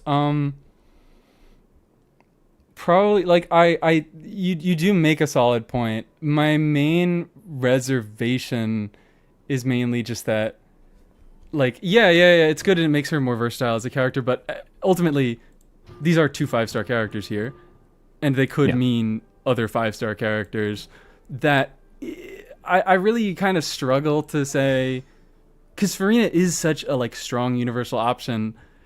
she hasn't been the best at much of anything for the past, year and some, but she is just so usable in so many contexts that it can. I do see a scenario where skipping out onto other supports that are maybe more generally usable to Yeah, make that is always her, the question. Yes, yeah. stronger. And that's ultimately Would going to be make my conclusion. It's like sense. it's not worth it because almost assuredly pulling Durin and then pulling Columbina is a million times better for your account than Probably. pulling C1 and C2 for now. Right. Yeah. It comes down mostly to, I think, exactly how restrictive Columbina will be. Yeah. I think that is almost entirely what Farina's value is riding on right now. Yeah, I think that honestly, and funnily enough, I think Ino has significantly reduced the need to have Farina. If Columbina Yeah. isn't super restrictive, at least, like you there's a finite need to have hydros. If we have Columbina released and we have Farina and we have Ino, well, I'm never going to need more than 3 teams to play hydro units in. So, I mean, not never, but they could add. Well, yeah, Who knows? I mean, Maybe yes. they'll add a 4-team end mode. Well, no, UGC will have custom endgame combat where you can need 10 teams. Honestly, I'd be down. True. That'd be really cool. I might, yeah, no. Just Like like you kinda can use lower all your level stuff. characters. Yeah. I also hope I hope UGC allows bringing our own characters in, and then we can also like put modifiers on the UGC levels of like it auto levels your characters to level 90, so you don't have to actually level them. And then you can like play every single character you have in your account in whatever custom thing that people make, and then have preset teams that you select. And then I don't know, like My hopes are UGC not has that high, so but they much do sound potential. Very cool. Yeah. Does it come out? Is it with the patch tomorrow? Well, you can't do anything in combat. The stuff is tomorrow, but Okay, it's all just like we can't bring our own characters in it yet. Yeah, So, and as far as I'm aware, there's only like 3 enemies even that are that are even like it's meant to be like a puzzle event mini Yeah, game and they'll mode add for more now, over and that's time. fine. Yeah. So we'll see what comes of it, but I really hope they give us the tools to make of it what we want, because Ideally, that boy, it would be really cool to have whatever combat ideas that people can come up with. Because Genshin's combat framework is so fucking good. It's so good, And they but then the have- actual content you can play the characters in ends up being like lame too often. So we'll see. we will see. We'll see. I am cautiously optimistic about the future of UGC. Yeah. I'm at least excited to look at it tomorrow. See how long I can spend on it. Yeah. Apparently, maintenance is lasting longer because of it. I was told. So I've which is heard 7 hours instead of annoying. 5, or Yeah. it might. And now I have Which is to, it's enough for me that it's like, oh well, shit. I guess that's gonna delay a video by a day. Mm, Oh well. yeah, I need to think of a video to make. I've been in a slump. I mean, I have two. Dude, I haven't even made my Dear Dire Clear video yet because like I don't even know. Yeah, It's so hard for me to talk about this character, and like the Dia Diocles in particular. The first one used a Nefer, and then the second one was just a meme clear with Mama Virgin. Was that Crab or? Yeah, on Crab, which is not easy. It was fun to do. It took me like 2 hours to do, but a Virgin the Crab is not that hard. But I think I told you I used Emily for it, right? It was I think I Emily, heard that. Farina, Lauma, Dia. Yeah, I and, remember like, that because I was like, everybody's using Emily on the Crab except for me. Why is this the case? It was really silly, but the Crab is designed in a way it's lame, and then like the DPS threshold for like how dire difficulty works with the other ones. I mean, I just couldn't clear with Dia. She's strong at level 100 with C6 now, but she ain't like No, not like that. yeah. It's possible I could figure out something to clear the Drake, but I never really Not super strong enough messed to around get with it through the enough. shill. So I just like. I mean, the Drake isn't even that chill. The Drake is just weird, and Oh, like yeah. Well, actually, I might challenge you on that.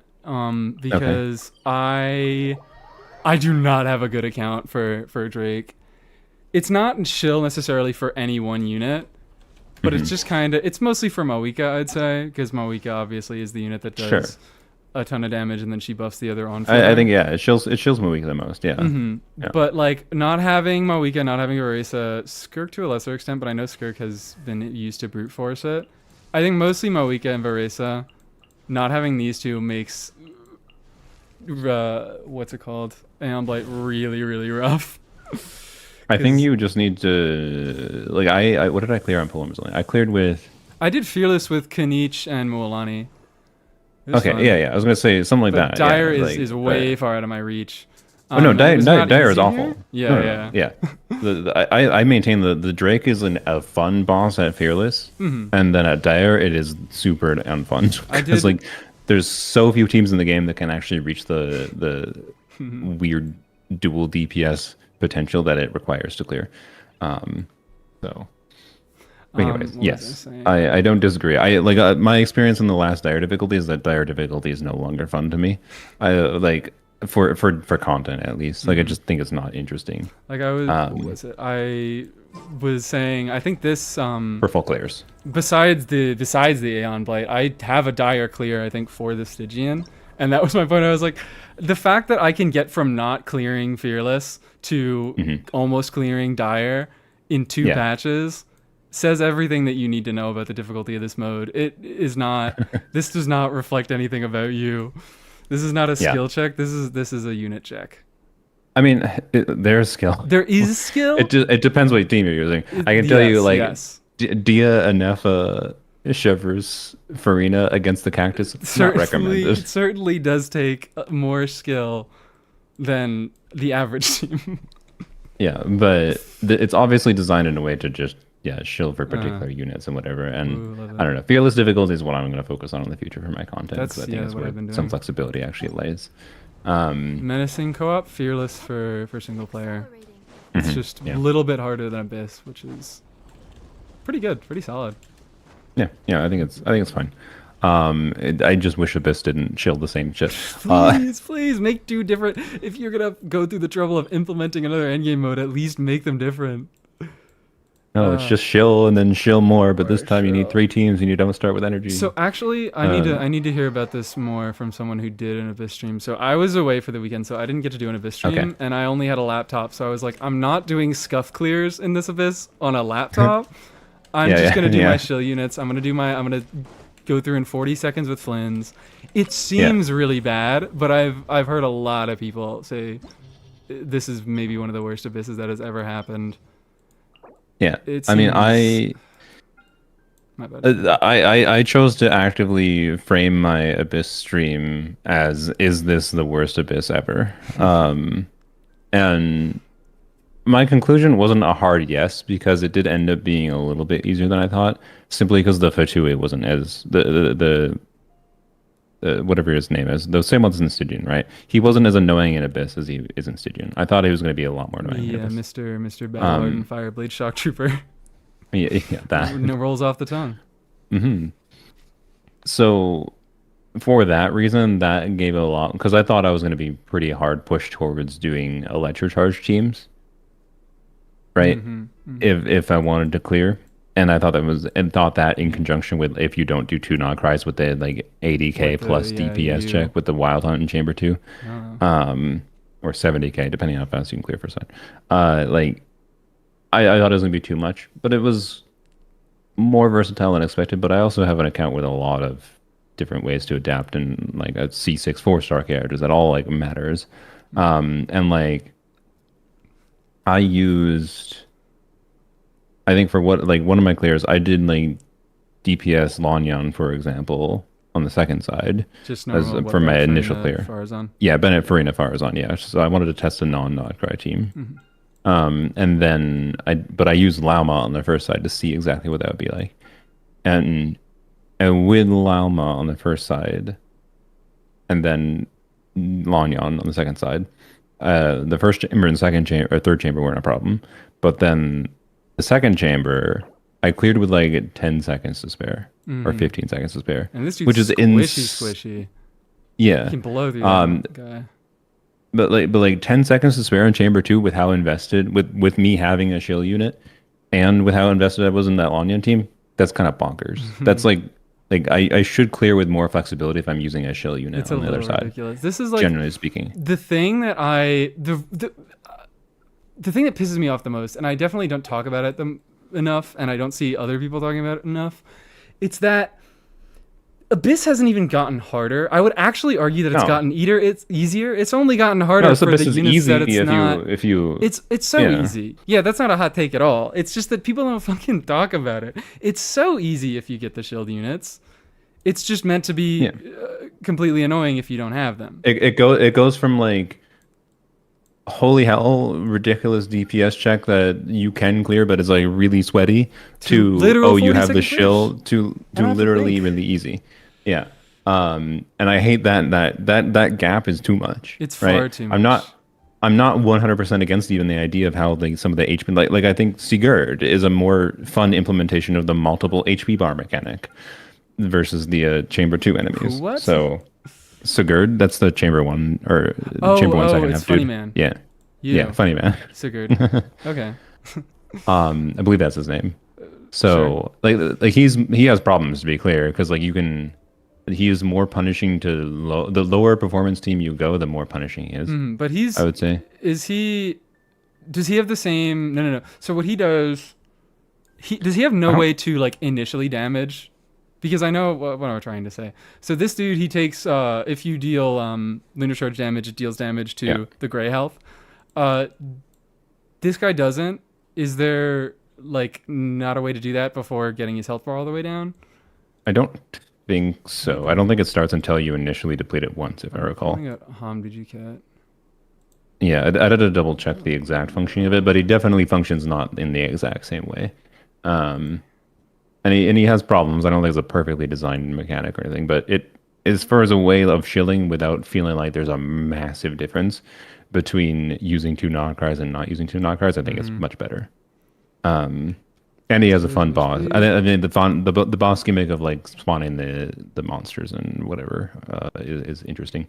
Those targeting issues. When characters use abilities enhanced by Ascendant Gleam, the funny guy, Sigurd, will directly enter Grief Stricken, which is, I think he just gets stunned, is what it is. He gets So it's probably stunned, just yeah. it probably prevents him from maybe it probably prevents him from doing the absorption where he gets HP back because he spawns the dudes, right? Yeah. And then those dudes, if you don't kill them and they're tanky, if you're not doing 2 knockers, he heals. they're very tanky, and if you don't kill them, he heals back his HP. And they have the So same he mechanic. reduces the gray bar.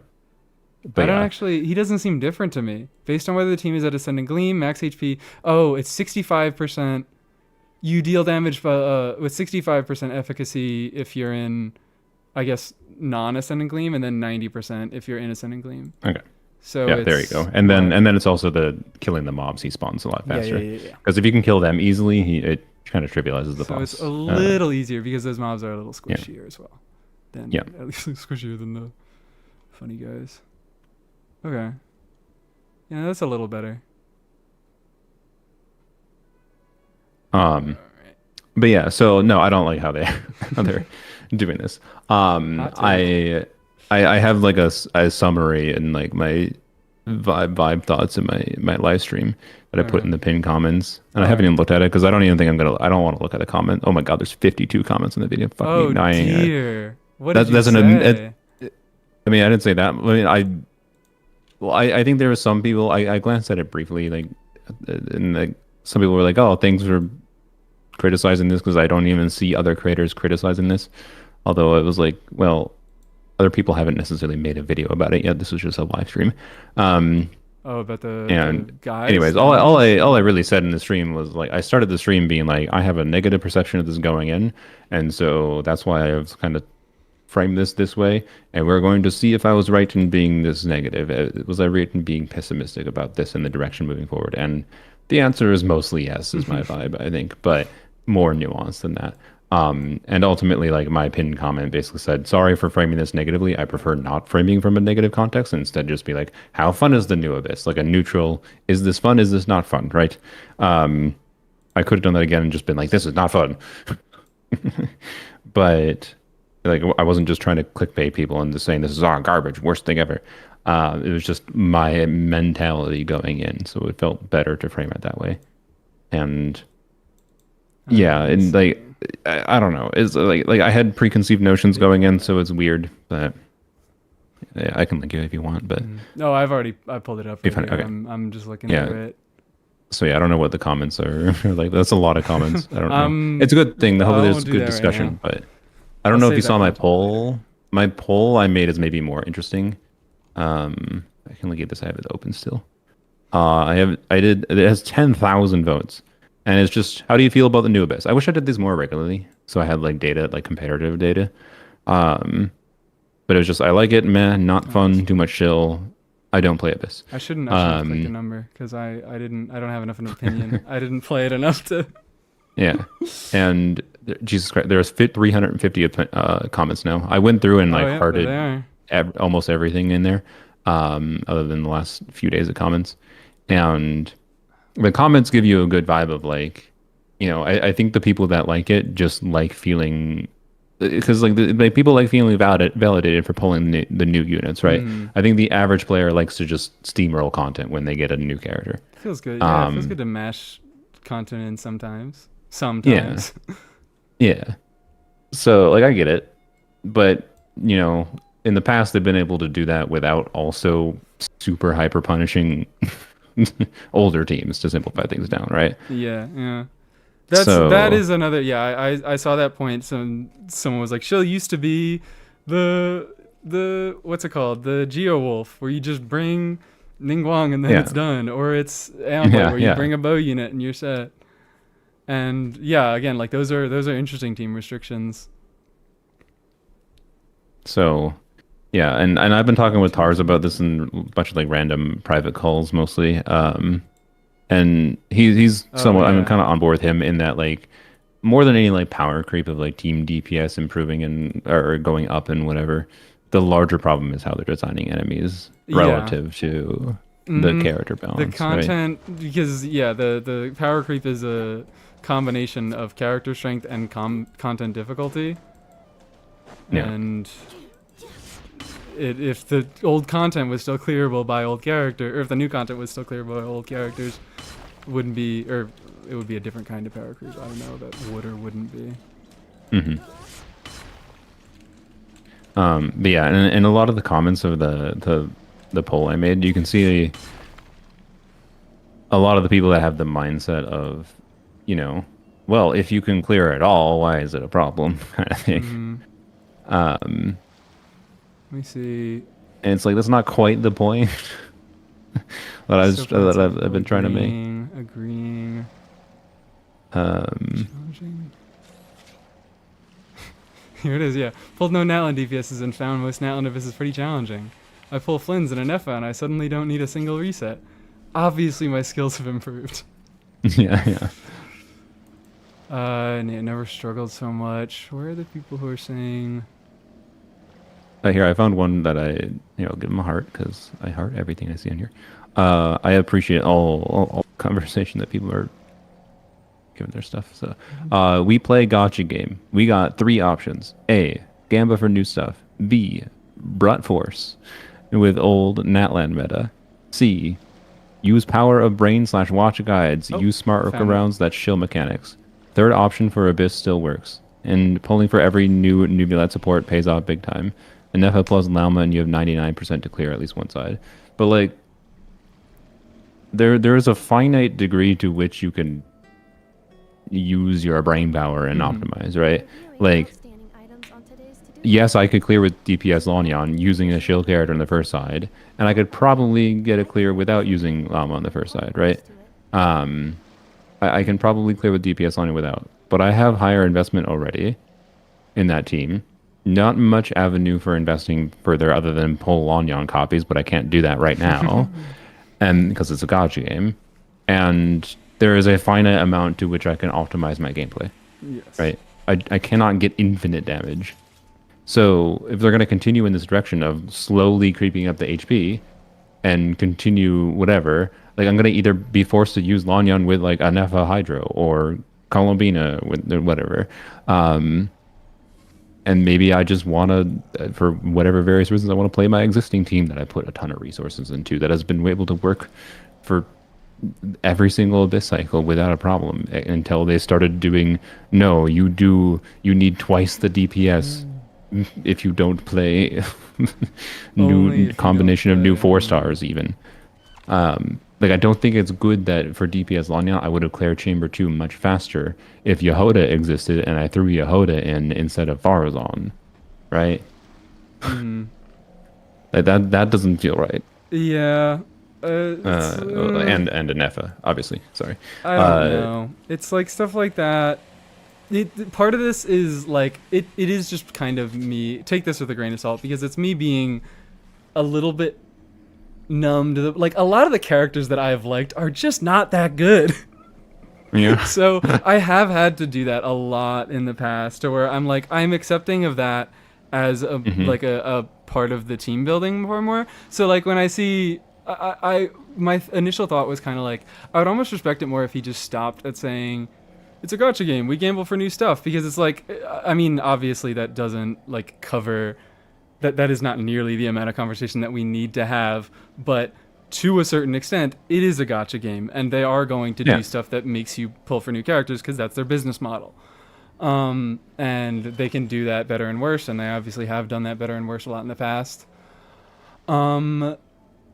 It's a little like it feels different because yes, Yehoda herself is not doing anything in that team. I'm guessing is kind of your point of why it's weird that Yehoda being there would make the team so much better, because she's not doing anything differently. She's just contributing to a passive that triggers something else. And yeah, I mean it's like it's a scummy mechanic, and I really do not want to defend it. Yeah, the other vibe that you can get from these comments if you scan through them is like the crab. The crab, which the crab did not like the crab. Crab is ass. And like if you because a lot of people might have the ability to clear. They just have a good team that can brute force the second chamber, whatever, and because the Vishap is pretty easy to deal with too. Yeah. But then if you don't, the crab you can bring Skirk brute force the crab, sure, but then it's still like you take 2 minutes to like brute force with Skirk. Oh, Jesus, what is? I don't understand what makes crab or longer so hard. potentially. Is it just big HP pool that gets greatly Well, it takes reduced by like the bloom 30 stuff? seconds to do its like It does thing indeed. going up in the air. It does indeed. And then I think it's just people don't have Dendro teams built, or they think they're harder to build than they need. There is some of that vibe in there too. Like, but I don't know. It's also just that I don't know. Like for me, I just like would like to play team like the Vishap maybe would be more interesting to fight if I didn't have to factor in bringing Bloom into the crab, right? If I could maybe do it as a pure like aggravator spread team. Yeah, without the exactly. Dendro for the shield removal, or even no Dendro at all, because you don't need Dendro. Yeah. Something else. And the first chamber is relatively flexible, so yeah, you can. Oh wow. Yeah, so like first chamber and second chamber are easy on the first half and flexible, and then you get to the crab, and it's like okay. So it was just a big step up from for a lot of people. Yeah. Cleanup sequence in progress. That's, Based on data from past incidents, please avoid So yeah, it's all weird now. enemy mechanics just like hyper force restrictions on things and kind of crazy levels now is my vibe. wicked. Yeah. At least we're getting one fun boss per Stygian cycle. I feel like Yeah. we've at least That usually gotten- seems to be the case, yeah. Well, almost every player seems to be able to find one boss that's fun. And what- So like that's where I've been getting the most enjoyment out of Stygian. Is I don't give it like not doing full clears. It's just yeah, like I just get to fight yeah. the same guy over and over. If I want yeah, to. just fight the same guy and see how much I can improve. Like on Polearms only, I've been fighting the the Flins with the Fatui. Wait, Other way around. fighting the Fatui with. Yeah. I wanna. Sorry, Flins is a really hittable face, so I wanna fight Flins with the Fatui. I mean, I'd pull for that dude. He seems like a fun character. Anyways. Yeah, no, he could be. I could see that. Just you press E and he generates a shield and stands in place. And then as long as the enemy doesn't get through the shield, you win. Zhongli too. Zhongli in No. Zhongli in wave defense content. Yeah. Anyway, it's like I have high investment Flins on polearms only. I've been trying to see how low I get the timer just for fun, right? Yeah, yeah. Because it's enjoyable to use a character that's fun to play on the account and see how good can I do. Sometimes it's good to do a big number. Yeah. And like it's been interesting and like despite how like rigid Flins is in its gameplay, I've still been able to optimize my stuff down to like an 80-second clear approximately. I think I can do sub 80, but it was like really hard. And it's good that there's that nuance. 85 or so. 85 with earphones. Yeah. I Nice. don't think I've so that's done it Fearless, since I right? crowned him. Yeah, that's Fearless. Okay, yeah. And that's his actual best team and not polearms only. Yeah. Yeah, no, I was doing Dire on polearms only, uh. but I have a C3 plane, so you know. That Oh, and we're would talking make about sense. those 80-second dire clears? Yes. Okay, yep, makes sense. Yeah. So I got to 90 seconds with C2 Flins, and then C3 I've gotten down to 81. Beautiful. So, and what's funny though is like I could not really clear Dire with C0 Flins. It seemed like I think I could, but it's like really hard. Yeah, no, like I'm and then getting... C1 Actually, you know what? I didn't haven't trivialize it. fully done a dire clear on Flins yet. I could probably just do it Yeah, right now. you should It go try would to not do be it, that yeah. hard. Yeah, I would go do it. If you're doing 80-second clears, you should be able to probably do it. But yeah, I don't know. He's I think the Fatui is fun to fight with Flins at dire difficulty. No, go figure. They made a boss that was chill for him, but it wasn't just one click hold E do 8 billion damage. He doesn't stand completely still. He does a few things. Yeah. So it's like interactive. Which I guess So, they felt yeah. comfortable making a boss that fought back now that I made a unit that basically doesn't lose anything by dodging. Yeah. And like on polearms only in particular, I've had fun trying to optimize staggering it with Candace. Because one of the main things you can do to actually optimize the Fatui is just staggering it as much as possible, because you can prevent it from getting his shield. Oh, hold on, sorry, I need to pause. I did a funny clear. I should have recorded it. I only ever did it offline, but I did a clear with TF Bennett against this guy because Bennett's skill perma Nice, stuns okay. him. So I was able to do. Oh, it does it? I've been doing, that's great. I've been doing a lot of TF Bennett stuff against Tulpa with a Nefer. I freaking love it. I'm so Nice. happy I remembered it existed. Yeah, the Fatui is simultaneously very chill, but chill in a way that's like engaging, Yeah. more engaging. So like, I don't know. I'm more fine with that existing, and then the Aeon Blade Drake is interesting at lower difficulties, at Fearless. And then the Crab should never have existed. Except he has funny speedrun strats. So it's okay. Oh god, I'm Is it even- funny? Is it funny that Not the chill character can two-shot it? Not really. Hold on, I might need to start this over because I didn't even break the shield in one rotation. God. Yeah. Do you get your energy back on Ino properly? It also might depend on what your. No, I don't. So that's probably Yeah. gonna be. Yeah, that probably is a factor. And then if you get your energy back properly on Flynn's. C4 Ino now. So I can properly funnel her in Yeah. Stygian. Yeah. But yeah, doing full clears at Dire, like, I don't know. Like, I want to do a full clear at Dire on Poland's only eventually, Yeah. because the account is so close to being able to theoretically do that, with the right bosses that could exist. But it's not quite there, and We'll have to get real lucky for that one. yeah, I don't know. Like, I like Stygian as it exists for just being a piece of content that justifies having really high DPS teams, and it kind of covers every spectrum of, you know. Usually it covers every spectrum, not like every team. Like I don't think until this Stygian I felt like there was a fun boss to fight with DPS Lion, for example, which is the Drake. Oh really? But I guess yeah.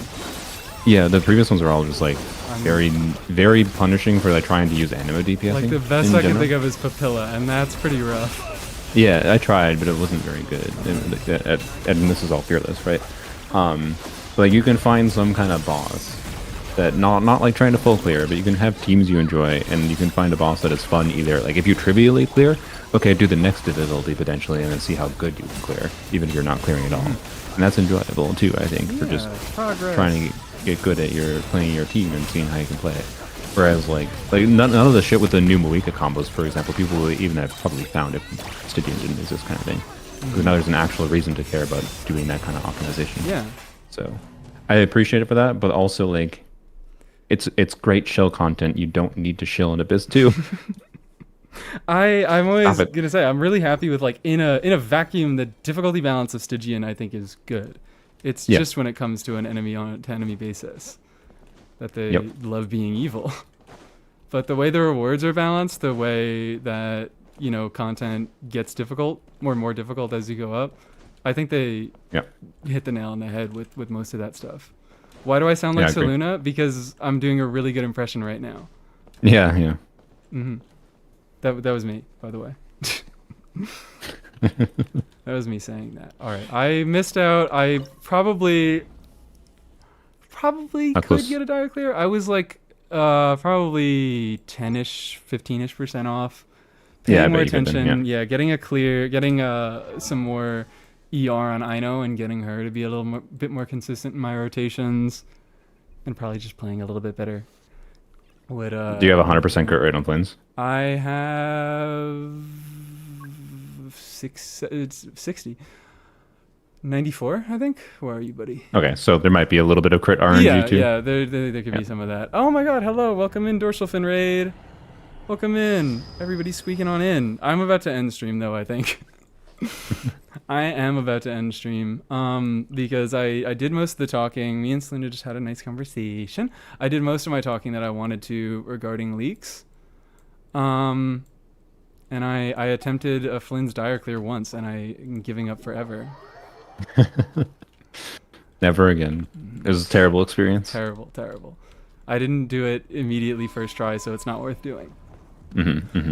Ending stream. I'm ending stream. Yeah, exactly. I'm ending stream because you guys joined. But yeah, I don't think I have anything else to say, and I'm probably just gonna end it off here. I'll find someone to raid on Twitch. Do you want to say goodbye to the stream, Seluna? Goodbye, wonderful Mies viewers. Bye bye. All right, let me cut this off on YouTube and find someone to raid. Who's active? Who is active? Who is active?